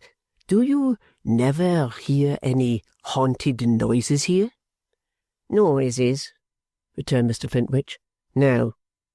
"Nor see any devils?" "Not," said Mr Flintwinch, grimly screwing himself at his questioner, "not any that introduce themselves under that name and in that capacity." "Ah, portrait here, I see," still looking at Mr Flintwinch as if he were the portrait. "It's a portrait, sir, as you observe." "May I ask the subject, Mr Flintwinch?" "Mr Clennam, deceased, her husband." "Former owner of the remarkable watch, perhaps?" said the visitor. Mr Flintwinch, who had cast his eyes towards the portrait, twisted himself about again, and again found himself the subject of the same look and smile. "Yes, Mr Blandois," he replied tartly, "it was his, and his uncle's before him, and Lord knows who before him, and that's all I can tell you of its pedigree." "That's a strongly marked character, Mr Flintwinch, our friend upstairs." "Yes, sir," said Jeremiah, twisting himself at the visitor again, as he did during the whole of this dialogue, like some screw machine that fell short of its grip, for the other never changed, and he always felt obliged to retreat a little. "She is a remarkable woman. Great fortitude, great strength of mind." "They must have been very happy," said Blandois. "Who?" demanded Mr Flintwinch, with another screw at him. Mr Blandois shook his right forefinger towards the sick room, and his left forefinger towards the portrait, and then putting his arms akimbo, and striding his legs wide apart, stood smiling down at Mr Flintwinch, with the advancing nose and the retreating moustache. "As happy as most other married people, I suppose," returned Mr Flintwinch. "I can't say. I don't know. There are secrets in all families." "Secrets?" cried Mr Blandois quickly. "Say it again, my son." "I say," replied Mr Flintwinch, upon whom he had swelled himself so suddenly that Mr Flintwinch found his face almost brushed by the dilated chest, "I say there are secrets in all families." "So there are," cried the other, clapping him on both shoulders and rolling him backwards and forwards. "Ha, ha, ha! You are right. So there are secrets. Holy blue! There are devil's own secrets in some families, Mr Flintwinch." With that, after clapping Mr Flintwinch on both shoulders several times, as if in a friendly and humorous way he were rallying him on a joke he had made, he threw up his arms, threw back his head, hooked his hands together behind it, and burst into a roar of laughter. It was in vain for Mr Flintwinch to try another screw at him. He had his laugh out. "But favour me with the candle a moment," he said when he had done. "Let us have a look at the husband of the remarkable lady, huh?" holding up the light at arm's length. "A decided expression of face here, too, though not of the same character. Looks as if he were saying, 'What is it? Do not forget.' Does he not, Mr Flintwinch?" "By heaven, sir, he does." As he returned the candle, he looked at him once more, and then, leisurely strolling out with him into the hall, declared it to be a charming old house indeed, and one which had so greatly pleased him that he would not have missed inspecting it for £100. Throughout these singular freedoms on the part of Mr Blandois, which involved a general alteration in his demeanour, making it much coarser and rougher, much more violent and audacious than before, Mr Flintwinch, whose leathern face was not liable to many changes, preserved its immobility intact. Beyond now appearing perhaps to have been left hanging a trifle too long before that friendly operation of cutting down, he outwardly maintained an equable composure.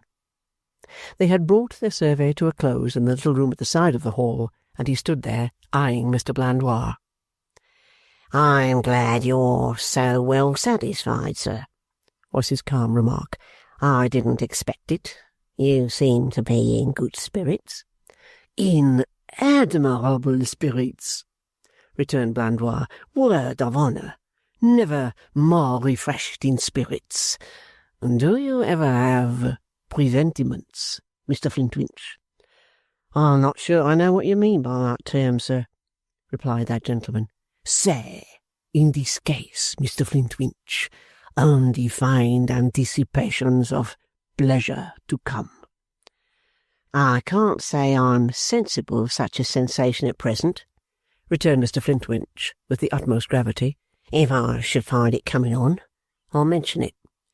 Now I, said Blandois, I, my son, have a presentiment tonight that we shall be well acquainted. Do you find it coming on? No, returned Mr. Flintwinch, deliberately inquiring of himself. I can't say I do. I have a strong presentiment that we shall become intimately acquainted. You have no feeling of that sort yet? Not yet, said Mr. Flintwinch. Mr. Blandois, taking him by both shoulders again, rolled him about a little in his former merry way, then drew his arm through his own, and invited him to come off and drink a bottle of wine, like a dear, deep old dog as he was.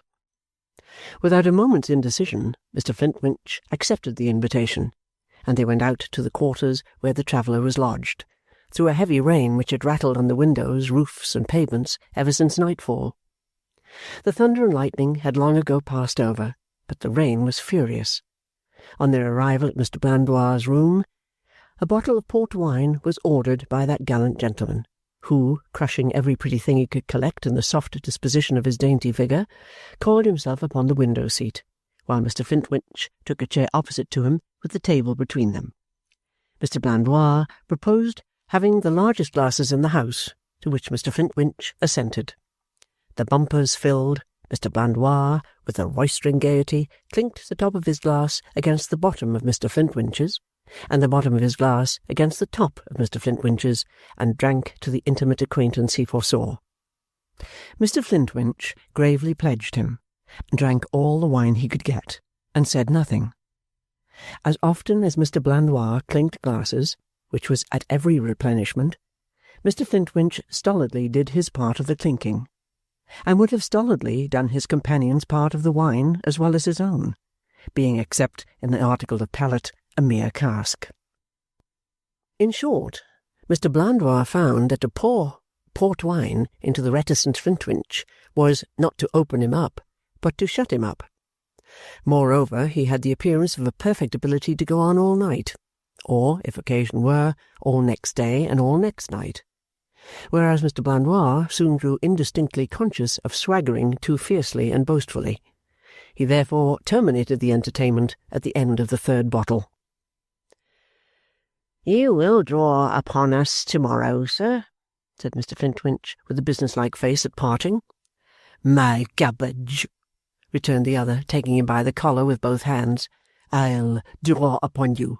Have no fear. Adieu, my Flintwinch. Receive at parting." Here he gave him a southern embrace and kissed him soundly on both cheeks. "The word of a gentleman. By 1,000 thunders, you shall see me again." He did not present himself next day, though the letter of advice came duly to hand. Inquiring after him at night, Mr. Flintwinch found with surprise that he had paid his bill and gone back to the Continent by way of Calais. Nevertheless, Jeremiah scraped out of his cogitating face a lively conviction that Mr. Blandois would keep his word on this occasion and would be seen again. Chapter 31. Spirit. Anybody may pass, any day, in the thronged thoroughfares of the metropolis, some meagre, wrinkled, yellow old man, who might be supposed to have dropped from the stars, if there were any star in the heavens dull enough to be suspected of casting off so feeble a spark, creeping along with a scared air, as though bewildered and a little frightened by the noise and bustle. This old man is always a little old man. If he were ever a big old man, he was shrunk into a little old man. If he were always a little old man, he has dwindled into a less old man. His coat is a colour and cut that never was the mode anywhere, at any period. Clearly it was not made for him or for any individual mortal. Some wholesale contractor measured fate for 5,000 coats of such quality, and fate has lent this old coat to this old man as one of a long unfinished line of many old men. It has always large dull metal buttons, similar to no other buttons. This old man wears a hat, a thumbed and napless and yet an obdurate hat, which has never adapted itself to the shape of his poor head. His coarse shirt and his coarse neckcloth have no more individuality than his coat and hat. They have the same character of not being his, of not being anybody's. Yet this old man wears these clothes with a certain unaccustomed air of being dressed and elaborated for the public ways, as though he passed the greater part of his time in a nightcap and gown. And so, like the country mouse, in the second year of a famine, come to see the town mouse, and timidly threading his way to the town mouse's lodging through a city of cats, this old man passes in the streets. Sometimes, on holidays towards evening, he will be seen to walk with a slightly increased infirmity, and his old eyes will glimmer with a moist and marshy light. Then the little old man is drunk. A very small measure will overset him. He may be bowled off his unsteady legs with a half-pint pot. Some pitying acquaintance, chance acquaintance very often, has warmed up his weakness with a treat of beer, and the consequence will be the lapse of a longer time than usual before he shall pass again. For the little old man is going home to the workhouse, and on his good behaviour they do not let him out often, though methinks they might, considering the few years he has before him to go out in under the sun.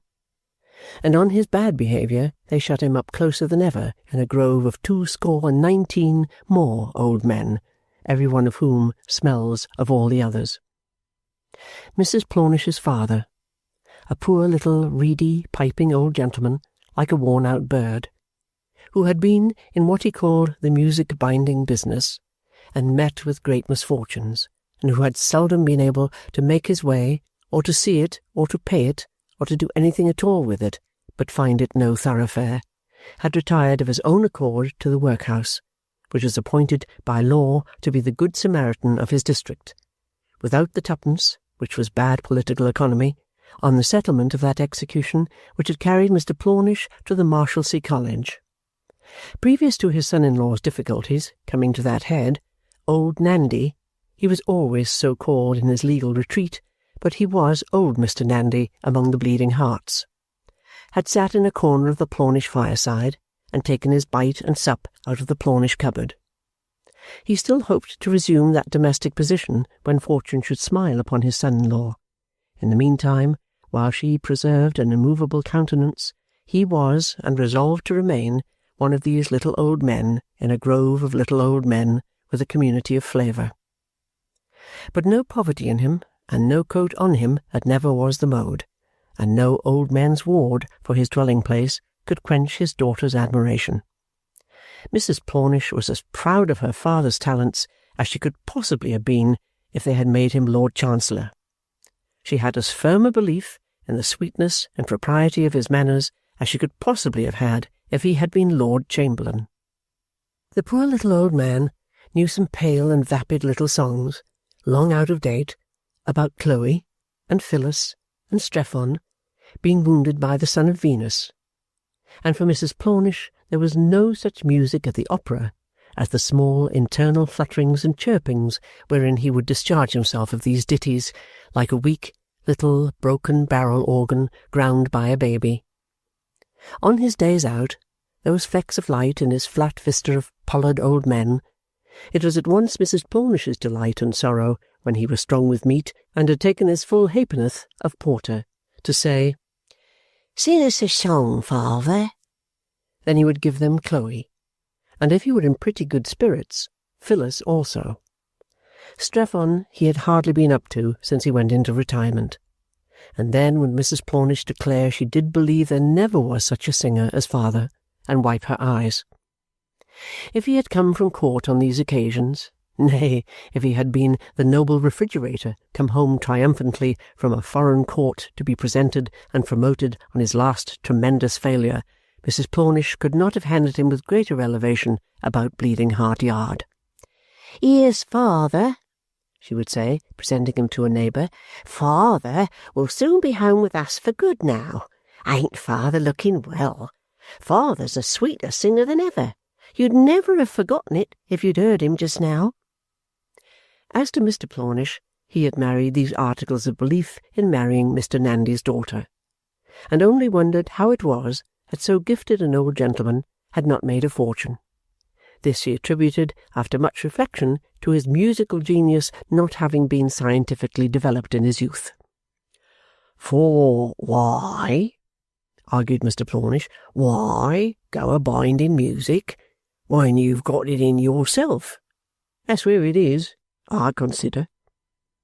Old Nandy had a patron, one patron. He had a patron who, in a certain sumptuous way, an apologetic way, as if he constantly took an admiring audience to witness that he really could not help being more free with this old fellow than he might have expected on account of his simplicity and poverty, was mightily good to him.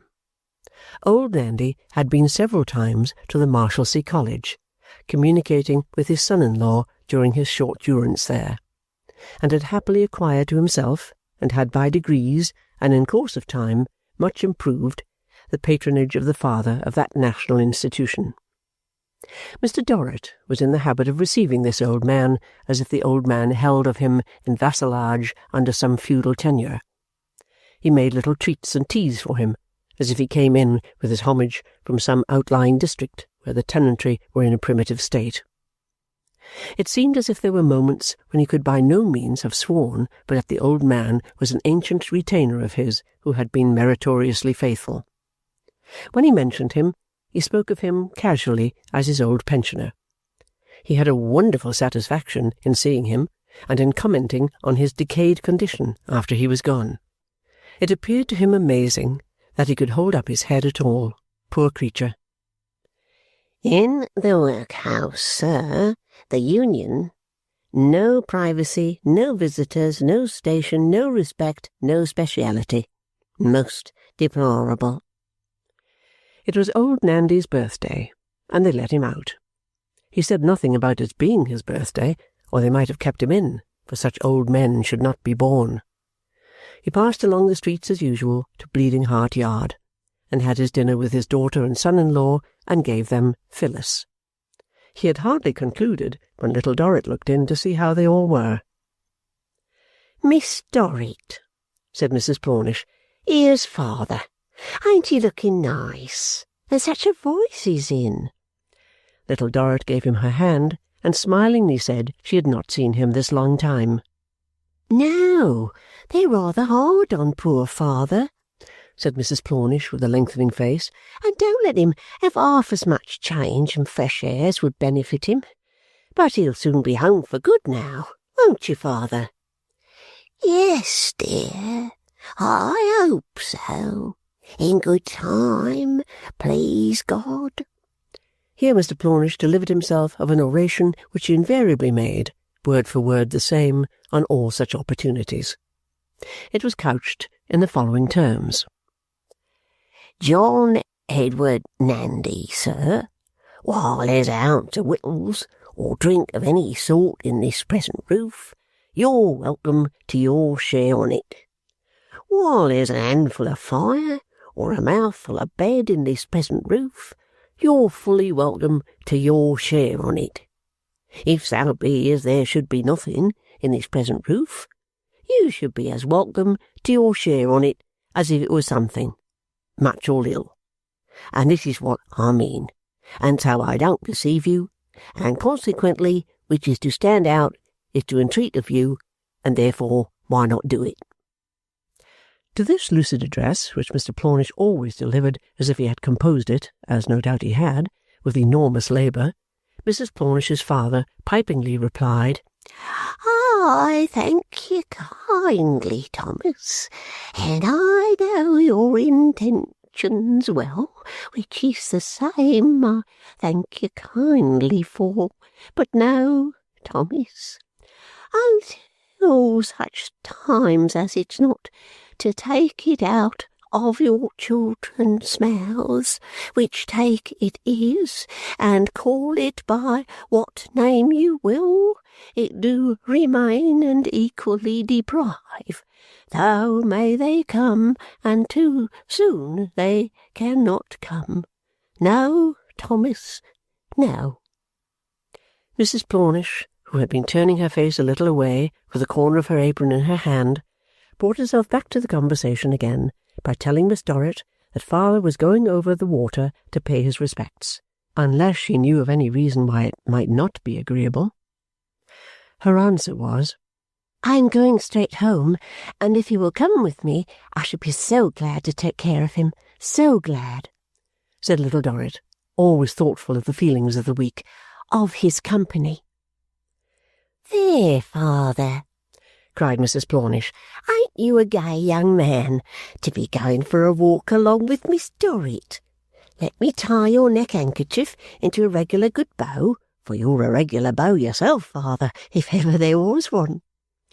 With this filial joke, his daughter smartened him up, and gave him a loving hug, and stood at the door with a weak child in her arms, and a strong child tumbling down the steps, looking after her little old father as he toddled away with his arm under Little Dorrit's. They walked at a slow pace, and Little Dorrit took him by the iron bridge, and sat him down there for a rest, and they looked over at the water, and talked about the shipping, and the old man mentioned what he would do if he had a ship full of gold coming home to him.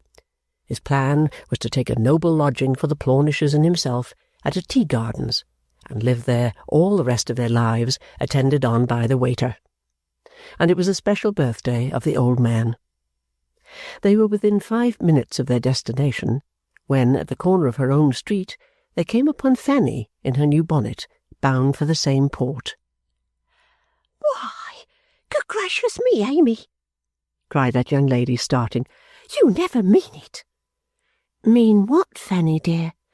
"Well, I could have believed a great deal of you," returned the young lady with burning indignation, "but I don't think even I could have believed this, even of you." "Fanny!" cried Little Dorrit, wounded and astonished. "Oh, don't Fanny me, you mean little thing, don't. The idea of coming along the open streets in the broad light of day with a pauper," firing off the last word as if it were a ball from an air-gun. "Oh, Fanny! I tell you not to Fanny me, for I'll not submit to it. I never knew such a thing. The way in which you are resolved and determined to disgrace us on all occasions is really infamous. You bad little thing." "Does it disgrace anybody," said Little Dorrit very gently, "to take care of this poor old man?" "Yes, miss," returned her sister, "and you ought to know it does. And you do know it does. And you do it because you know it does. The principal pleasure of your life is to remind your family of their misfortunes, and the next great pleasure of your existence is to keep low company. But, however, if you have no sense of decency, I have. You'll please to allow me to go on the other side of the way, unmolested." With this, she bounced across to the opposite pavement. The old disgrace, who had been deferentially bowing a pace or two off, for Little Dorrit had let his arm go in her wonder when Fanny began, and who had been hustled and cursed by impatient passengers for stopping the way, rejoined his companion rather giddy, and said, "I hope nothing's wrong with your honoured father, miss. I hope there's nothing the matter in the honoured family." No," returned Little Dorrit. "No, thank you. Give me your arm again, Mr. Nandy. We shall soon be there now." So she talked to him as she had talked before, and they came to the lodge, and found Mr. Chivery on the lock, and went in. Now it happened that the father of the Marshalsea was sauntering towards the lodge at that moment when they were coming out of it, entering the prison arm in arm. As the spectacle of their approach met his view, he displayed the utmost agitation and despondency of mind, and, altogether regardless of old Nandy, who, making his reverence, stood with his hat in his hand, as he always did in that gracious presence, turned about and hurried in at his own doorway and up the staircase. Leaving the old unfortunate, whom in an evil hour she had taken under her protection, with a hurried promise to return to him directly, Little Dorrit hastened after her father, and on the staircase found Fanny following her, and flouncing up with offended dignity. The three came into the room almost together, and the father sat down in his chair, buried his face in his hands, and uttered a groan. "Of course," said Fanny. "Very proper. Poor afflicted Pa. Now, I hope you believe me, miss." "What is it, father?" cried Little Dorrit, bending over him. "Have I made you unhappy, father? Not I hope." "You hope, indeed, I dare say. Oh, you—" Fanny paused for a sufficiently strong expression. "You common-minded little Amy, you complete prison child." He stopped these angry reproaches with a wave of his hand, and sobbed out, raising his face and shaking his melancholy head at his younger daughter, "Amy, I know that you are innocent in intention, but you have cut me to the soul." "Innocent in intention?" the implacable Fanny struck in. "Stuff in intention. Low in intention. Lowering of the family in intention." "Father!" cried Little Dorrit, pale and trembling. "I'm very sorry. Pray forgive me. Tell me how it is, that I may not do it again." "How it is, you prevaricating little piece of goods!" cried Fanny.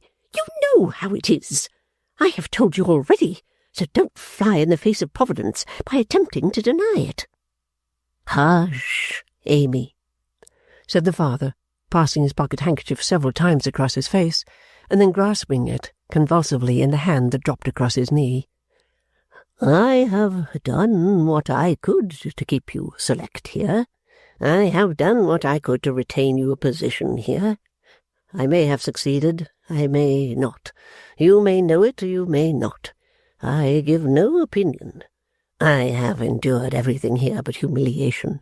That I have happily been spared. Until this day." Here his convulsive grasp unclosed itself, and he put his pocket-handkerchief to his eyes again. Little Dorrit, on the ground beside him, with an imploring hand upon his arm, watched him remorsefully. Coming out of his fit of grief, he clenched his pocket-handkerchief once more.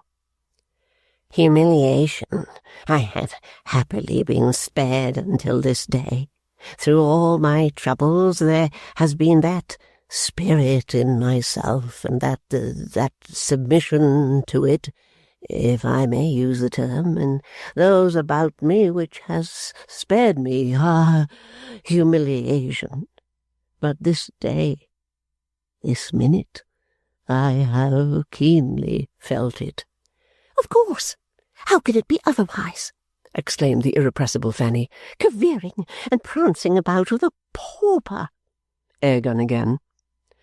"But, dear father," cried Little Dorrit, "I don't justify myself for having wounded your dear heart. No, heaven knows I don't." She clasped her hands in quite an agony of distress. "I do nothing but beg and pray you to be comforted and overlook it.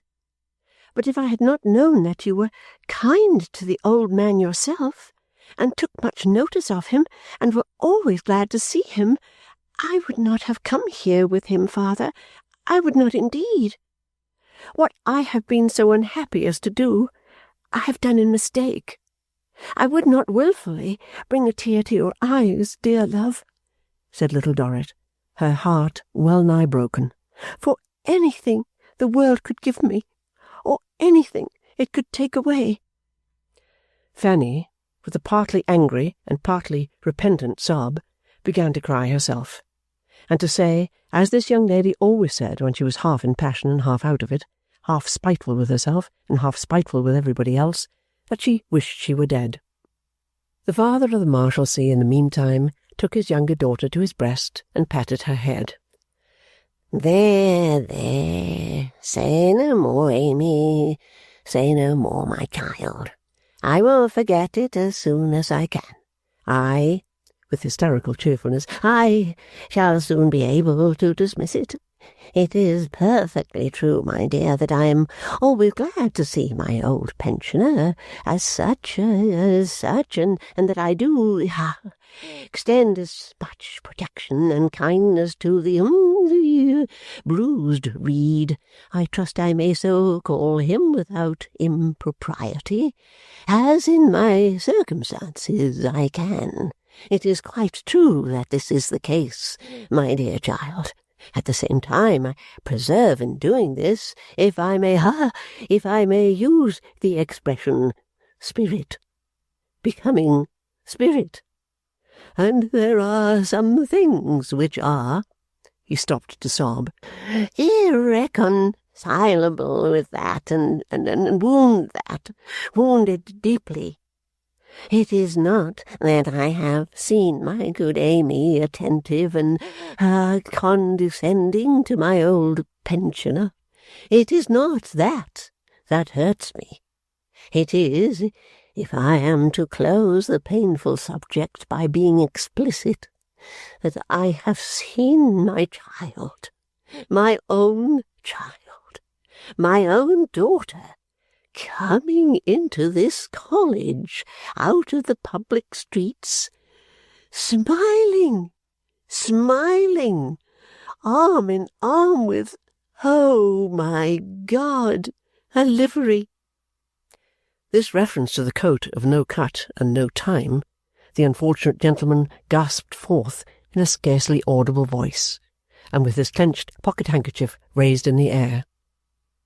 His excited feelings might have found some further painful utterance, but for a knock at the door, which had been already twice repeated, and to which Fanny, still wishing herself dead, and indeed now going so far as to add buried, cried, "Come in."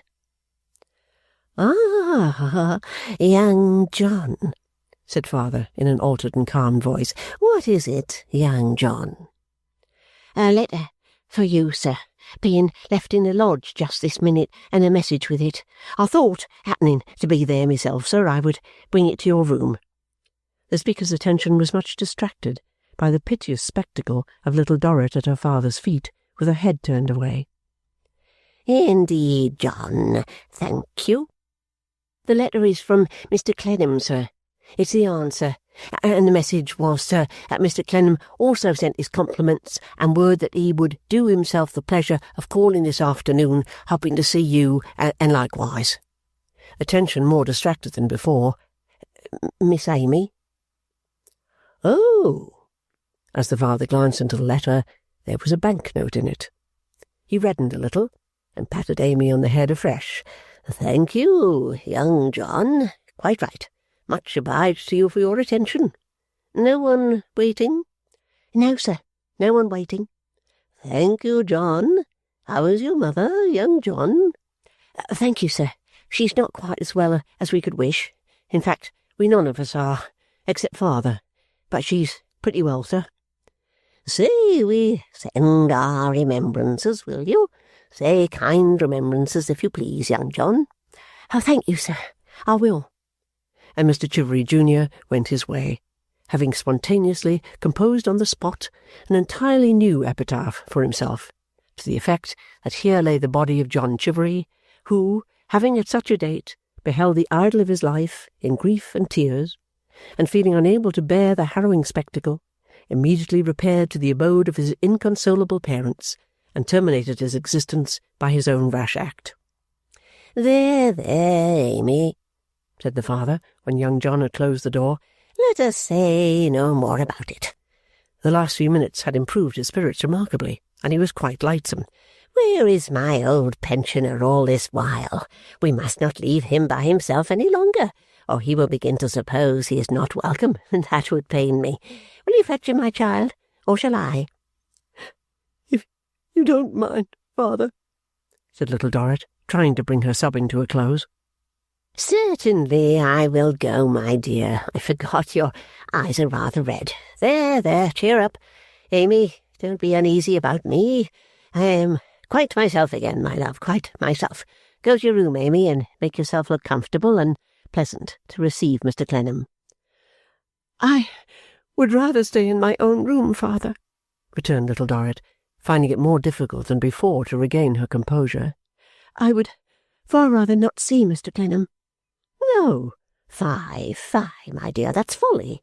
Mr. Clennam is a very gentlemanly man, very gentlemanly, a little reserved at times, but I will say extremely gentlemanly. I couldn't think of you not being here to receive Mr. Clennam, my dear, especially this afternoon. So go and freshen yourself up, Amy. Go and freshen yourself up like a good girl.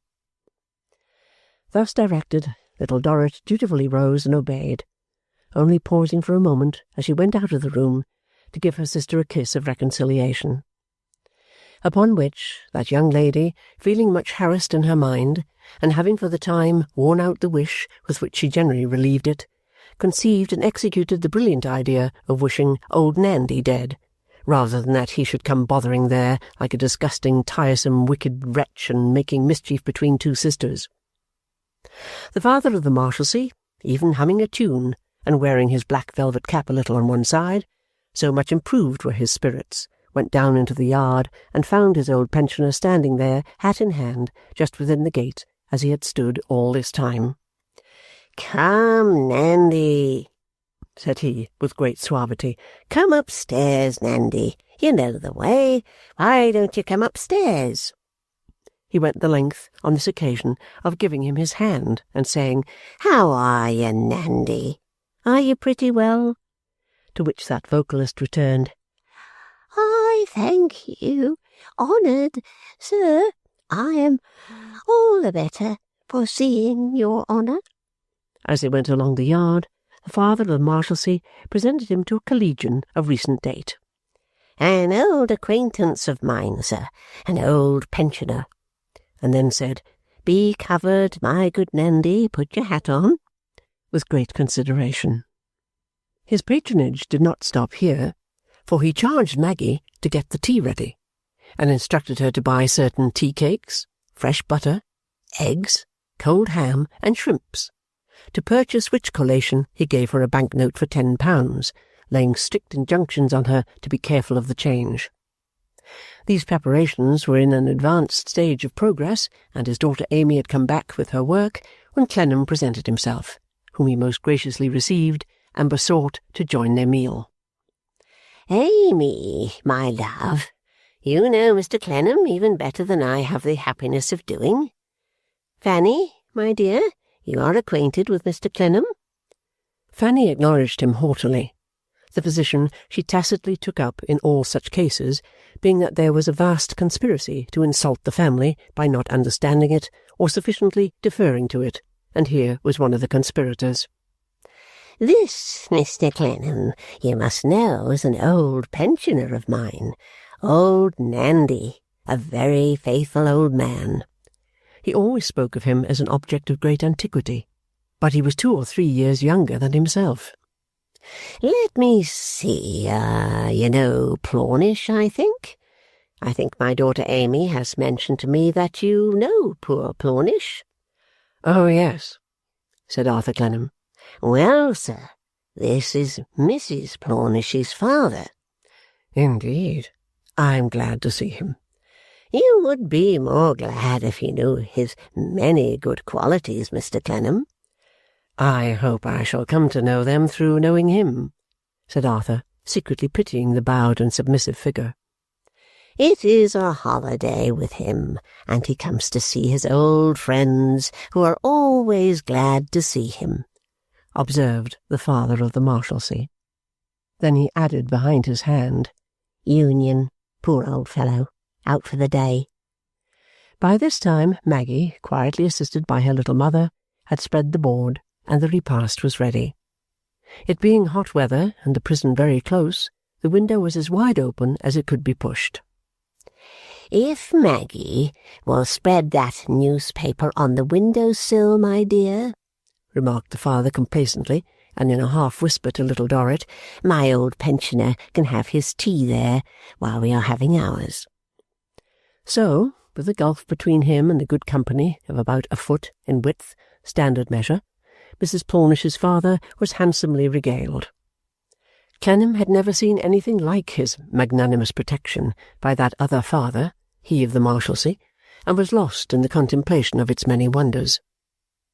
The most striking of these was perhaps the relishing manner in which he remarked on the pensioner's infirmities and failings, as if he were a gracious keeper making a running commentary on the decline of the harmless animal he exhibited.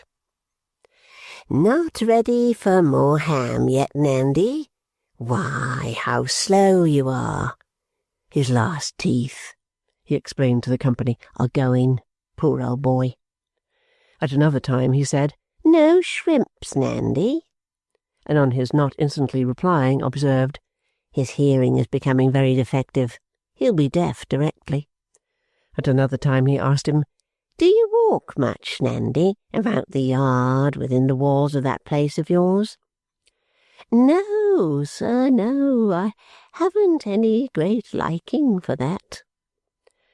"No, to be sure," he assented. "Very natural." Then he privately informed the circle, "Legs going." Once he asked the pensioner, in that general clemency which asked him anything to keep him afloat, how old his younger grandchild was. "John Edward," said the pensioner, slowly laying down his knife and fork to consider. "How old, sir?" Let me think now." The father of the Marshalsea tapped his forehead. "Memory weak." "John Edward, sir. Oh, well, I really forget. I couldn't say at this minute, sir, whether it's 2 and 2 months or whether it's 2 and 5 months. It's one or the other."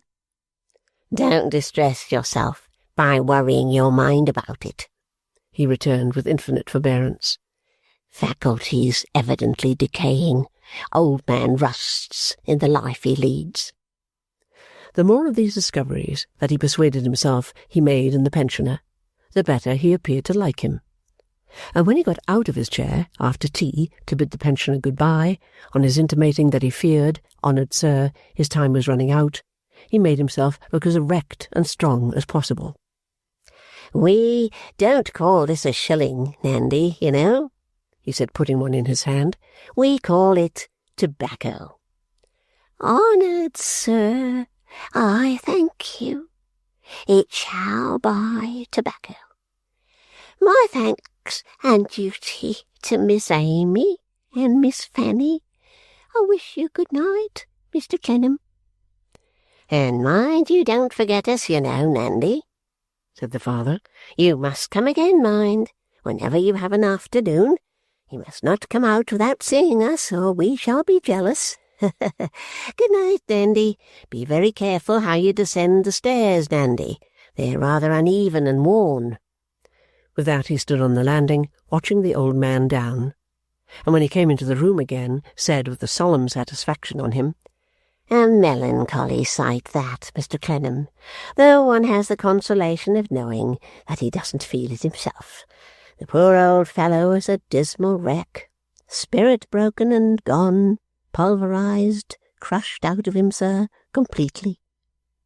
As Clennam had a purpose in remaining, he said what he could responsive to these sentiments, and stood at the window with their enunciator, while Maggie and her little mother washed the tea-service and cleared it away.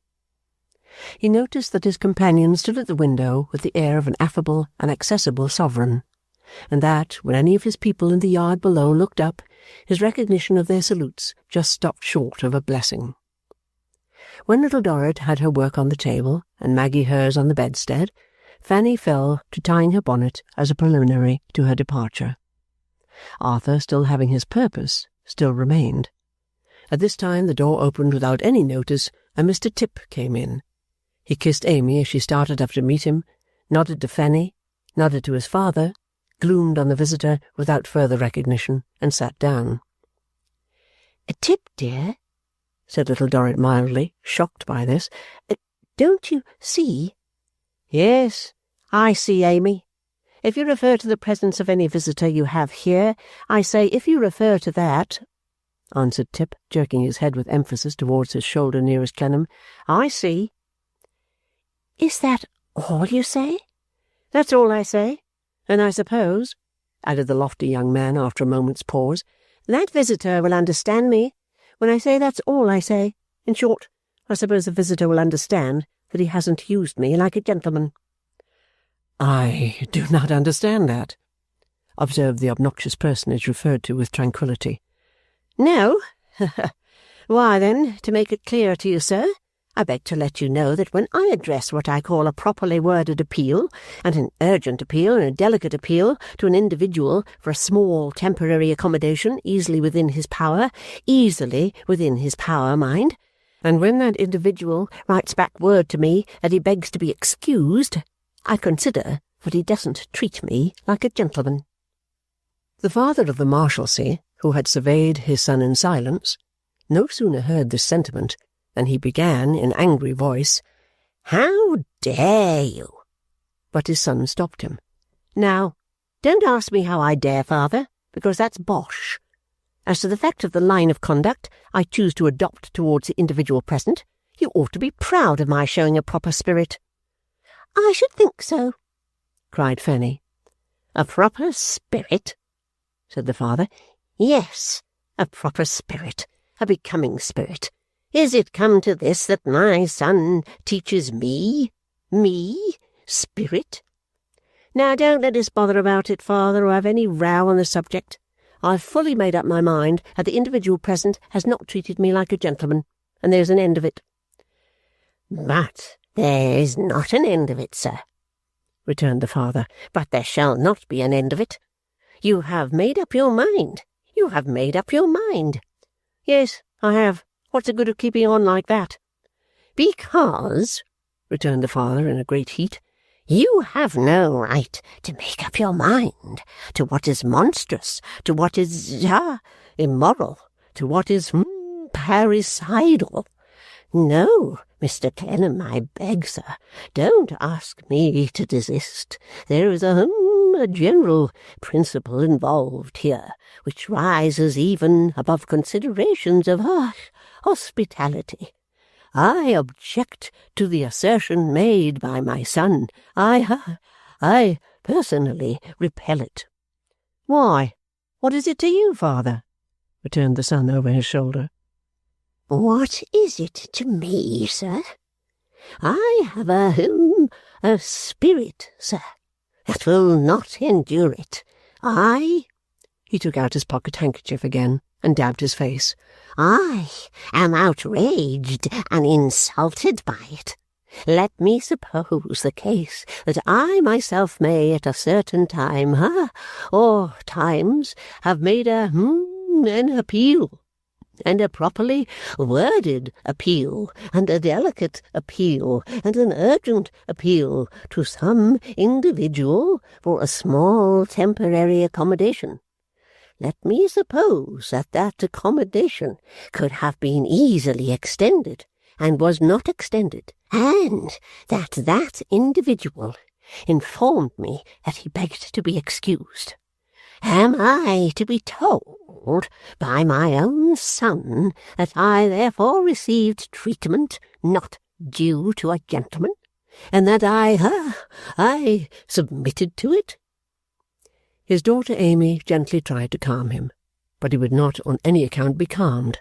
He said his spirit was up, and he wouldn't endure this. Was he to be told that, he wished to know again, by his own son on his own hearth to his own face, was that humiliation to be put upon him by his own blood? You are putting it on yourself, father, and getting into all this injury of your own accord, said the young gentleman morosely. What I have made up my mind about has nothing to do with you. What I said had nothing to do with you. Why need you go trying on other people's hats?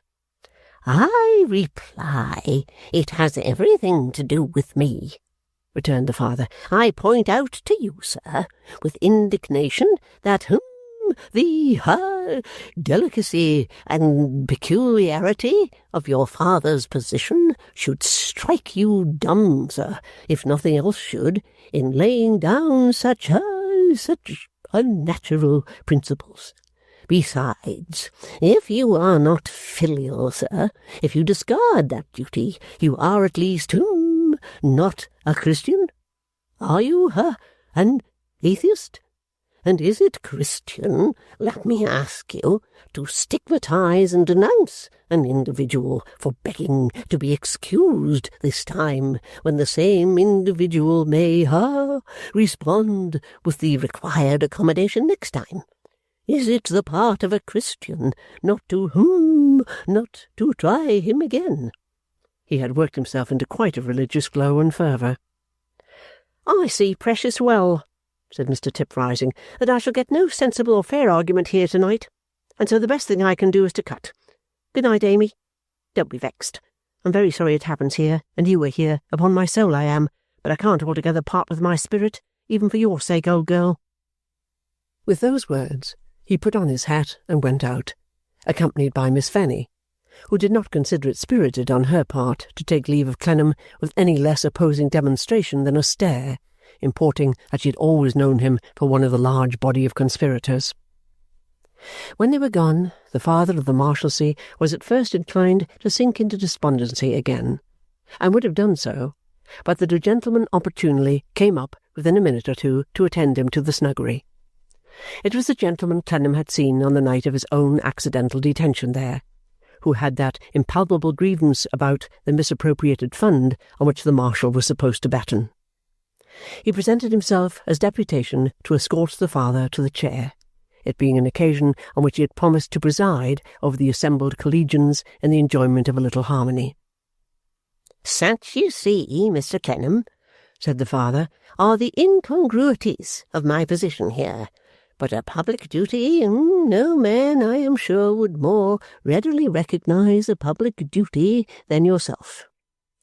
Clennam besought him not to delay a moment.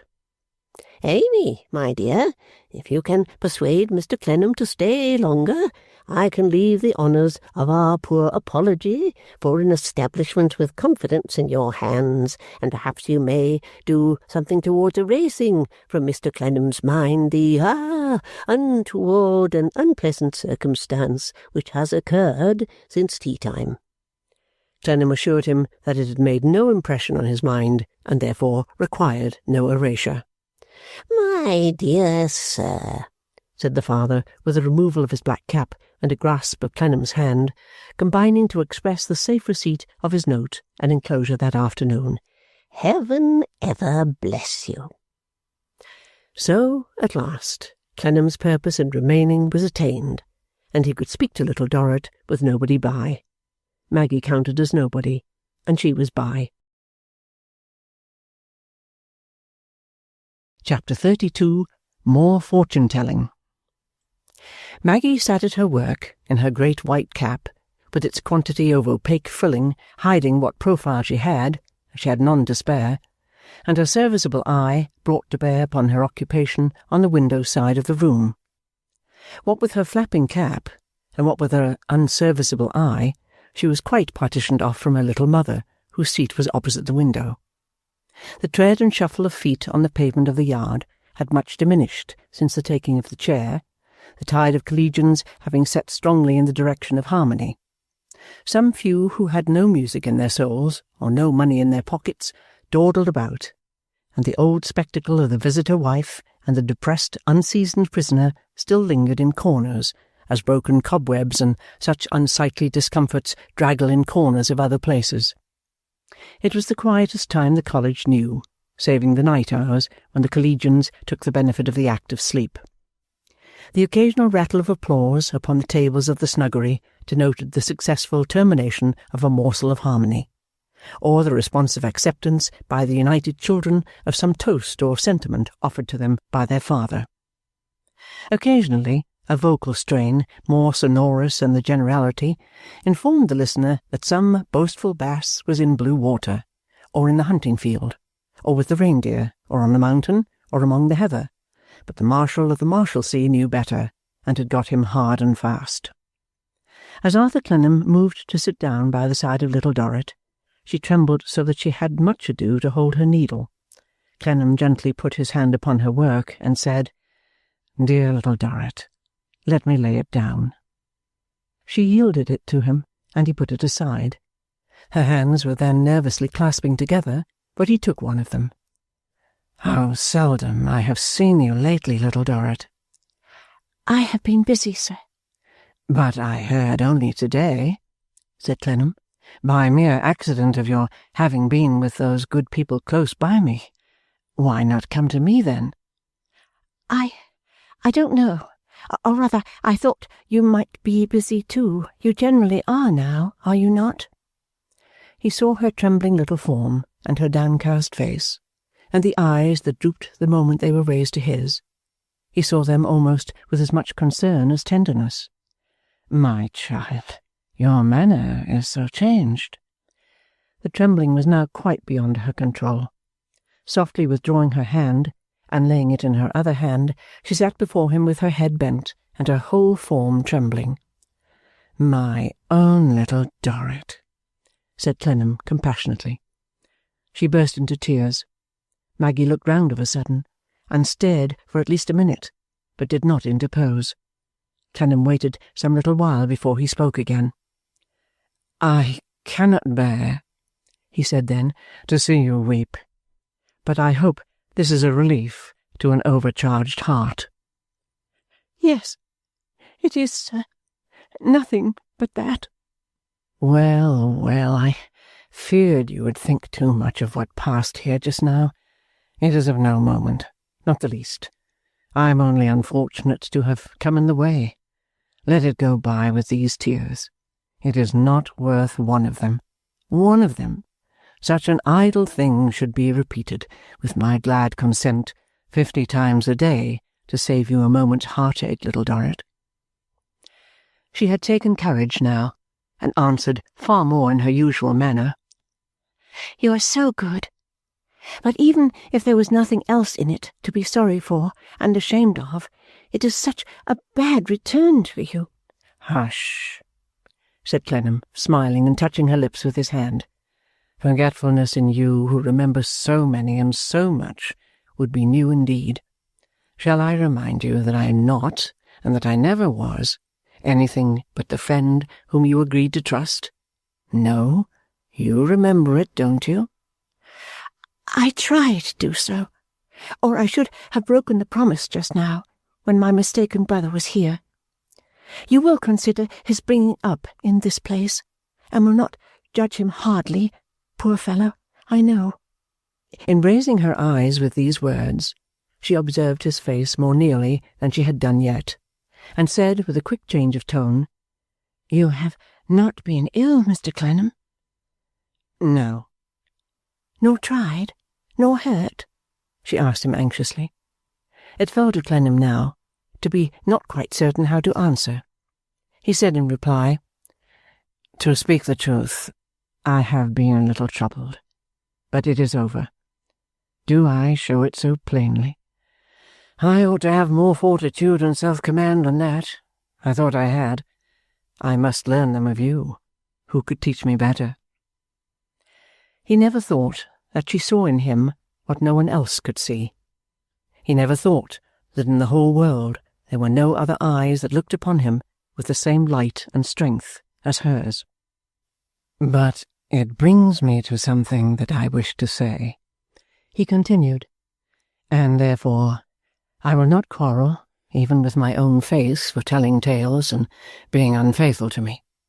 Besides, it is a privilege and pleasure to confide in my little Dorrit. Let me confess, then, that, forgetting how grave I was, and how old I was, and how the time for such things had gone by me with the many years of sameness and little happiness that made up my long life far away, without marking it, that, forgetting all this, I fancied I loved someone. Do I know her, sir? Asked little Dorrit. No, my child. Not the lady who has been kind to me for your sake? Flora? No, no. Do you think— I never quite thought so, said little Dorrit, more to herself than him. I did wonder at it a little. Well, said Clennam, abiding by the feeling that had fallen on him in the avenue on the night of the roses, the feeling that he was an older man who had done with that tender part of life. I found out my mistake, and I thought about it a little, in short, a good deal, and got wiser. Being wiser, I counted up my years and considered what I am, and looked back, and looked forward, and found that I should soon be grey. I found that I had climbed the hill, and passed the level ground upon the top, and was descending quickly. If he had known the sharpness of the pain he caused the patient heart in speaking thus, while doing it, too, with the purpose of easing and serving her. I found that the day when any such thing would have been graceful in me, or good in me, or hopeful or happy for me, or any one in connection with me, was gone, and would never shine again. Oh, if he had known, if he had known, if he could have seen the dagger in his hand, and the cruel wounds it struck in the faithful bleeding breast of his little Dorrit. All that is over, and I have turned my face from it. Why do I speak of this to little Dorrit? Why do I show you, my child, the space of years that there is between us, and record to you that I have passed, by the amount of your whole life, the time that is present to you? Because you trust me, I hope. Because you know that nothing can touch you without touching me, that nothing can make you happy or unhappy, but it must make me, who am so grateful to you, the same. He heard the thrill in her voice. He saw her earnest face. He saw her clear, true eyes. He saw the quickened bosom that would have joyfully thrown itself before him to receive a mortal wound directed at his breast, with the dying cry, "I love him," and the remotest suspicion of the truth never dawned upon his mind. No. He saw the devoted little creature with her worn shoes, in her common dress, in her jail home, a slender child in body, a strong heroine in soul, and the light of her domestic story made all else dark to him. For those reasons, assuredly, little Dorrit, but for another too, so far removed, so different, and so much older, I am the better fitted for your friend and adviser. I mean, I am the more easily to be trusted, and any little constraint that you might feel with another may vanish before me. Why have you kept so retired from me? Tell me. I am better here. My place and use are here. I am much better here, said little Dorrit faintly. So you said that day upon the bridge. I thought of it much afterwards. Have you no secret you could entrust to me, with hope and comfort, if you would? Secret? No, I have no secret, said little Dorrit in some trouble. They had been speaking in low voices, more because it was natural to what they said to adopt that tone than with any care to reserve it from Maggie at her work. All of a sudden, Maggie stared again, and this time spoke. I say, little mother. Yes, Maggie? If you ain't got no secret of your own to tell him that about the princess. She had a secret, you know. The princess had a secret? Said Clennam in some surprise. What princess was that, Maggie? Lor, how you do go and bother a girl at 10, said Maggie, catching the poor thing up in that way. Whoever said the princess had a secret? I never said so. I beg your pardon, I thought you did. No, I didn't. How could I, when it was her as wanted to find it out? It was a little woman as had the secret. She was always a-spinning at her wheel. And so she says to her, why do you keep it there? And so the t'other one says to her, no, I don't. And so the t'other one says to her, yes, you do. And then they both go to the cupboard, and there it is. And she wouldn't go in the hospital, and so she died. You know, little mother, tell him that, for it was a regular good secret, that was, cried Maggie, hugging herself. Arthur looked at little Dorrit for help to comprehend this, and was struck by seeing her so timid and red. But when she told him that it was only a fairy tale she had one day made up for Maggie, and that there was nothing in it which she wouldn't be ashamed to tell again to anybody else, even if she could remember it. He left the subject where it was. However, he returned to his own subject by first entreating her to see him oftener, and to remember that it was impossible to have a stronger interest in her welfare than he had, or to be more set upon promoting it than he was. When she answered fervently, she well knew that, she never forgot it, he touched upon his second and more delicate point, the suspicion he had formed. "Little Dorrit," he said, taking her hand again, and speaking lower than he had spoken yet, so that even Maggie in the small room could not hear him. "Another word. I have wanted very much to say this to you. I have tried for opportunities. Don't mind me, who, for the matter of years, might be your father or your uncle. Always think of me as quite an old man. I know that all your devotion centres in this room, and that nothing to the last will ever tempt you away from the duties you discharge here. If I were not sure of it, I should, before now, have implored you, and implored your father, to let me make some provision for you in a more suitable place. But you may have an interest, I will not say now, though even that may have, at another time, an interest in someone else, an interest not incompatible with your affection here."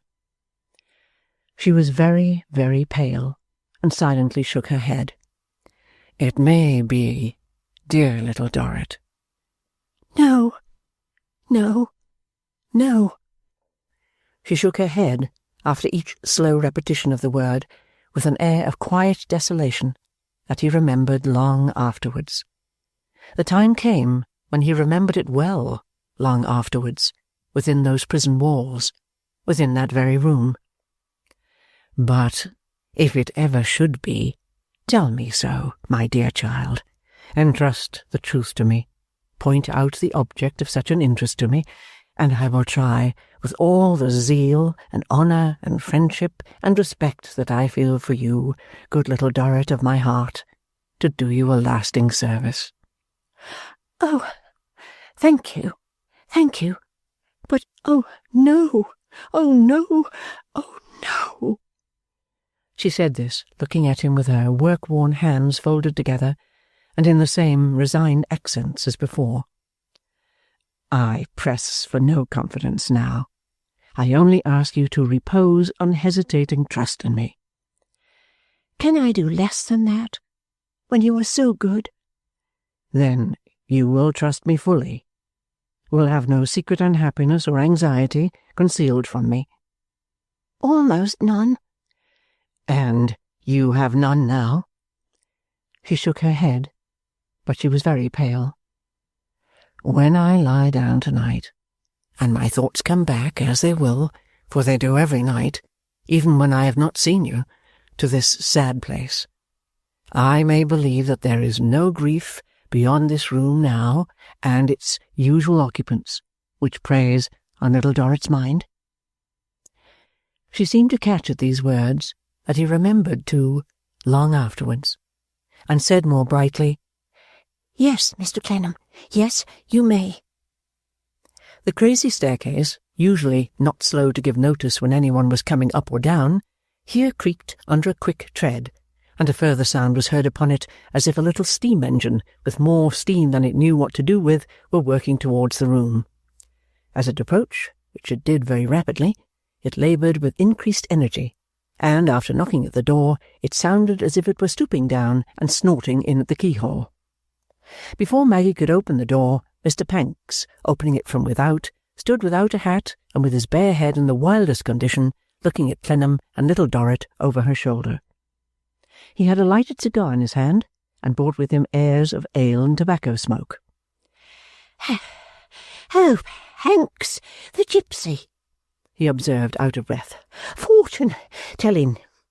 He stood dingily smiling and breathing hard at them, with a most curious air, as if, instead of being his proprietor's grubber, he were the triumphant proprietor of the Marshalsea, the Marshal, all the turnkeys, and all the collegians.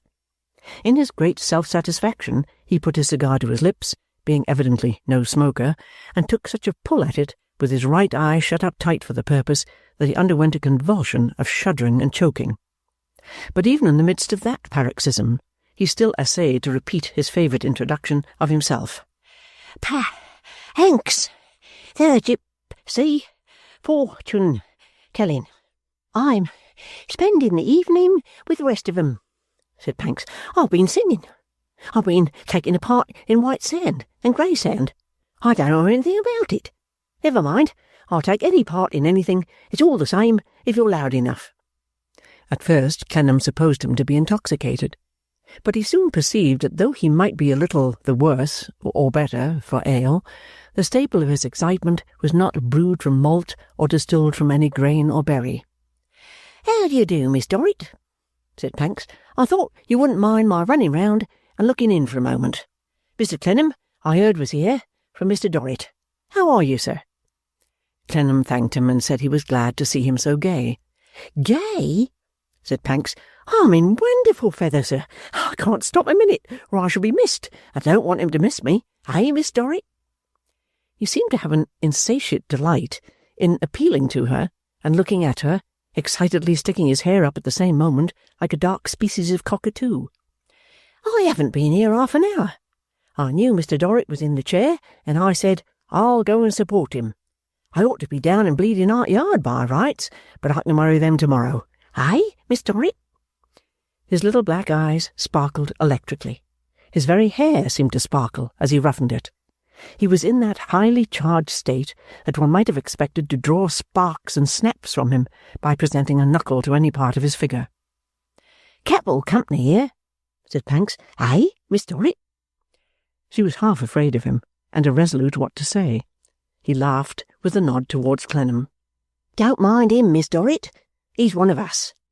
We agreed that you shouldn't take on to mind me before people, but we didn't mean Mr. Clennam.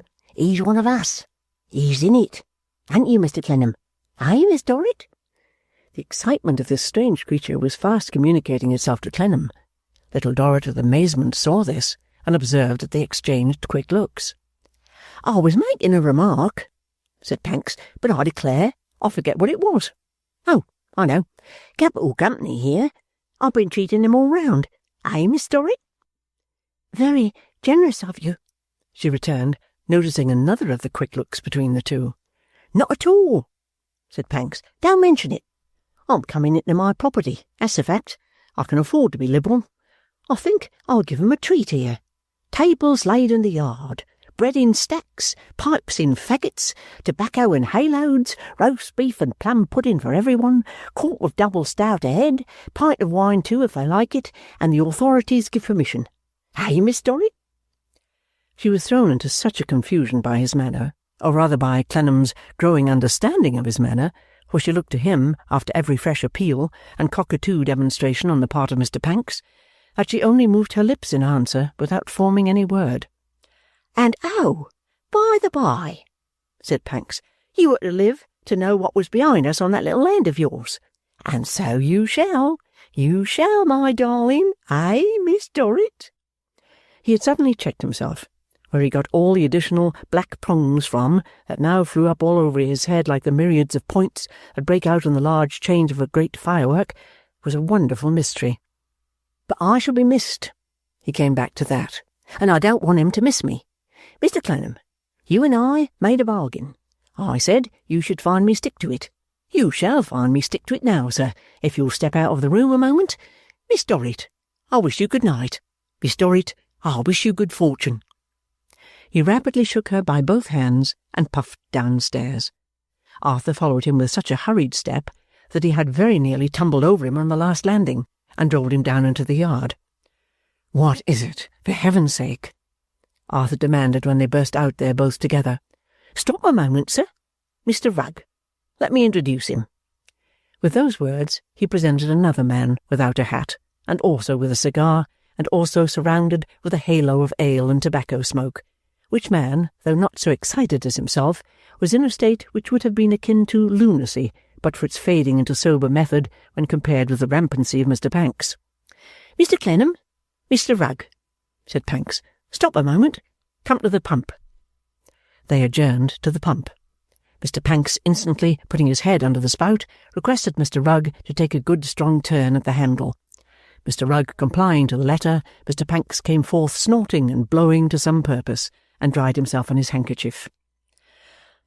I'm the clearer for that," he gasped to Clennam, standing astonished.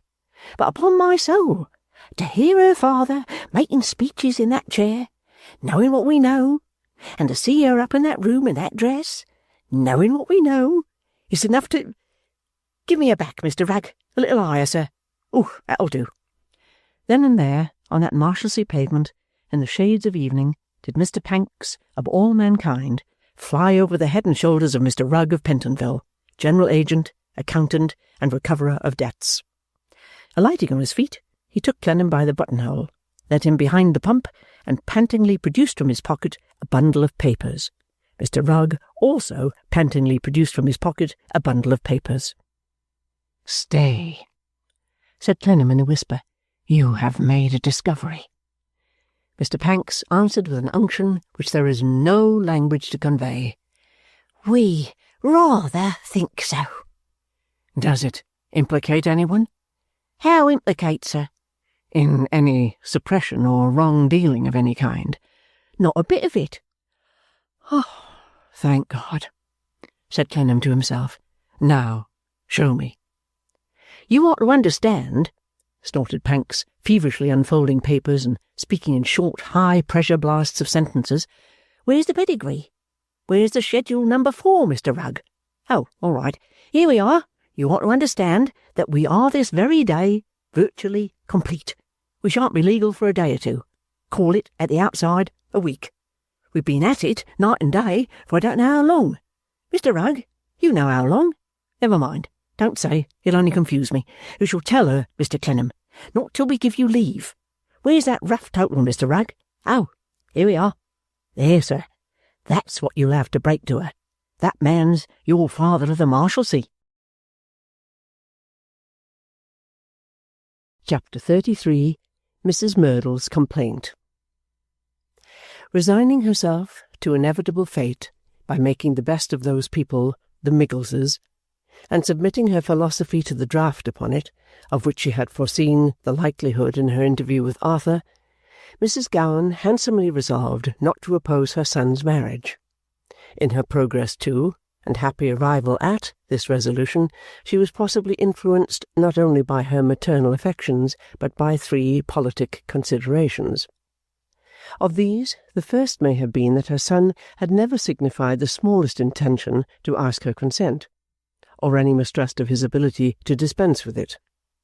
The second, that the pension bestowed upon her by a grateful country and a Barnacle would be freed from any little filial inroads when her Henry should be married to the darling only child of a man in very easy circumstances. The third, that Henry's debts must clearly be paid down upon the altar railing by his father-in-law. When, to these 3-fold points of prudence, there is added the fact that Mrs. Gowan yielded her consent the moment she knew of Mr. Meagles having yielded his, and that Mr. Meagles' objection to the marriage had been the sole obstacle in its way all along, it becomes the height of probability that the relict of the deceased Commissioner of Nothing Particular turned these ideas in her sagacious mind. Among her connections and acquaintances, however, she maintained her individual dignity and the dignity of the blood of the Barnacles, by diligently nursing the pretence that it was a most unfortunate business, and she was sadly cut up by it, that this was a perfect fascination under which Henry laboured, that she had opposed it for a long time, but what could a mother do, and the like. She had already called Arthur Clennam to bear witness to this fable, as a friend of the Meagles family, and she followed up the move by now impounding the family itself for the same purpose. In the first interview she accorded to Mr. Meagles, she slided herself to the position of disconsolately but gracefully yielding to irresistible pressure. With the utmost politeness and good breeding, she feigned that it was she, not he, who had made the difficulty, and who at length gave way, and that the sacrifice was hers, not his. The same feint, with the same polite dexterity, she foisted on Mrs. Meagles, as a conjurer might have forced a card on that innocent lady. And when her future daughter-in-law was presented to her by her son, she said on embracing her, My dear, what have you done to Henry that has bewitched him so?" At the same time allowing a few tears to carry before them, in little pills, the cosmetic powder on her nose, as a delicate but touching signal that she suffered much inwardly for the show of composure with which she bore her misfortune.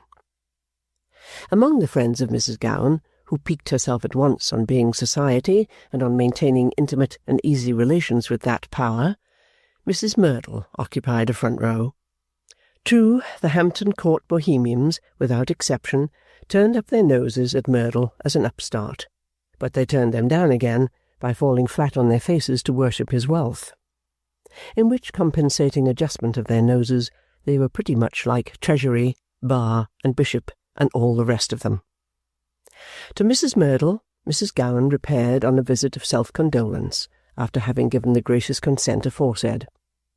She drove into town for the purpose in a one-horse carriage, irreverently called, at that period of English history, a pill-box. It belonged to a job-master in a small way, who drove it himself, and who jobbed it by the day or hour to most of the old ladies in Hampton Court Palace.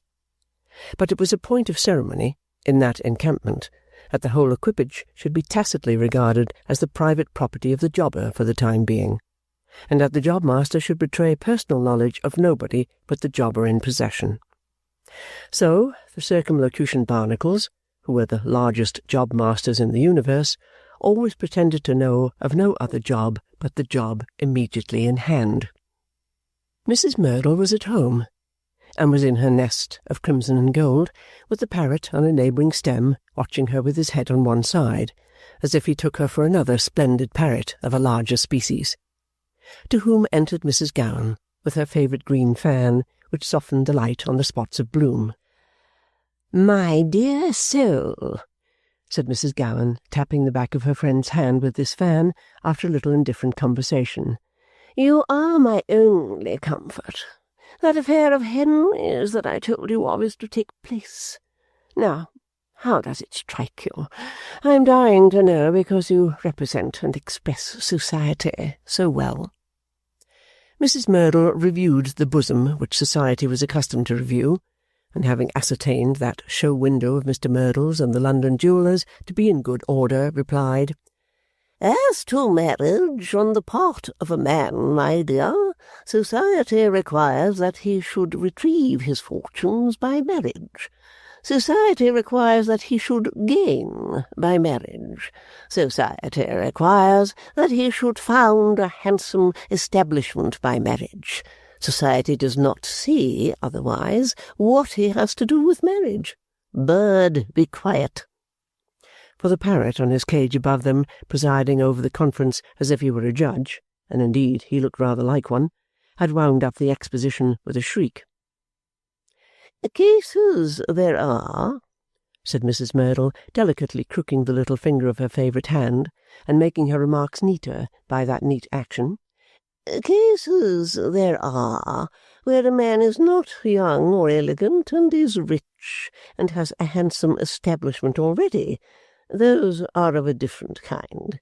In such cases—" Mrs. Merdle shrugged her snowy shoulders and put her hand upon the jewel-stand, checking a little cough, as though to add, "Why, a man looks out for this sort of thing, my dear." Then the parrot shrieked again, and she put up her glass to look at him, and said, "Bird, do be quiet." "But young men," resumed Mrs. Merdle, "and by young men you know what I mean, my love. I mean people's sons who have the world before them. They must place themselves in a better position towards society by marriage, or society really will not have any patience with their making fools of themselves. Dreadfully worldly all this sounds," said Mrs. Merdle, leaning back in her nest and putting up her glass again. "Does it not?" "But it is true," said Mrs. Gowan, with a highly moral air. "My dear, it is not to be disputed for a moment," returned Mrs. Merdle, "because society has made up its mind on the subject, and there is nothing more to be said. if we were in a more primitive state, if we lived under roofs of leaves and kept cows and sheep and creatures instead of bankers' accounts, which would be delicious, my dear. I am pastoral to a degree, by nature. Well and good. But we don't live under leaves and keep cows and sheep and creatures. I perfectly exhaust myself sometimes in pointing out the distinction to Edmund Sparkler. Mrs. Gowan, looking over her green fan when this young gentleman's name was mentioned, replied as follows. My love, you know the wretched state of the country, those unfortunate concessions of John Barnacles, and you therefore know the reason for my being as poor as Thingamy. A church mouse, Mrs. Merdle suggested with a smile. I was thinking of the other proverbial church person, Job, said Mrs. Gowan. Either will do. It would be idle to disguise, consequently, that there is a wide difference between the position of your son and mine. I may add, too, that Henry has talent, which Edmund certainly has not, said Mrs. Merdle with the greatest suavity. And that his talent, combined with disappointment, Mrs. Gowan went on, has led him into a pursuit which, oh, dear me, you know, my dear, such being Henry's different position, the question is, what is the most inferior class of marriage to which I can reconcile myself? Mrs. Merdle was so much engaged with the contemplation of her arms, beautiful formed arms, and the very thing for bracelets, that she omitted to reply for a while. Roused at length by the silence, she folded the arms, and with admirable presence of mind looked at her friend full in the face, and said interrogatively, Yes, and then? And then, my dear, said Mrs. Gowan, not quite so sweetly as before, I should be glad to hear what you have to say to it.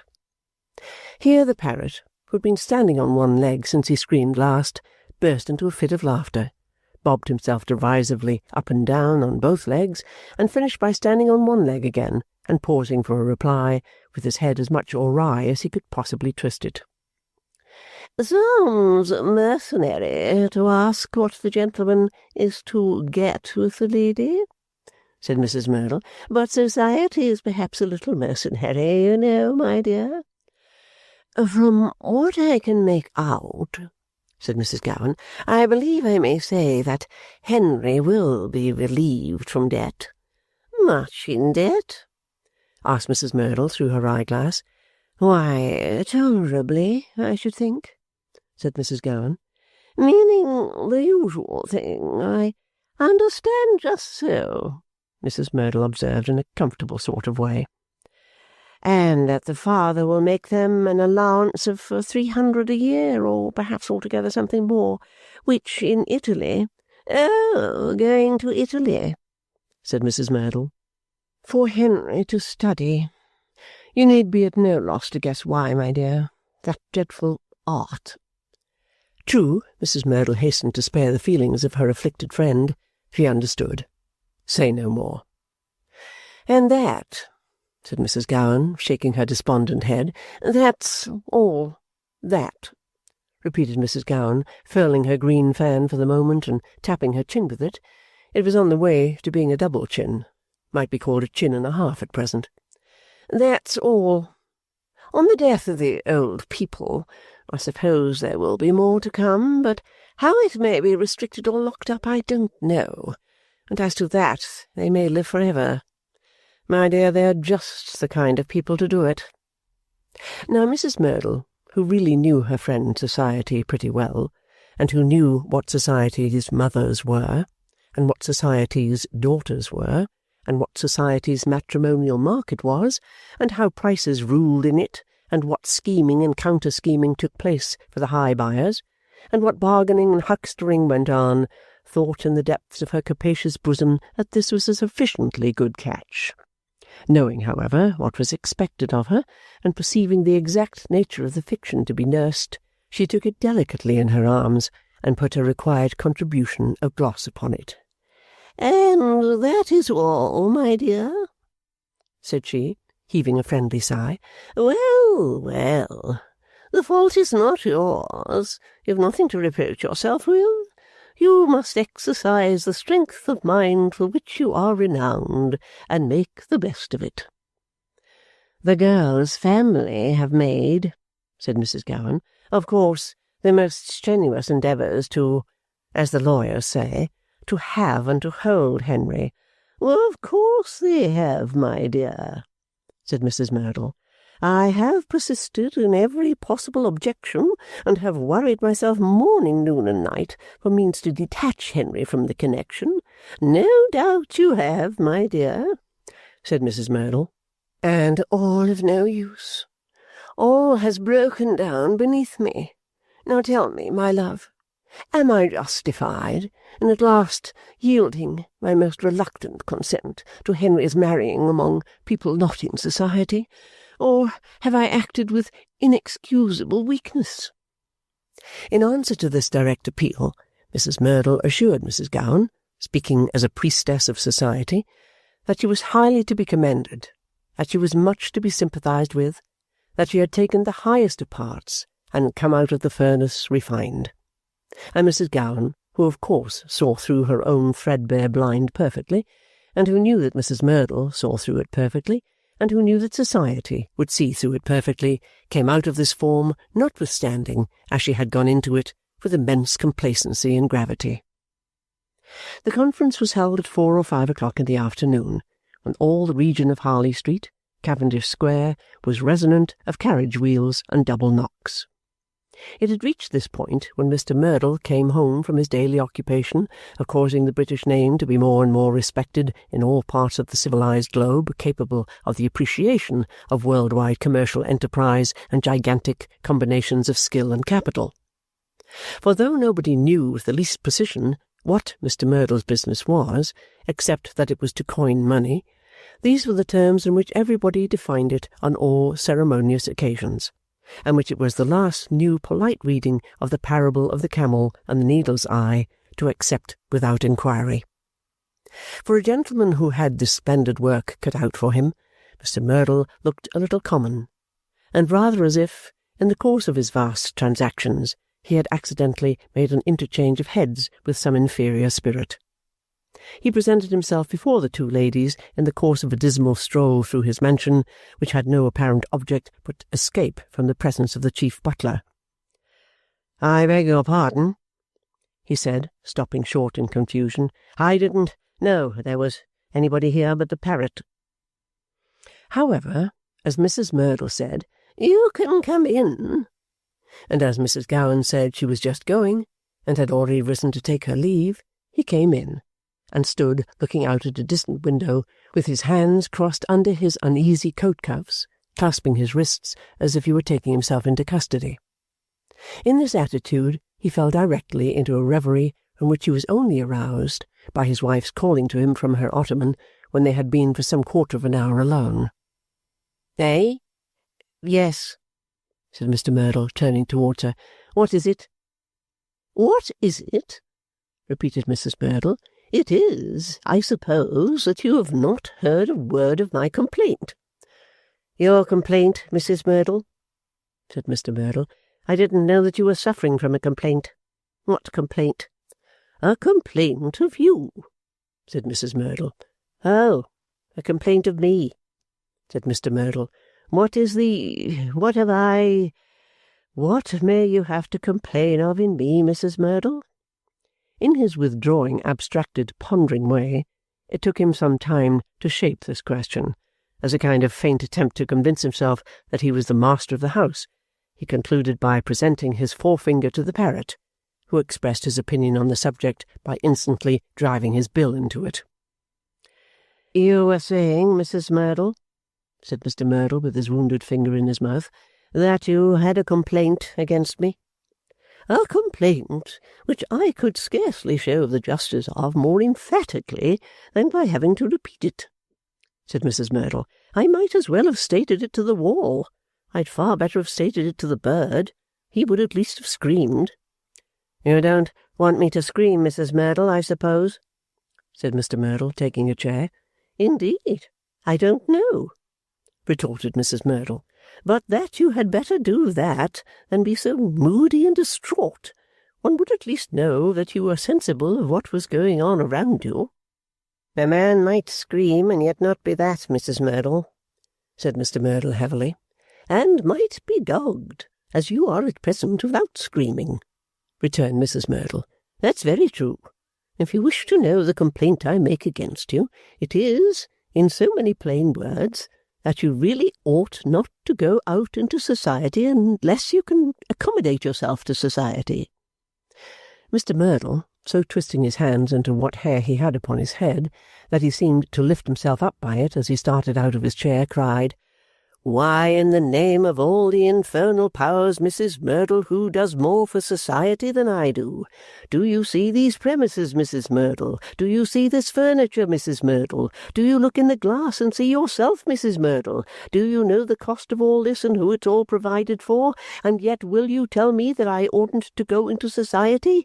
I, who shower money upon it in this way? I, who might always be said to harness myself to a watering cart full of money and go about saturating society every day of my life?" "Pray, don't be violent, Mr. Merdle," said Mrs. Merdle. "Violent?" said Mr. Merdle. "You are enough to make me desperate. You don't know half of what I do to accommodate society. You don't know anything of the sacrifices I make for it." "I know," returned Mrs. Merdle, "that you receive the best in the land. I know that you move in the whole society of the country. But I believe I know, indeed, not to make any ridiculous pretence about it, I know, who sustains you in it, Mr. Merdle." "Mrs. Merdle," retorted that gentleman, wiping his dull red and yellow face, "I know that as well as you do. If you were not an ornament to society, and if I was not a benefactor to society, you and I would never have come together. When I say a benefactor to it, I mean a person who provides it with all sorts of expensive things to eat and drink and look at. But to tell me that I'm not fit for it after all I have done for it, repeated Mr. Merdle with a wild emphasis that made his wife lift up her eyelids, "after all, to tell me I've no right to mix with it after all, is a pretty reward." "I say," answered Mrs. Merdle composedly, "that you ought to make yourself fit for it by being more dégagé and less preoccupied. There is a positive vulgarity in carrying your business affairs about with you as you do." "How do I carry them about, Mrs. Merdle?" asked Mr. Merdle. "How do you carry them about?" said Mrs. Merdle. "Look at yourself in the glass." Mr. Merdle involuntarily turned his eyes in the direction of the nearest mirror, and asked, with the slow determination of his turbid blood to his temples, whether a man was to be called to account for his digestion. "You have a physician," said Mrs. Merdle. "He does me no good," said Mr. Merdle. Mrs. Merdle changed her ground. "Besides," said she, "your digestion is nonsense. I don't speak of your digestion. I speak of your manner." "Mrs. Merdle," returned her husband, "I look to you for that. You supply manner, and I supply money." "I don't expect you," said Mrs. Merdle, reposing easily among her cushions, "to captivate people. I don't want you to take any trouble upon yourself or try to be fascinating. I simply request you to care about nothing, or seem to care about nothing, as everybody else does." "Do I ever say I care about anything?" asked Mr. Merdle. "Say? No. Nobody would attend to you if you did. But you show it." "Show what? What do I show?" demanded Mr. Merdle hurriedly. "I have already told you. You show that you carry your business cares and projects about instead of leaving them in the city, or wherever else they belong to," said Mrs. Merdle, "or seeming to. Seeming would be quite enough. I ask no more. Whereas you couldn't be more occupied with your day's calculations and combinations than you habitually show yourself to be if you were a carpenter." "A carpenter?" repeated Mr. Merdle, checking something like a groan. I shouldn't so much mind being a carpenter, Mrs. Merdle. And my complaint is, pursued the lady, disregarding the low remark, that it is not the tone of society, and that you ought to correct it, Mr. Merdle. If you have any doubt of my judgment, ask even Edmund Sparkler. The door of the room had opened, and Mrs. Merdle now surveyed the head of her son through her glass. Edmund, we want you here. Mr. Sparkler, who had merely put in his head and looked round the room without entering, as if he were searching the house for that young lady with no nonsense about her, upon this followed up his head with his body and stood before them, to whom, in a few easy words adapted to his capacity, Mrs. Merdle stated the question at issue. The young gentleman, after anxiously feeling his shirt collar as if it were his pulse and he were hypochondriacal, observed that he had heard it noticed by the fellows. Edmund Sparkler has heard it noticed, said Mrs. Merdle with languid triumph. Why, no doubt everybody has heard it noticed. Which in truth was no unreasonable inference, seeing that Mr. Sparkler would probably be the last person in any assemblage of the human species to receive an impression from anything that passed in his presence. And Edmund Sparkler will tell you, I dare say, said Mrs. Merdle, waving her favourite hand towards her husband, how he has heard it noticed. I couldn't, said Mr. Sparkler, after feeling his pulse as before, couldn't undertake to say what led to it, 'cause memory desperate loose. But being in company with the brother of a deuced fine gal, well educated too, with no bigod nonsense about her, at the period alluded to. There, never mind the sister, remarked Mrs. Merdle a little impatiently. What did the brother say? Didn't say a word, ma'am, answered Mr. Sparkler. As silent a feller as myself, equally hard up for a remark. Somebody said something, returned Mrs. Merdle. Never mind who it was. Assure you I don't in the least, said Mr. Sparkler. But tell us what it was.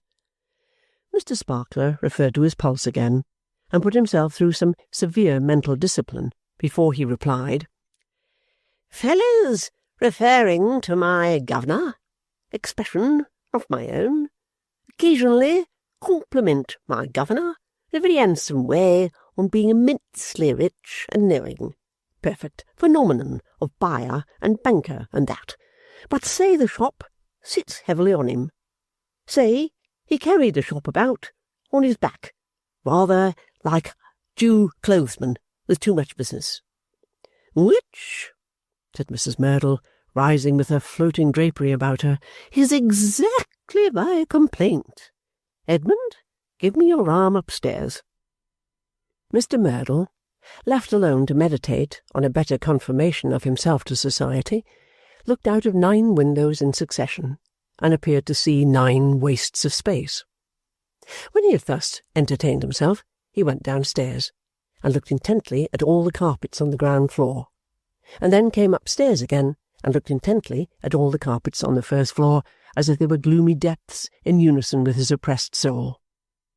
Through all the rooms he wandered, as he always did, like the last person on earth who had any business to approach them.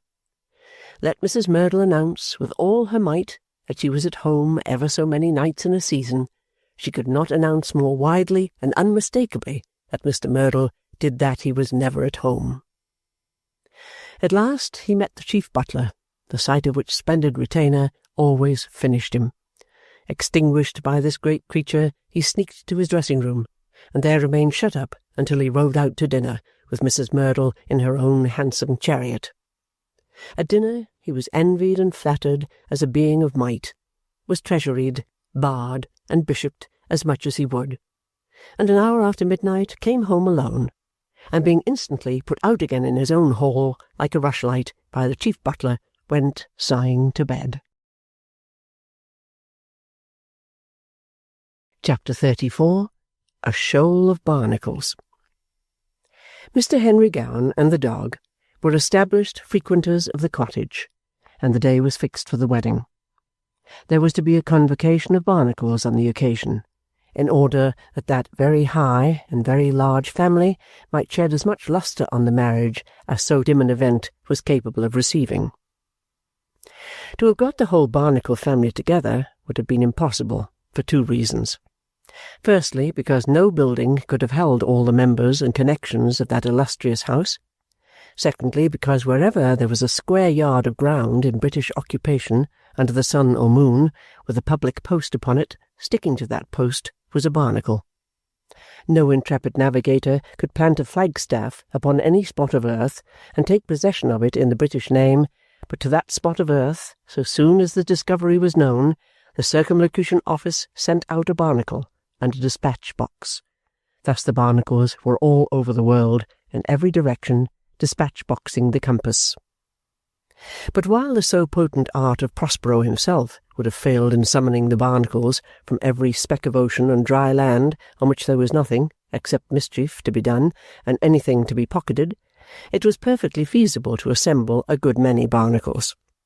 This Mrs. Gowan applied herself to do, calling on Mr. Meagles frequently with new additions to the list, and holding conferences with that gentleman when he was not engaged, as he generally was at this period, in examining and paying the debts of his future son-in-law in the apartment of scales and scoops. One marriage guest there was, in reference to whose presence Mr. Meagles felt a nearer interest and concern than in the attendance of the most elevated Barnacle expected, though he was far from insensible of the honour of having such company. This guest was Clennam.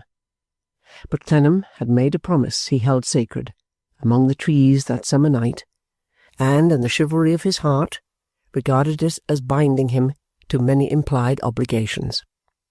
In forgetfulness of himself and delicate service to her on all occasions, he was never to fail.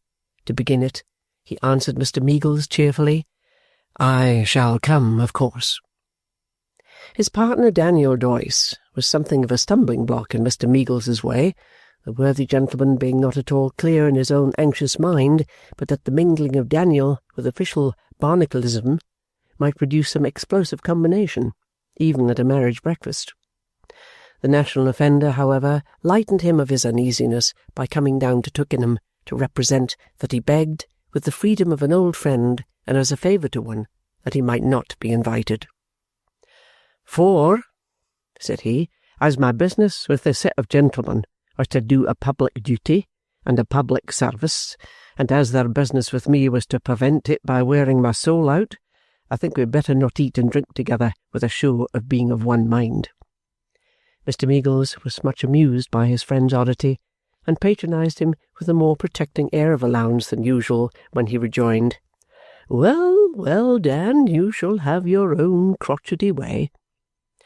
To Mr. Henry Gowan, as the time approached, Clennam tried to convey by all quiet and unpretending means that he was frankly and disinterestedly desirous of tendering him any friendship he would accept. Mr. Gowan treated him in return with his usual ease, and with his usual show of confidence, which was no confidence at all. "You see, Clennam," he happened to remark in the course of conversation one day, when they were walking near the cottage within a week of the marriage, "I am a disappointed man. That you know already." "Upon my word," said Clennam, a little embarrassed, "I scarcely know how." "Why," returned Gowan, "I belong to a clan, or a clique, or a family, or a connection, or whatever you like to call it, that might have provided for me in any one of 50 ways, and that took it into its head not to do it at all. So here I am, a poor devil of an artist." Clennam was beginning, "But on the other hand," when Gowan took him up. "Yes, yes, I know. I have the good fortune of being beloved by a beautiful and charming girl whom I love with all my heart." Is there much of it? Clennam thought, and as he thought it, felt ashamed of himself. "And of finding a father-in-law who was a capital fellow and a liberal good old boy. Still, I had other prospects washed and combed into my childish head when it was washed and combed for me. I took them to a public school when I washed and combed it for myself, and I am here without them, and thus I am a disappointed man." Clennam thought, and as he thought it, again felt ashamed of himself, Was this notion of being disappointed in life an assertion of station which the bridegroom brought into the family as his property, having already carried it detrimentally into his pursuit? And was it a hopeful or a promising thing anywhere? "Not bitterly disappointed, I think," he said aloud. "Hang it, no, not bitterly," laughed Gowan. "My people are not worth that, though they are charming fellows, and I have the greatest affection for them. Besides, it's pleasant to show them that I can do without them, and that they may all go to the devil. And besides, again, most men are disappointed in life, somehow or other, and influenced by their disappointment. But it's a dear good world, and I love it." "It lies fair before you now," said Arthur. "Fair as the summer river," cried the other with enthusiasm. "And by Jove, I glow with admiration of it, and with ardour to run a race in it. It's the best of old worlds, and my calling the best of old callings, isn't it?" "Full of interest and ambition, I conceive," said Clennam. "And imposition," added Gowan, laughing. "We won't leave out the imposition. I hope I may not break down in that, but there, my being a disappointed man may show itself. I may not be able to face it out gravely enough. Between you and me, I think there is some danger of my being just enough soured not to be able to do that." "To do what?" asked Clennam. "To keep it up. To help myself in my turn, as the man before me helps himself in his, and pass the bottle of smoke. To keep up the pretences to labour and study and patience and being devoted to my art and giving up many solitary days to it and abandoning many pleasures for it and living in it, and all the rest of it. In short, to pass the bottle of smoke according to rule." "But it is well for a man to respect his own vocation, whatever it is, and to think himself bound to uphold it, and to claim for it the respect it deserves, is it not?" Arthur reasoned. "And your vocation, Gowan, may really demand this suit and service. I confess I should have thought that all art did." "What a good fellow you are, Clennam!" exclaimed the other, stopping to look at him, as if with irrepressible admiration. "What a capital fellow! You have never been disappointed. That's easy to see." It would have been so cruel if he had meant it, that Clennam firmly resolved to believe he did not mean it. Gowan, without pausing, laid his hand upon his shoulder, and laughingly and lightly went on. "Clennam, I don't like to dispel your generous visions, and I would give any money, if I had any, to live in such a rose-coloured mist. But what I do in my trade, I do to sell. What all we fellows do, we do to sell. If we didn't want to sell it for the most we can get for it, we shouldn't do it. Being work, it has to be done, but it's easily enough done. All the rest is hocus-pocus. Now, here's one of the advantages or disadvantages of knowing a disappointed man. You hear the truth." Whatever he had heard, and whether it deserved that name or another, it sank into Clennam's mind. It so took root there that he began to fear Henry Gowan would always be a trouble to him, and that so far he had gained little or nothing from the dismissal of nobody, with all his inconsistencies, anxieties, and contradictions. He found a contest still going always in his breast between his promise to keep Gowan in none but good aspects before the mind of Mr. Meagles, and his enforced observation of Gowan in aspects that had no good in them. Nor could he quite support his own conscientious nature against misgivings that he distorted and discoloured himself, by reminding himself that he never sought those discoveries, and that he would have avoided them with willingness and great relief. For he never could forget what he had been, and he knew that he had once disliked Gowan for no better reason than that he had come in his way. Harassed by these thoughts, he now began to wish the marriage over, Gowan and his young wife gone, and himself left to fulfil his promise and discharge the generous function he had accepted. This last week was, in truth, an uneasy interval for the whole house. Before Pet, or before Gowan, Mr. Meagles was radiant, but Clennam had more than once found him alone, with his view of the scales and scoop much blurred, and had often seen him look after the lovers in the garden or elsewhere when he was not seen by them, with the old clouded face on which Gowan had fallen like a shadow. In the arrangement of the house for the great occasion, many little reminders of the old travels of the father and mother and daughter had to be disturbed and passed from hand to hand, and sometimes in the midst of these mute witnesses to the life they had had together, even Pet herself would yield to lamenting and weeping. Mrs. Meagles, the blithest and busiest of mothers, went about singing and cheering everybody, but she, honest soul, had her flights into storerooms, where she would cry until her eyes were red, and would then come out, attributing that appearance to pickled onions and pepper, and singing clearer than ever. Mrs. Tickit, finding no balsam for a wounded mind in Buchan's domestic medicine, suffered greatly from low spirits, and from moving recollections of Minnie's infancy. When the latter was powerful with her, she usually sent up secret messages, importing that she was not in parlour condition as to her attire, and that she solicited a sight of her child in the kitchen.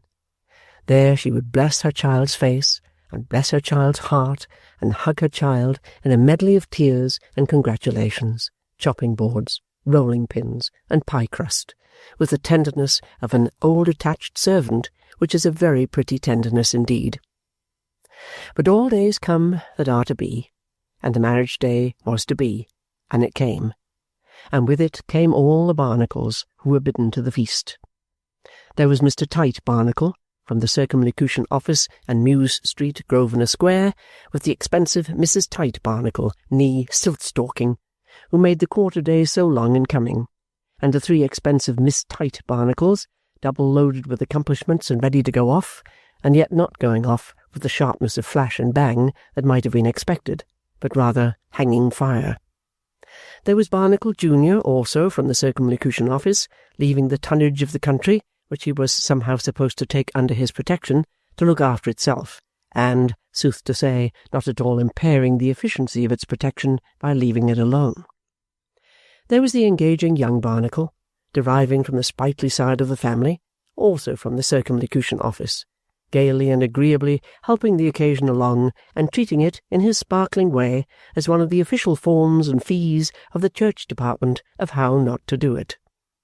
There were 3 other young Barnacles from 3 other offices, insipid to all the senses, and terribly in want of seasoning, doing the marriage as they would have done the Nile, old Rome, the New Singer, or Jerusalem.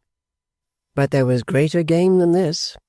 There was Lord Decimus Tite Barnacle himself, in the odour of circumlocution, with the very smell of dispatch-boxes upon him. Yes, there was Lord Decimus Tite Barnacle, who had risen to official heights on the wings of one indignant idea, and that was, "My lords, that I am yet to be told that it behoves a minister of this free country to set bounds to the philanthropy, to cramp the charity, to fetter the public spirit, to contract the enterprise, to damp the independent self-reliance of its people." That was, in other words, that this great statesman was always yet to be told that it behoved the pilot of the ship to do anything but prosper in the private loaf and fish trade ashore, the crew being able, by dint of hard pumping, to keep the ship above water without him. On this sublime discovery in the great art how not to do it, Lord Decimus had long sustained the highest glory of the Barnacle family, and let any ill-advised member of either house but try how to do it, by bringing in a bill to do it, that bill was as good as dead and buried when Lord Decimus Tite Barnacle rose up in his place and solemnly said, soaring into indignant majesty as the Circumlocution cheering soared around him, that he was yet to be told, "My lords, that it behoved him as the minister of this free country to set bounds to the philanthropy, to cramp the charity, to fetter the public spirit, to contract the enterprise, to damp the independent self-reliance of its people." The discovery of this behoving machine was the discovery of the political perpetual motion. It never wore out, though it was always going round and round in all the state departments.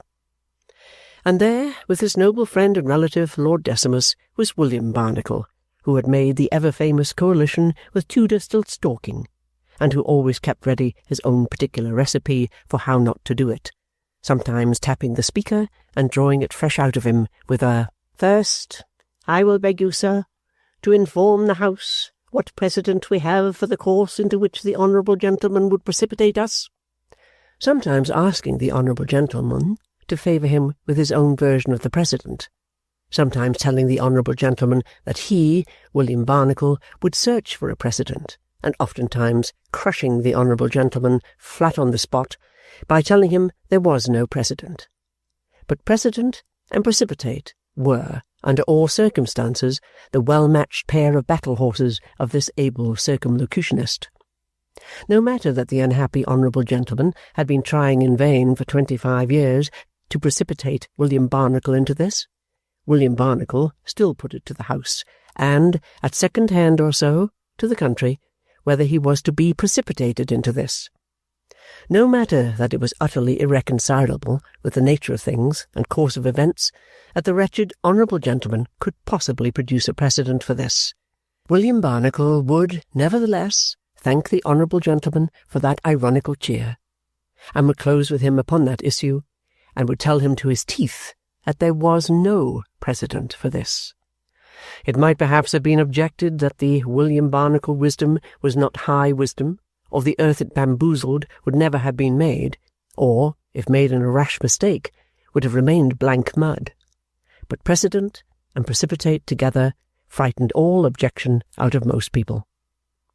And there, too, was another Barnacle, a lively one, who had leaped through 20 places in quick succession, and was always in 2 or 3 at once, and who was the much-respected inventor of an art which he practised with great success and admiration in all Barnacle governments.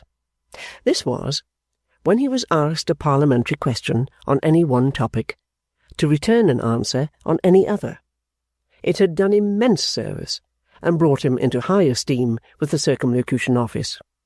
And there, too, was a sprinkling of less distinguished parliamentary Barnacles, who had not as yet got anything snug, and were going through their probation to prove their worthiness.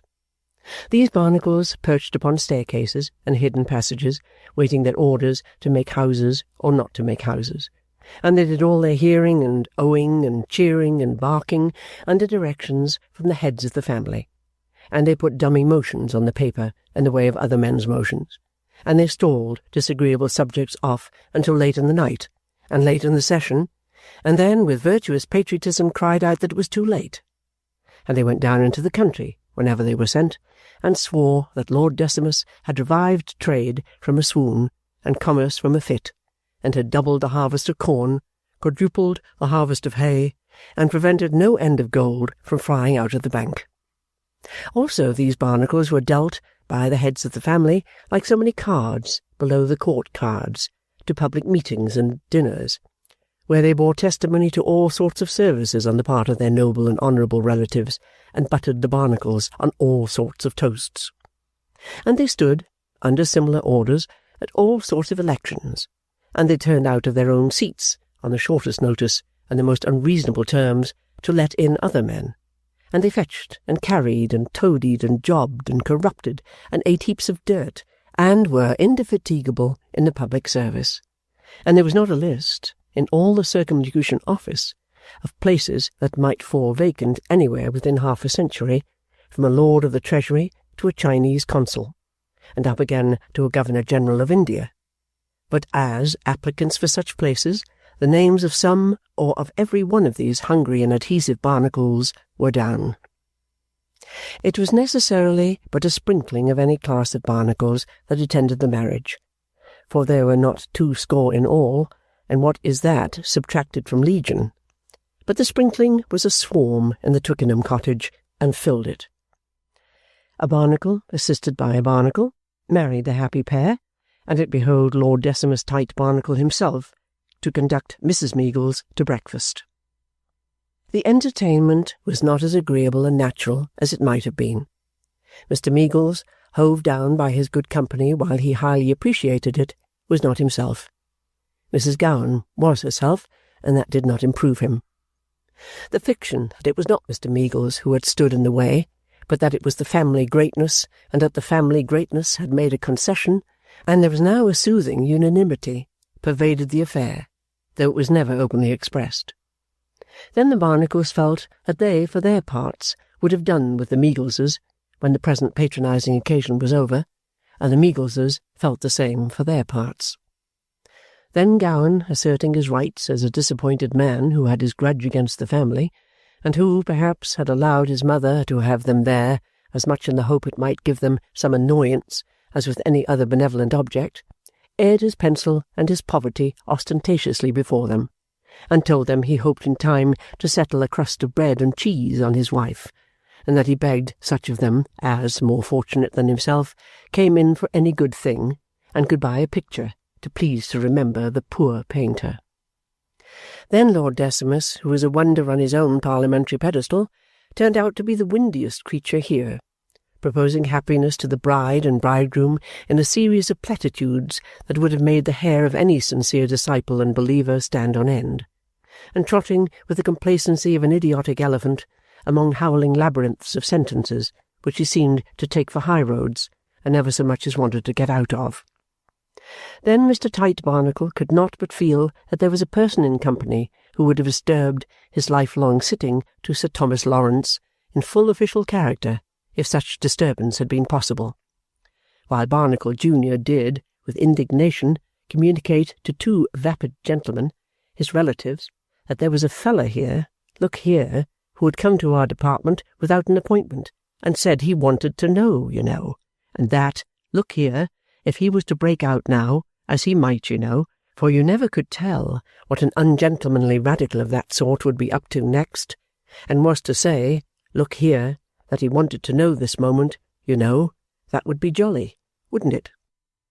The pleasantest part of the occasion by far to Clennam was the painfullest, when Mr. and Mrs. Meagles at last hung about Pet in the room with the two pictures, where the company were not, before going with her to the threshold which she could never recross to be the old Pet and the old Delight. Nothing could be more natural and simple than the three were. Gowan himself was touched, and answered Mr. Meagles's, "Oh, Gowan, take care of her, take care of her," with an earnest, "Don't be so broken-hearted, sir. By heaven, I will." And so, with the last sobs and last loving words, and a last look to Clennam of confidence in his promise, Pet fell back in the carriage, and her husband waved his hand, and they were away for Dover, though not until the faithful Mrs. Tickit, in her silk gown and jet-black curls, had rushed out from some hiding-place and thrown both her shoes after the carriage, an apparition which occasioned great surprise to the distinguished company at the windows. The said company being now relieved from further attendance, and the chief Barnacles being rather hurried, for they had it in hand just then to send a mail or two, which was in danger of going straight to its destination, beating about the seas like the Flying Dutchman, and to arrange with complexity for the stoppage of a good deal of important business otherwise in peril of being done, went their several ways, with all affability conveying to Mr. and Mrs. Meagles that general assurance that what they had been doing there they had been doing at a sacrifice for Mr. and Mrs. Meagles' good, which they always conveyed to Mr. John Bull in their official condescension to that most unfortunate creature.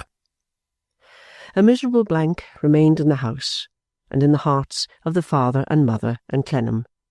Mr. Meagles called only one remembrance to his aid that really did him good.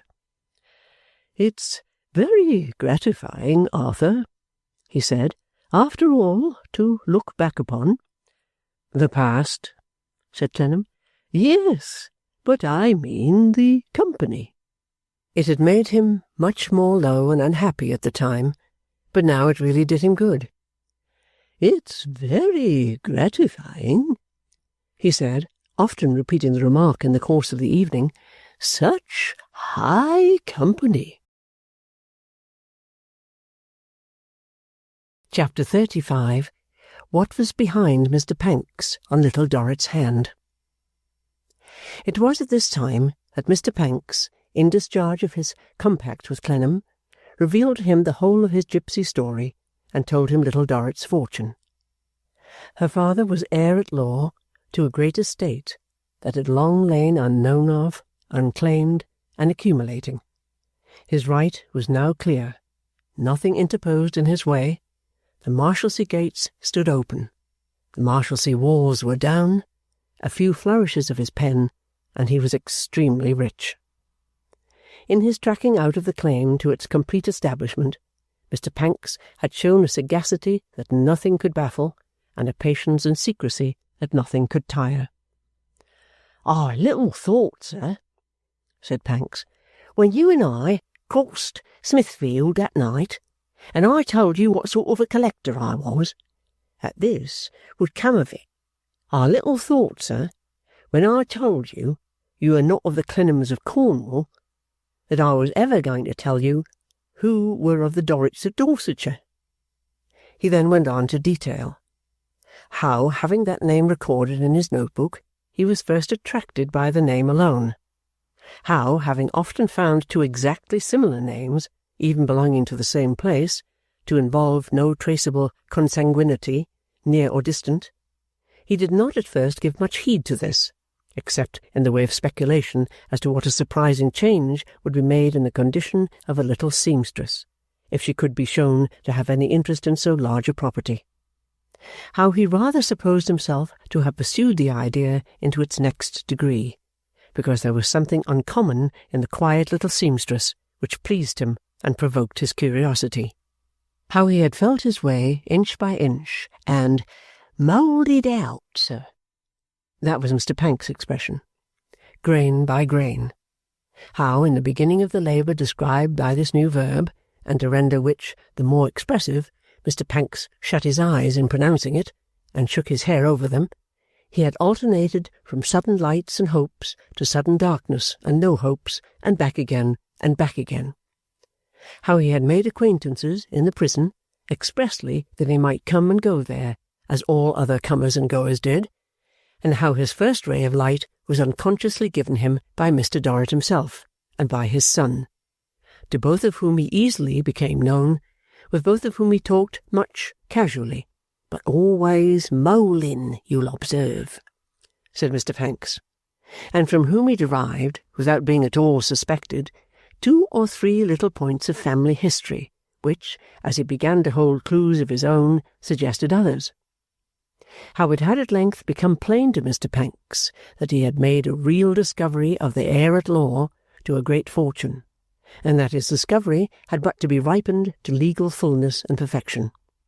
How he had thereupon sworn his landlord, Mr. Rugg, to secrecy in a solemn manner, and taken him into the moleing partnership. How they had employed John Chivery as their sole clerk and agent, seeing to whom he was devoted, and how, until the present hour, when authorities mighty in the bank and learned in the law declared their successful labours ended, they had confided in no other human being. "So, if the whole thing had broken down, sir," concluded Pancks, "at the very last, say the day before the other day, when I showed you our papers in the prison yard, or say that very day, nobody but ourselves would have been cruelly disappointed, or a penny the worse."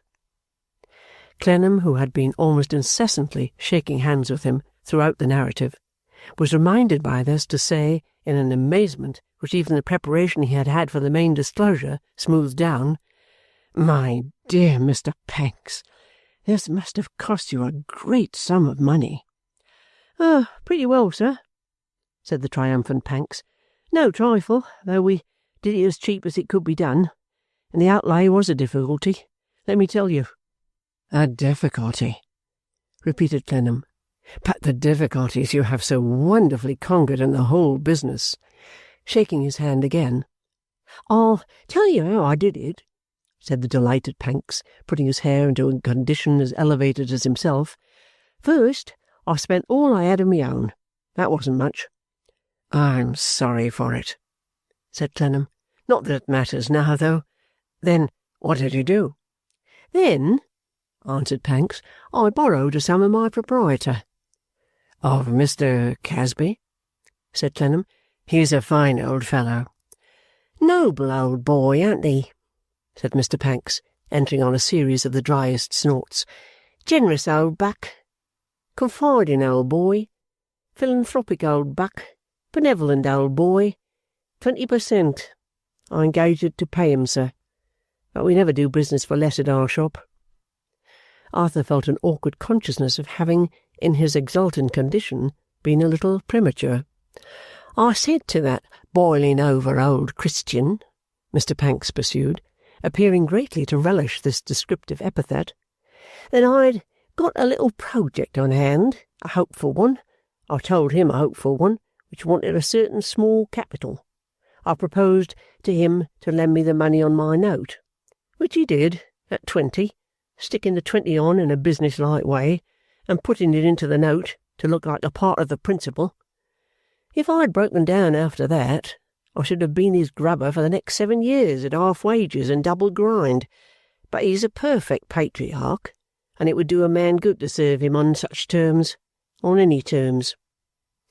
Arthur for his life could not have said with confidence whether Pancks really thought so or not. "When that was gone, sir," resumed Pancks, "and it did go, though I dribbled it out like so much blood, I had taken Mr. Rugg into the secret. I proposed to borrow of Mr. Rugg, or of Miss Rugg, it's the same thing. She made a little money by a speculation in the Common Pleas once. He lent it at 10, and thought that pretty high, but Mr. Rugg's a red-haired man, sir, and gets his hair cut. And as to the crown of his hat, it's high, and as to the brim of his hat, it's narrow, and there's no more benevolence bubbling out of him than out of a ninepin." "Your own recompense for all this, Mr. Pancks," said Clennam, "ought to be a large one." "I don't mistrust getting it, sir," said Pancks. "I've made no bargain. I owed you one on that score. Now I've paid it. Money out of pocket made good. Time fairly allowed for, and Mr. Rugg's bill settled. £1,000 will be a fortune to me. That matter I place in your hands. I authorise you now to break all this to the family in any way you think best. Miss Amy Dorrit will be with Mrs. Finchin this morning. The sooner done the better. Can't be done too soon."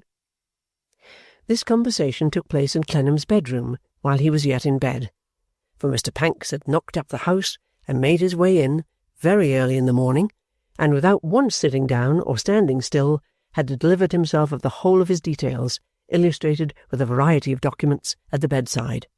He now said he would "go and look up Mr. Rugg," from whom his excited state of mind appeared to require another back, and bundling up his papers and exchanging one more hearty shake of the hand with Clennam, he went at full speed downstairs and steamed off.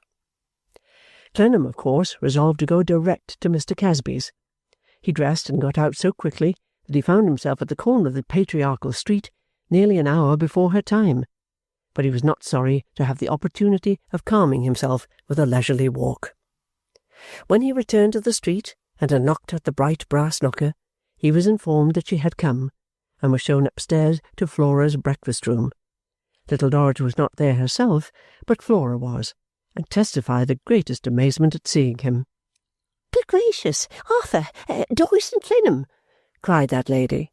"Who would have ever thought of seeing such a sight as this? And pray excuse the wrapper, for upon my word I really never, and a faded cheque too, which is worse, but our little friend is making me. Not that I need mind mention it to you, for you must know that there are such things as skirt, and having arranged that a trying on should take place after breakfast is a reason, though I wish not so badly starched."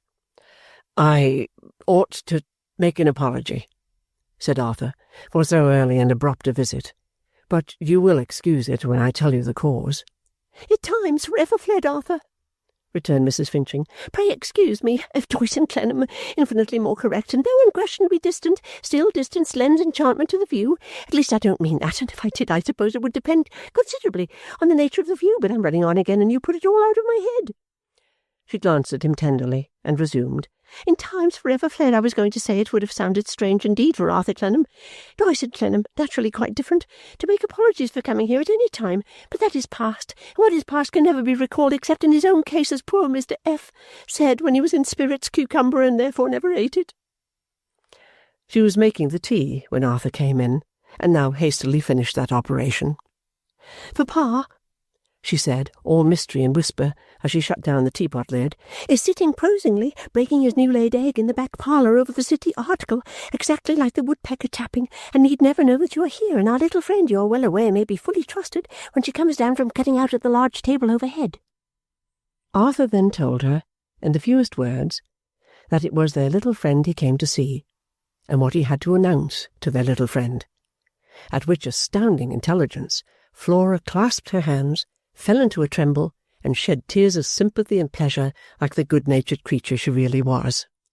"Oh, for goodness sake, let me get out of the way first," said Flora, putting her hands to her ears and moving towards the door, "or I know I shall go off dead and screaming and make everybody worse than the dear little thing only this morning looking so nice and neat and good, and yet so poor and now a fortune, she really deserves it too. And might I mention it to Mr. F.'s aunt, Arthur, not Doyce and Clennam for this once, or objectionable, not on any account?" Arthur nodded his free permission. Since Flora shut out all verbal communication, Flora nodded in return to thank him and hurried out of the room. Little Dorrit's step was already on the stairs, and in another moment she was at the door.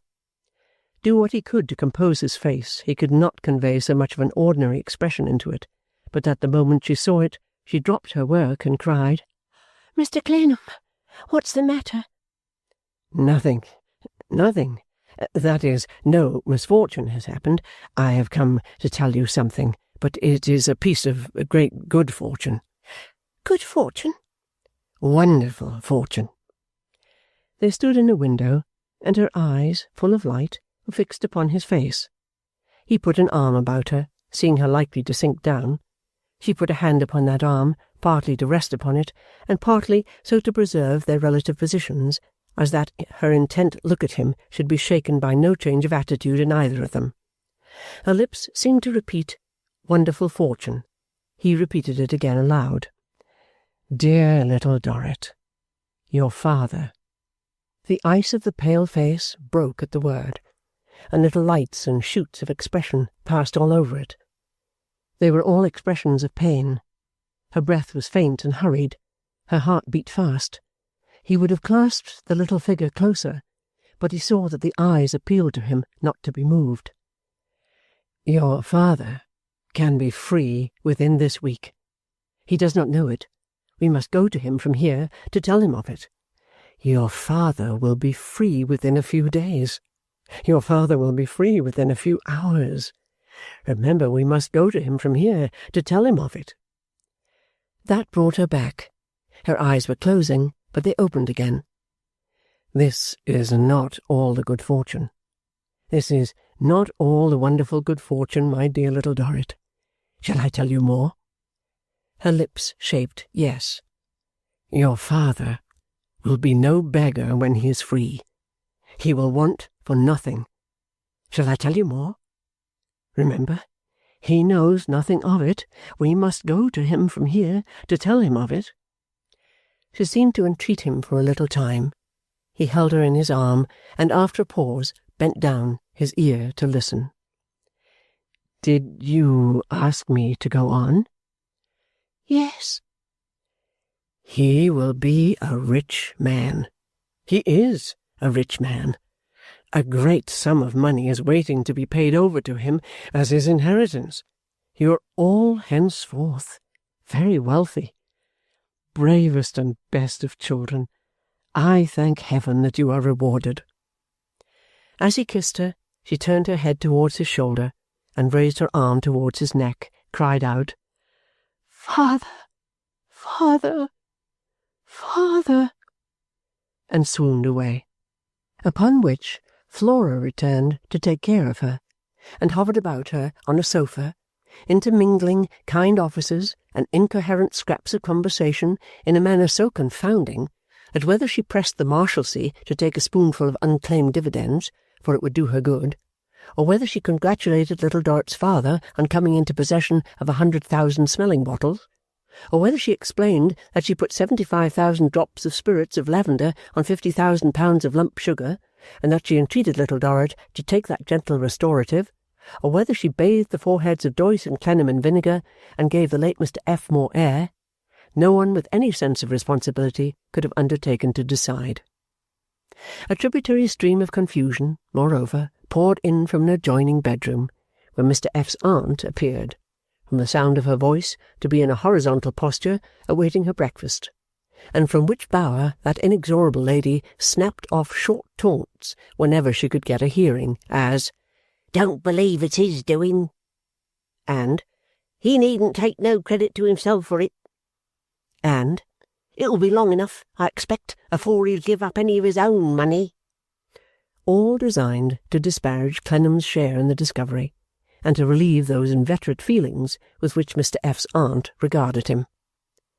But little Dorrit's solicitude to get to her father, and to carry the joyful tidings to him, and not to leave him in his jail a moment of this happiness in store for him and still unknown to him, did more for her speedy restoration than all the skill and attention on earth could have done.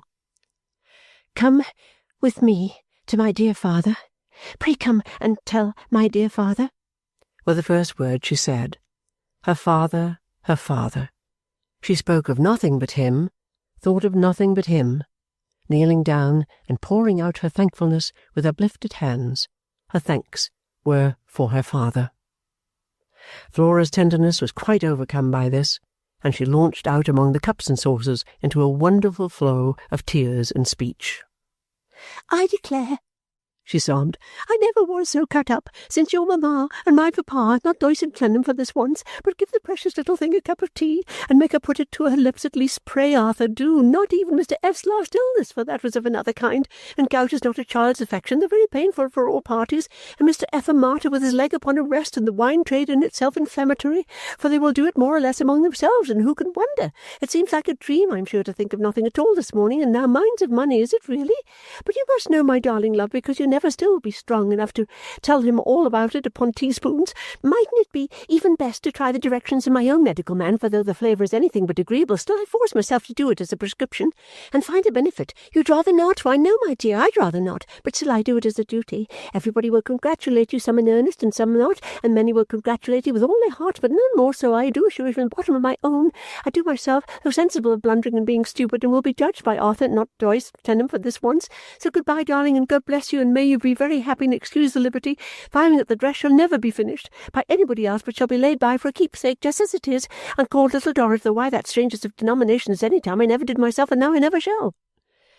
Thus Flora, and taking leave of her favourite, Little Dorrit thanked her, and embraced her over and over again, and finally came out of the house with Clennam, and took coach for the Marshalsea. It was a strangely unreal ride through the old squalid streets, with a sensation of being raised out of them into an airy world of wealth and grandeur. When Arthur told her that she would soon ride in her own carriage through very different scenes, when all familiar experiences would have vanished away, she looked frightened. But when he substituted her father for herself, and told her how he would ride in his carriage, and how great and grand he would be, her tears of joy and innocent pride fell fast. Seeing that the happiness her mind could realize was all shining upon him, Arthur kept that single figure before her, and so they rode brightly through the poor streets in the prison neighbourhood to carry him the great news. When Mr. Chivery, who was on duty, admitted them into the lodge, he saw something in their faces which filled him with astonishment. He stood looking after them when they hurried into the prison, as though he perceived that they had come back accompanied by a ghost apiece. 2 or 3 collegians whom they passed looked after them too, and presently, joining Mr. Chivery, formed a little group on the lodge steps, in the midst of which there spontaneously originated a whisper that the father was going to get his discharge. Within a few minutes it was heard in the remotest room in the college. Little Dorrit opened the door from without, and they both entered. He was sitting in his old grey gown and his old black cap, in the sunlight by the window, reading his newspaper. His glasses were in his hand, and he had just looked round, surprised at first, no doubt, by her step upon the stairs, not expecting her until night, surprised again by seeing Arthur Clennam in her company. As they came in, the same unwonted look in both of them, which had already caught attention in the yard below, struck him. He did not rise or speak, but laid down his glasses and his newspaper on the table beside him, and looked at them with his mouth a little open and his lips trembling. When Arthur put out his hand, he touched it, but not with his usual state, and then he turned to his daughter, who had sat down close beside him with her hands upon his shoulder, and looked attentively in her face. "Father, I have been made so happy this morning." "You have been made so happy, my dear?" "By Mr. Clennam, father. He brought me such joyful and wonderful intelligence about you. If he had not, with his great kindness and gentleness, prepared me for it, father, I think I could not have borne it. Her agitation was exceedingly great, and the tears rolled down her face. He put his hand suddenly to his heart, and looked at Clennam. "Compose yourself, sir," said Clennam, "and take a little time to think. To think of the brightest and most fortunate accidents of life. We have all heard of great surprises of joy. They are not at an end, sir. They are rare, but not at an end." "Mr. Clennam, not at an end. Not at an end for—" He touched himself upon the breast instead of saying me. "No," returned Clennam. "What surprise?" he asked, keeping his left hand over his heart, and there stopping in his speech, while with his right hand he put his glasses exactly level on the table. "What such surprise can be in store for me?" "Let me answer with another question.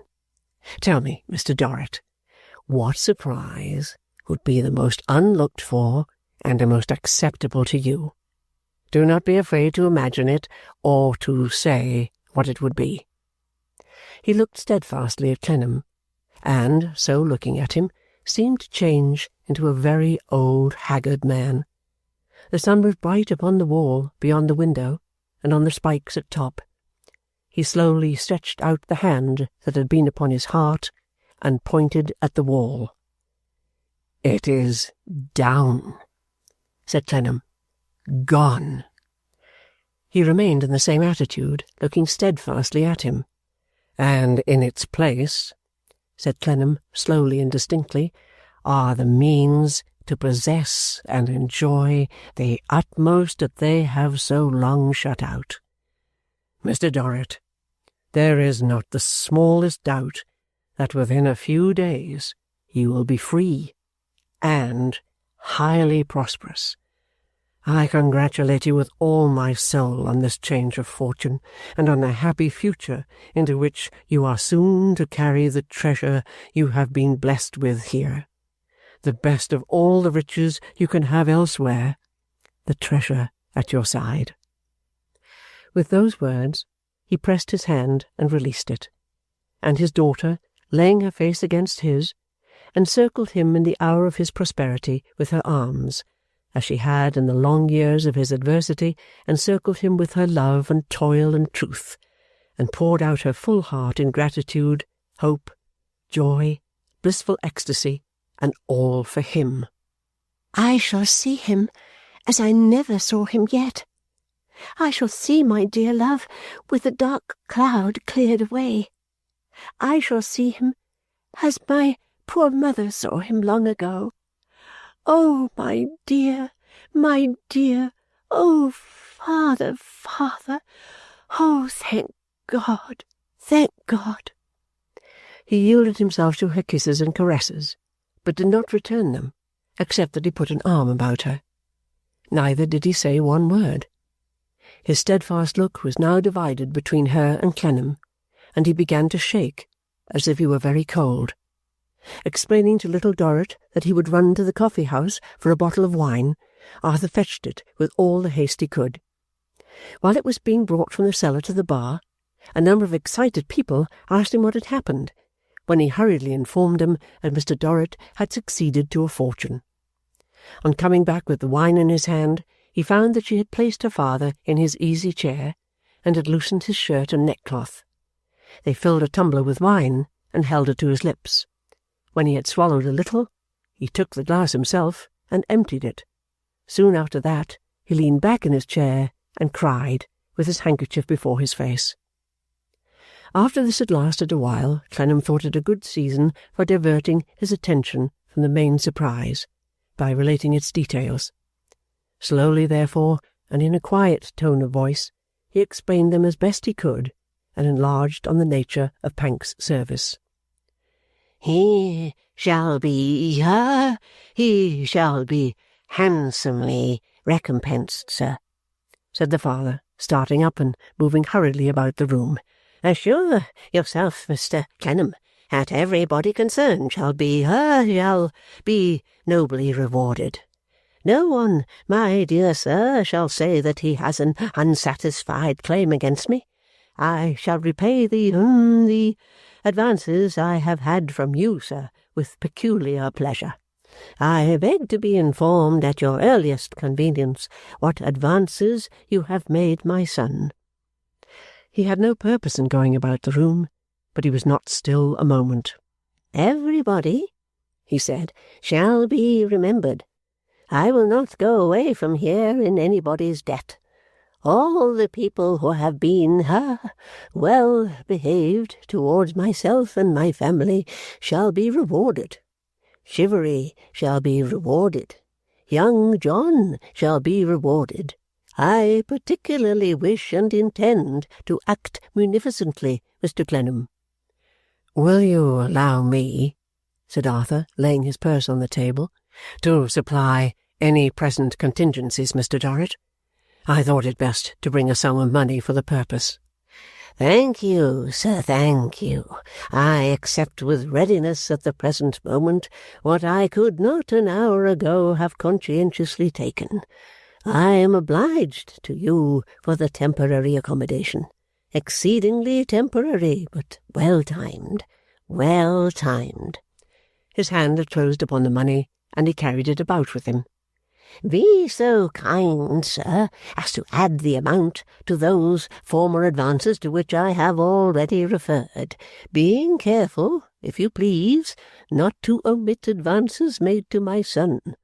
A mere verbal statement of the gross amount is all I shall require. His eye fell upon his daughter at this point, and he stopped for a moment to kiss her and to pat her head. It will be necessary to find a milliner, my love, and to make a speedy and complete change in your very plain dress. Something must be done with Maggie, too, who at present is, barely respectable, and your sister Amy, and your brother, and my brother, your uncle, poor soul. I trust this will rouse him. Messengers must be dispatched to fetch them. They must be informed of this. We must break it to them cautiously, but they must be informed directly. We owe it as a duty to them and to ourselves from this moment not to let them do anything. This was the first intimation he had ever given that he was privy to the fact that they did something for a livelihood. He was still jogging about the room with the purse clutched in his hand when a great cheering arose in the yard. "The news has spread already," said Clennam, looking down from the window. "Will you show yourself to them, Mr. Dorrit? They are very earnest, and they evidently wish it." I confess I could have desired, Amy, my dear," he said, jogging about in a more feverish flutter than before, "to have made some change in my dress first, and to have brought a watch and chain. But if it must be done as it is, it must be done. Fasten the collar of my shirt, my dear. Mr. Clennam, would you oblige me with a blue neckcloth you will find in that drawer at your elbow? Button my coat across at the chest, my love. It looks broader buttoned." With his trembling hand he pushed his grey hair up, and then, taking Clennam and his daughter for supporters, appeared at the window leaning on an arm of each. The collegians cheered him very heartily, and he kissed his hand to them with great urbanity and protection. When he withdrew into the room again, he said, "Poor creatures," in a tone of much pity for their miserable condition. Little Dorrit was deeply anxious that he should lie down to compose himself.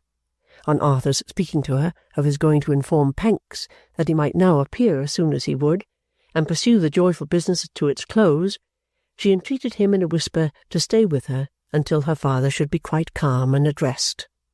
He needed no second entreaty, and she prepared her father's bed and begged him to lie down. For another half-hour or more he would be persuaded to do nothing but go about the room, discussing with himself the probabilities for and against the Marshal's allowing the whole of the prisoners to go to the windows of the official residence which commanded the street, to see himself and family depart for ever in a carriage, which, he said, he thought would be a sight for them. But gradually he began to droop and tire, and at last stretched himself upon the bed. She took her faithful place beside him, fanning him and cooling his forehead, and he seemed to be falling asleep, always with the money in his hand, when he unexpectedly sat up and said, "Mr. Clennam, I beg your pardon. Am I to understand, my dear sir, that I could pass through the lodge at this moment and, take a walk?" "I think not, Mr. Dorrit," was the unwilling reply. "There are certain forms to be completed, and although your detention here is now in itself a form, I fear it is one that for a little longer has to be observed too." At this he shed tears again. "It is but a few hours, sir," Clennam cheerfully urged upon him. "A few hours, sir?" he returned in a sudden passion. "You talk very easily of hours, sir. How long do you suppose, sir, that an hour is to a man who is choking for want of air?" It was his last demonstration for that time, as, after shedding some more tears, and querulously complaining that he couldn't breathe, he slowly fell into a slumber. Clennam had abundant occupation for his thoughts, as he sat in the quiet room, watching the father on his bed, and the daughter fanning his face. Little Dorrit had been thinking too. After softly putting his grey hair aside, and touching his forehead with her lips, she looked towards Arthur, who came nearer to her, and pursued in a low whisper the subject of her thoughts. "Mr. Clennam, will he pay all his debts before he leaves here?" "No doubt. All." "All the debts for which he had been imprisoned here, all my life and longer?" "No doubt." There was something of uncertainty and remonstrance in her look, something that was not all satisfaction. He wondered to detect it, and said, "You are glad that he should do so?" "Are you?" asked Little Dorrit wistfully. "Am I? Most heartily glad." "Then I know I ought to be." "And are you not?" "It seems to me hard," said Little Dorrit, "that he should have lost so many years and suffered so much, and at last pay all the debts as well. It seems to me hard that he should pay in life and money both." "My dear child," Clennam was beginning. "Yes, I know I am wrong," she pleaded timidly. "Don't think any worse of me. It has grown up with me here." The prison, which could spoil so many things, had tainted Little Dorrit's mind no more than this. Engendered as the confusion was in compassion for the poor prisoner, her father, it was the first speck Clennam had ever seen. It was the last speck Clennam ever saw of the prison atmosphere upon her. He thought this, and forbore to say another word. With the thought, her purity and goodness came before him in their brightest light. The little spot made them the more beautiful. Worn out with her own emotions, and yielding to the silence of the room, her hand slowly slackened and failed in its fanning movement, and her head dropped down on the pillow at her father's side. Clennam rose softly, opened and closed the door without a sound, and passed from the prison, carrying the quiet with him into the turbulent streets. Chapter 36. The Marshalsea becomes an orphan. And now the day arrived when Mr. Dorrit and his family were to leave the prison for ever, and the stones of its much-trodden pavement were to know them no more. The interval had been short, but he had greatly complained of its length, and had been imperious with Mr. Rugg touching the delay. He had been high with Mr. Rugg, and had threatened to employ someone else. He had requested Mr. Rugg not to presume upon the place in which he found him, but to do his duty, sir, and to do it with promptitude. He had told Mr. Rugg that he knew what lawyers and agents were, and that he would not submit to imposition. On that gentleman's humbly representing that he exerted himself to the utmost, Miss Fanny was very short with him, desiring to know what less he could do, when he had been told a dozen times that money was no object, and expressing her suspicion that he forgot whom he talked to. Towards the Marshal, who was a Marshal of many years' standing, and with whom he had never had any previous difference, Mr. Dorrit comported himself with severity. That officer, on personally tendering his congratulations, offered the free use of 2 rooms in his house for Mr. Dorrit's occupation until his departure. Mr. Dorrit thanked him at the moment, and replied that he would think of it. But the Marshal was no sooner gone than he sat down and wrote him a cutting note, in which he remarked that he had never on any former occasion had the honour of receiving his congratulations, which was true, though indeed there had not been anything particular to congratulate him upon, and that he begged, on behalf of himself and family, to repudiate the Marshal's offer, with all those thanks which its disinterested character and its perfect independence of all worldly considerations demanded. Although his brother showed so dim a glimmering of interest in their altered fortunes that it was very doubtful whether he understood them, Mr. Dorrit caused him to be measured for new raiment by the hosiers, tailors, hatters, and bootmakers, whom he called in for himself, and ordered that his old clothes should be taken from him and burned. Miss Fanny and Mr. Tip required no direction in making an appearance of great fashion and elegance, and the 3 passed this interval together at the best hotel in the neighbourhood, though truly, as Miss Fanny said, the best was very indifferent. In connection with that establishment, Mr. Tip hired a cabriolet, horse and groom, a very neat turnout, which was usually to be observed for 2 or 3 hours at a time, gracing the Borough High Street outside the Marshalsea courtyard. A modest little hired chariot and pair was also frequently to be seen there, in alighting from and entering which vehicle Miss Fanny fluttered the Marshal's daughters by the display of inaccessible bonnets. A great deal of business was transacted in this short period.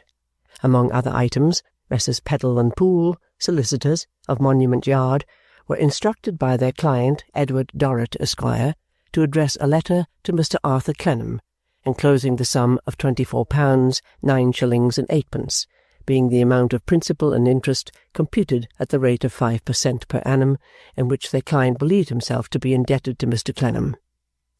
In making this communication and remittance, Messrs. Peddle and Poole were further instructed by their client to remind Mr. Clennam that the favour of the advance now repaid, including gate fees, had not been asked of him, and to inform him that it would not have been accepted if it had been openly proffered in his name, with which they requested a stamped receipt, and remained his obedient servants.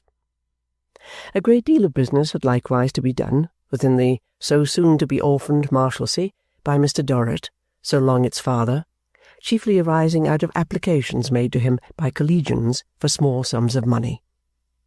To these he responded with the greatest liberality, and with no lack of formality, always first writing to appoint a time at which the applicant might wait upon him in his room, and then receiving him in the midst of a vast accumulation of documents, and accompanying his donation, for he said in every such case it is a donation, not a loan, with a great deal of good counsel, to the effect that he, the expiring father of the Marshalsea, hoped to be long remembered as an example that a man might preserve his own and the general respect even there.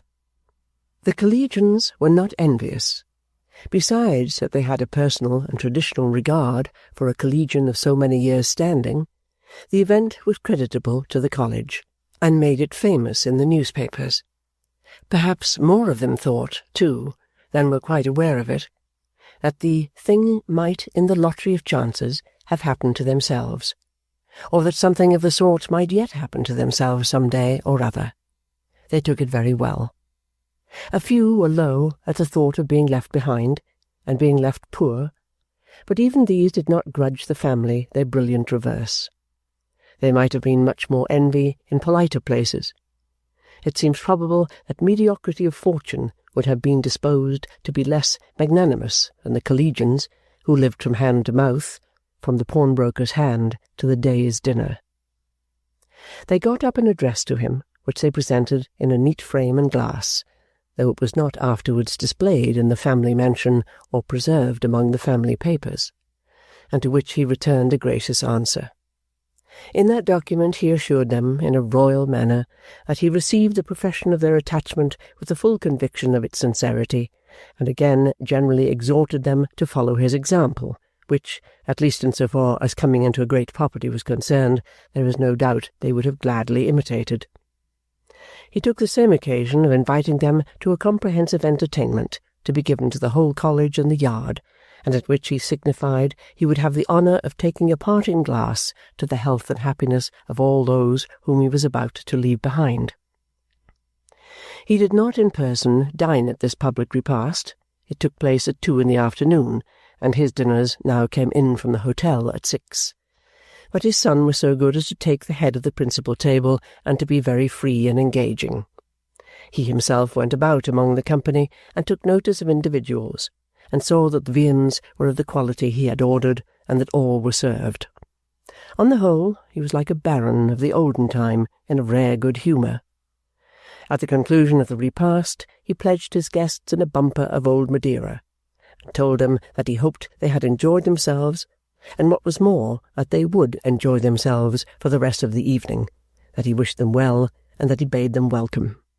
His health being drunk with acclamations, he was not so baronial after all, but that in trying to return thanks he broke down, in the manner of a mere serf with a heart in his breast, and wept before them all. After this great success, which he supposed to be a failure, he gave them Mr. Chivery and his brother officers, whom he had beforehand presented with £10 each, and who were all in attendance. Mr. Chivery spoke to the toast, saying, "What you undertake to lock up, but remember that you are, in the words of the fettered African, a man and a brother ever." The list of toasts disposed of, Mr. Dorrit urbanely went through the motions of playing a game of skittles with the collegian, who was the next oldest inhabitant to himself, and left the tenantry to their diversions. But all these occurrences preceded the final day, and now the day arrived, when he and his family were to leave the prison for ever, and when the stones of its much-trodden pavement were to know them no more. Noon was the hour appointed for the departure. As it approached, there was not a collegian within doors, nor a turnkey absent. The latter class of gentlemen appeared in their Sunday clothes, and the greater part of the collegians were brightened up as much as circumstances allowed. 2 or 3 flags were even displayed, and the children put on odds and ends of ribbon. Mr. Dorrit himself, at this trying time, preserved a serious but graceful dignity. Much of his attention was given to his brother, as to whose bearing on the great occasion he felt anxious. "My dear Frederick," said he, "if you will give me your arm, we will pass among our friends together. I think it is right that we should go out arm in arm, my dear Frederick." "Ah," said Frederick, "yes, yes, yes, yes." "And if, my dear Frederick, if you could, without putting any great constraint upon yourself, throw a little, pray excuse me, Frederick, a little polish into your usual demeanour." "William, William," said the other, shaking his head, "it's for you to do all that. I don't know how. All forgotten. "But, my dear fellow," returned William, "for that very reason, if for no other, you must positively try to rouse yourself. What you have forgotten you must now begin to recall, my dear Frederick. Your position." "Eh?" said Frederick. "Your position, my dear Frederick." "Mine?"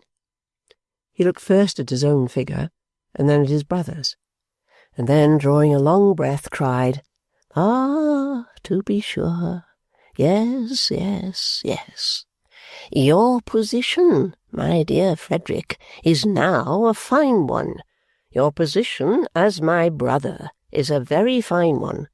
and I know that it belongs to your conscientious nature to try to become worthy of it, my dear Frederick, and try to adorn it, to be no discredit to it, but to adorn it. William, said the other weakly and with a sigh, I will do anything you wish, my brother, provided it lies in my power. Pray be so kind as to recollect what a limited power mine is. What would you wish me to do to-day, brother? Say what it is. Only say what it is. My dearest Frederick, nothing. It is not worth troubling so good a heart as yours with. Pray trouble it, returned the other. It finds it no trouble, William, to do anything it can for you. William passed his hand across his eyes and murmured with august satisfaction, Blessings on your attachment, my poor dear fellow. Then he said aloud, Well, my dear Frederick, if you will only try, as we walk out, to show that you are alive to the occasion, that you think about it. What would you advise me to think about it? Returned his submissive brother. Oh, my dear Frederick, how can I answer you? I can only say what, in leaving these good people, I think myself. That's it, cried his brother. That will help me. I find that I think, my dear Frederick, and with mixed emotions in which a softened compassion predominates. What will they do without me? True, returned his brother. Yes. I'll think that as we go. What will they do without my brother, poor things? What will they do without him? 12 o'clock having just struck, and the carriage being reported ready in the outer courtyard, the brothers proceeded downstairs arm in arm. Edward Dorrit, Esquire, once Tip, and his sister Fanny followed, also arm in arm. Mr. Plornish and Maggie, to whom had been entrusted the removal of such of the family effects as were considered worth removing, followed, bearing bundles and burdens to be packed in a cart. In the yard were the collegians and turnkeys. In the yard were Mr. Pancks and Mr. Rugg, come to see the last touch given to their work. In the yard was young John, making a new epitaph for himself on the occasion of his dying of a broken heart. In the yard was the patriarchal Casby, looking so tremendously benevolent that many enthusiastic collegians grasped him fervently by the hand, and the wives and female relatives of many more collegians kissed his hand, nothing doubting that he had done it all. In the yard was the man with the shadowy grievance respecting the fund which the Marshal embezzled, who had got up at 5 in the morning to complete the copying of a perfectly unintelligible history of that transaction, which he had committed to Mr. Dorrit's care as a document of the last importance calculated to stun the government and effect the Marshal's downfall. In the yard was the insolvent, whose utmost energies were always set on getting into debt, who broke into prison with as much pains as other men have broken out of it, and who was always being cleared and complimented, while the insolvent at his elbow, a mere little snivelling, striving tradesman, half dead, of anxious efforts to keep out of debt, found it a hard matter indeed to get a commissioner to release him with much reproof and reproach. In the yard was the man of many children and many burdens, whose failure astonished everybody. In the yard was the man of no children and large resources, whose failure astonished nobody. There were the people who were always going out tomorrow, and always putting it off. There were the people who had come in yesterday, and who were much more jealous and resentful of this freak of fortune than the seasoned birds. There were some who, in pure meanness of spirit, cringed and bowed before the enriched collegian and his family. There were others who did so really because their eyes, accustomed to the gloom of their imprisonment and poverty, could not support the light of such bright sunshine. There were many whose shillings had gone into his pocket to buy him meat and drink, but none who were now obtrusively hail fellow well met, with him on the strength of that assistance. It was rather to be remarked of the caged birds that they were a little shy of the bird about to be so grandly free, and that they had a tendency to withdraw themselves towards the bars and seem a little fluttered as he passed. Through these spectators the little procession, headed by the two brothers, moved slowly to the gate, Mr. Dorrit, yielding to the vast speculation how the poor creatures were to get on without him, was great and sad, but not absorbed. He patted children on the head like Sir Roger de Coverley going to church. He spoke to people in the background by their Christian names. He condescended to all present, and seemed for their consolation to walk encircled by the legend in golden characters, "Be comforted, my people, bear it." At last 3 honest cheers announced that he had passed the gate, and that the Marshalsea was an orphan. Before they had ceased to ring in the echoes of the prison walls, the family had got into their carriage, and the attendant had the steps in his hand. Then, and not before, "Good gracious!" cried Miss Fanny all at once. "Where's Amy?" Her father had thought she was with her sister. Her sister had thought she was somewhere or other. They had all trusted to finding her, as they had always done, quietly in the right place at the right moment. This going away was perhaps the first action of their joint lives that they had got through without her. A minute might have been consumed in the ascertaining of these points, when Miss Fanny, who, from her seat in the carriage, commanded the long narrow passage leading to the lodge, flushed indignantly. "Now, I do say, Pa," she cried, "that this is disgraceful." "What is disgraceful, Fanny?" "I do say," she repeated, "this is perfectly infamous. Really almost enough, even at such a time as this, to make one wish one was dead. Here is that child Amy, in her ugly old shabby dress, which she was so obstinate about, Pa, which I over and over again begged and prayed her to change, and which she over and over again objected to, and promised to change to-day, saying she wished to wear it as long as ever she remained in there with you, which was absolutely romantic nonsense of the lowest kind. Here is that child, Amy, disgracing us to the last moment, and at the last moment, by being carried out in that dress after all, and by that Mr. Clennam too." The offence was proved, as she delivered the indictment. Clennam appeared at the carriage door, bearing the little insensible figure in his arms. "She has been forgotten," he said in a tone of pity not free from reproach. "I ran up to her room, which Mr. Chivery showed me, and found the door open, and that she had fainted on the floor. Dear child! She appeared to have gone to change her dress and to have sunk down overpowered. It may have been the cheering, or it may have happened sooner. Take care of this poor cold hand, Miss Dorrit. Don't let it fall."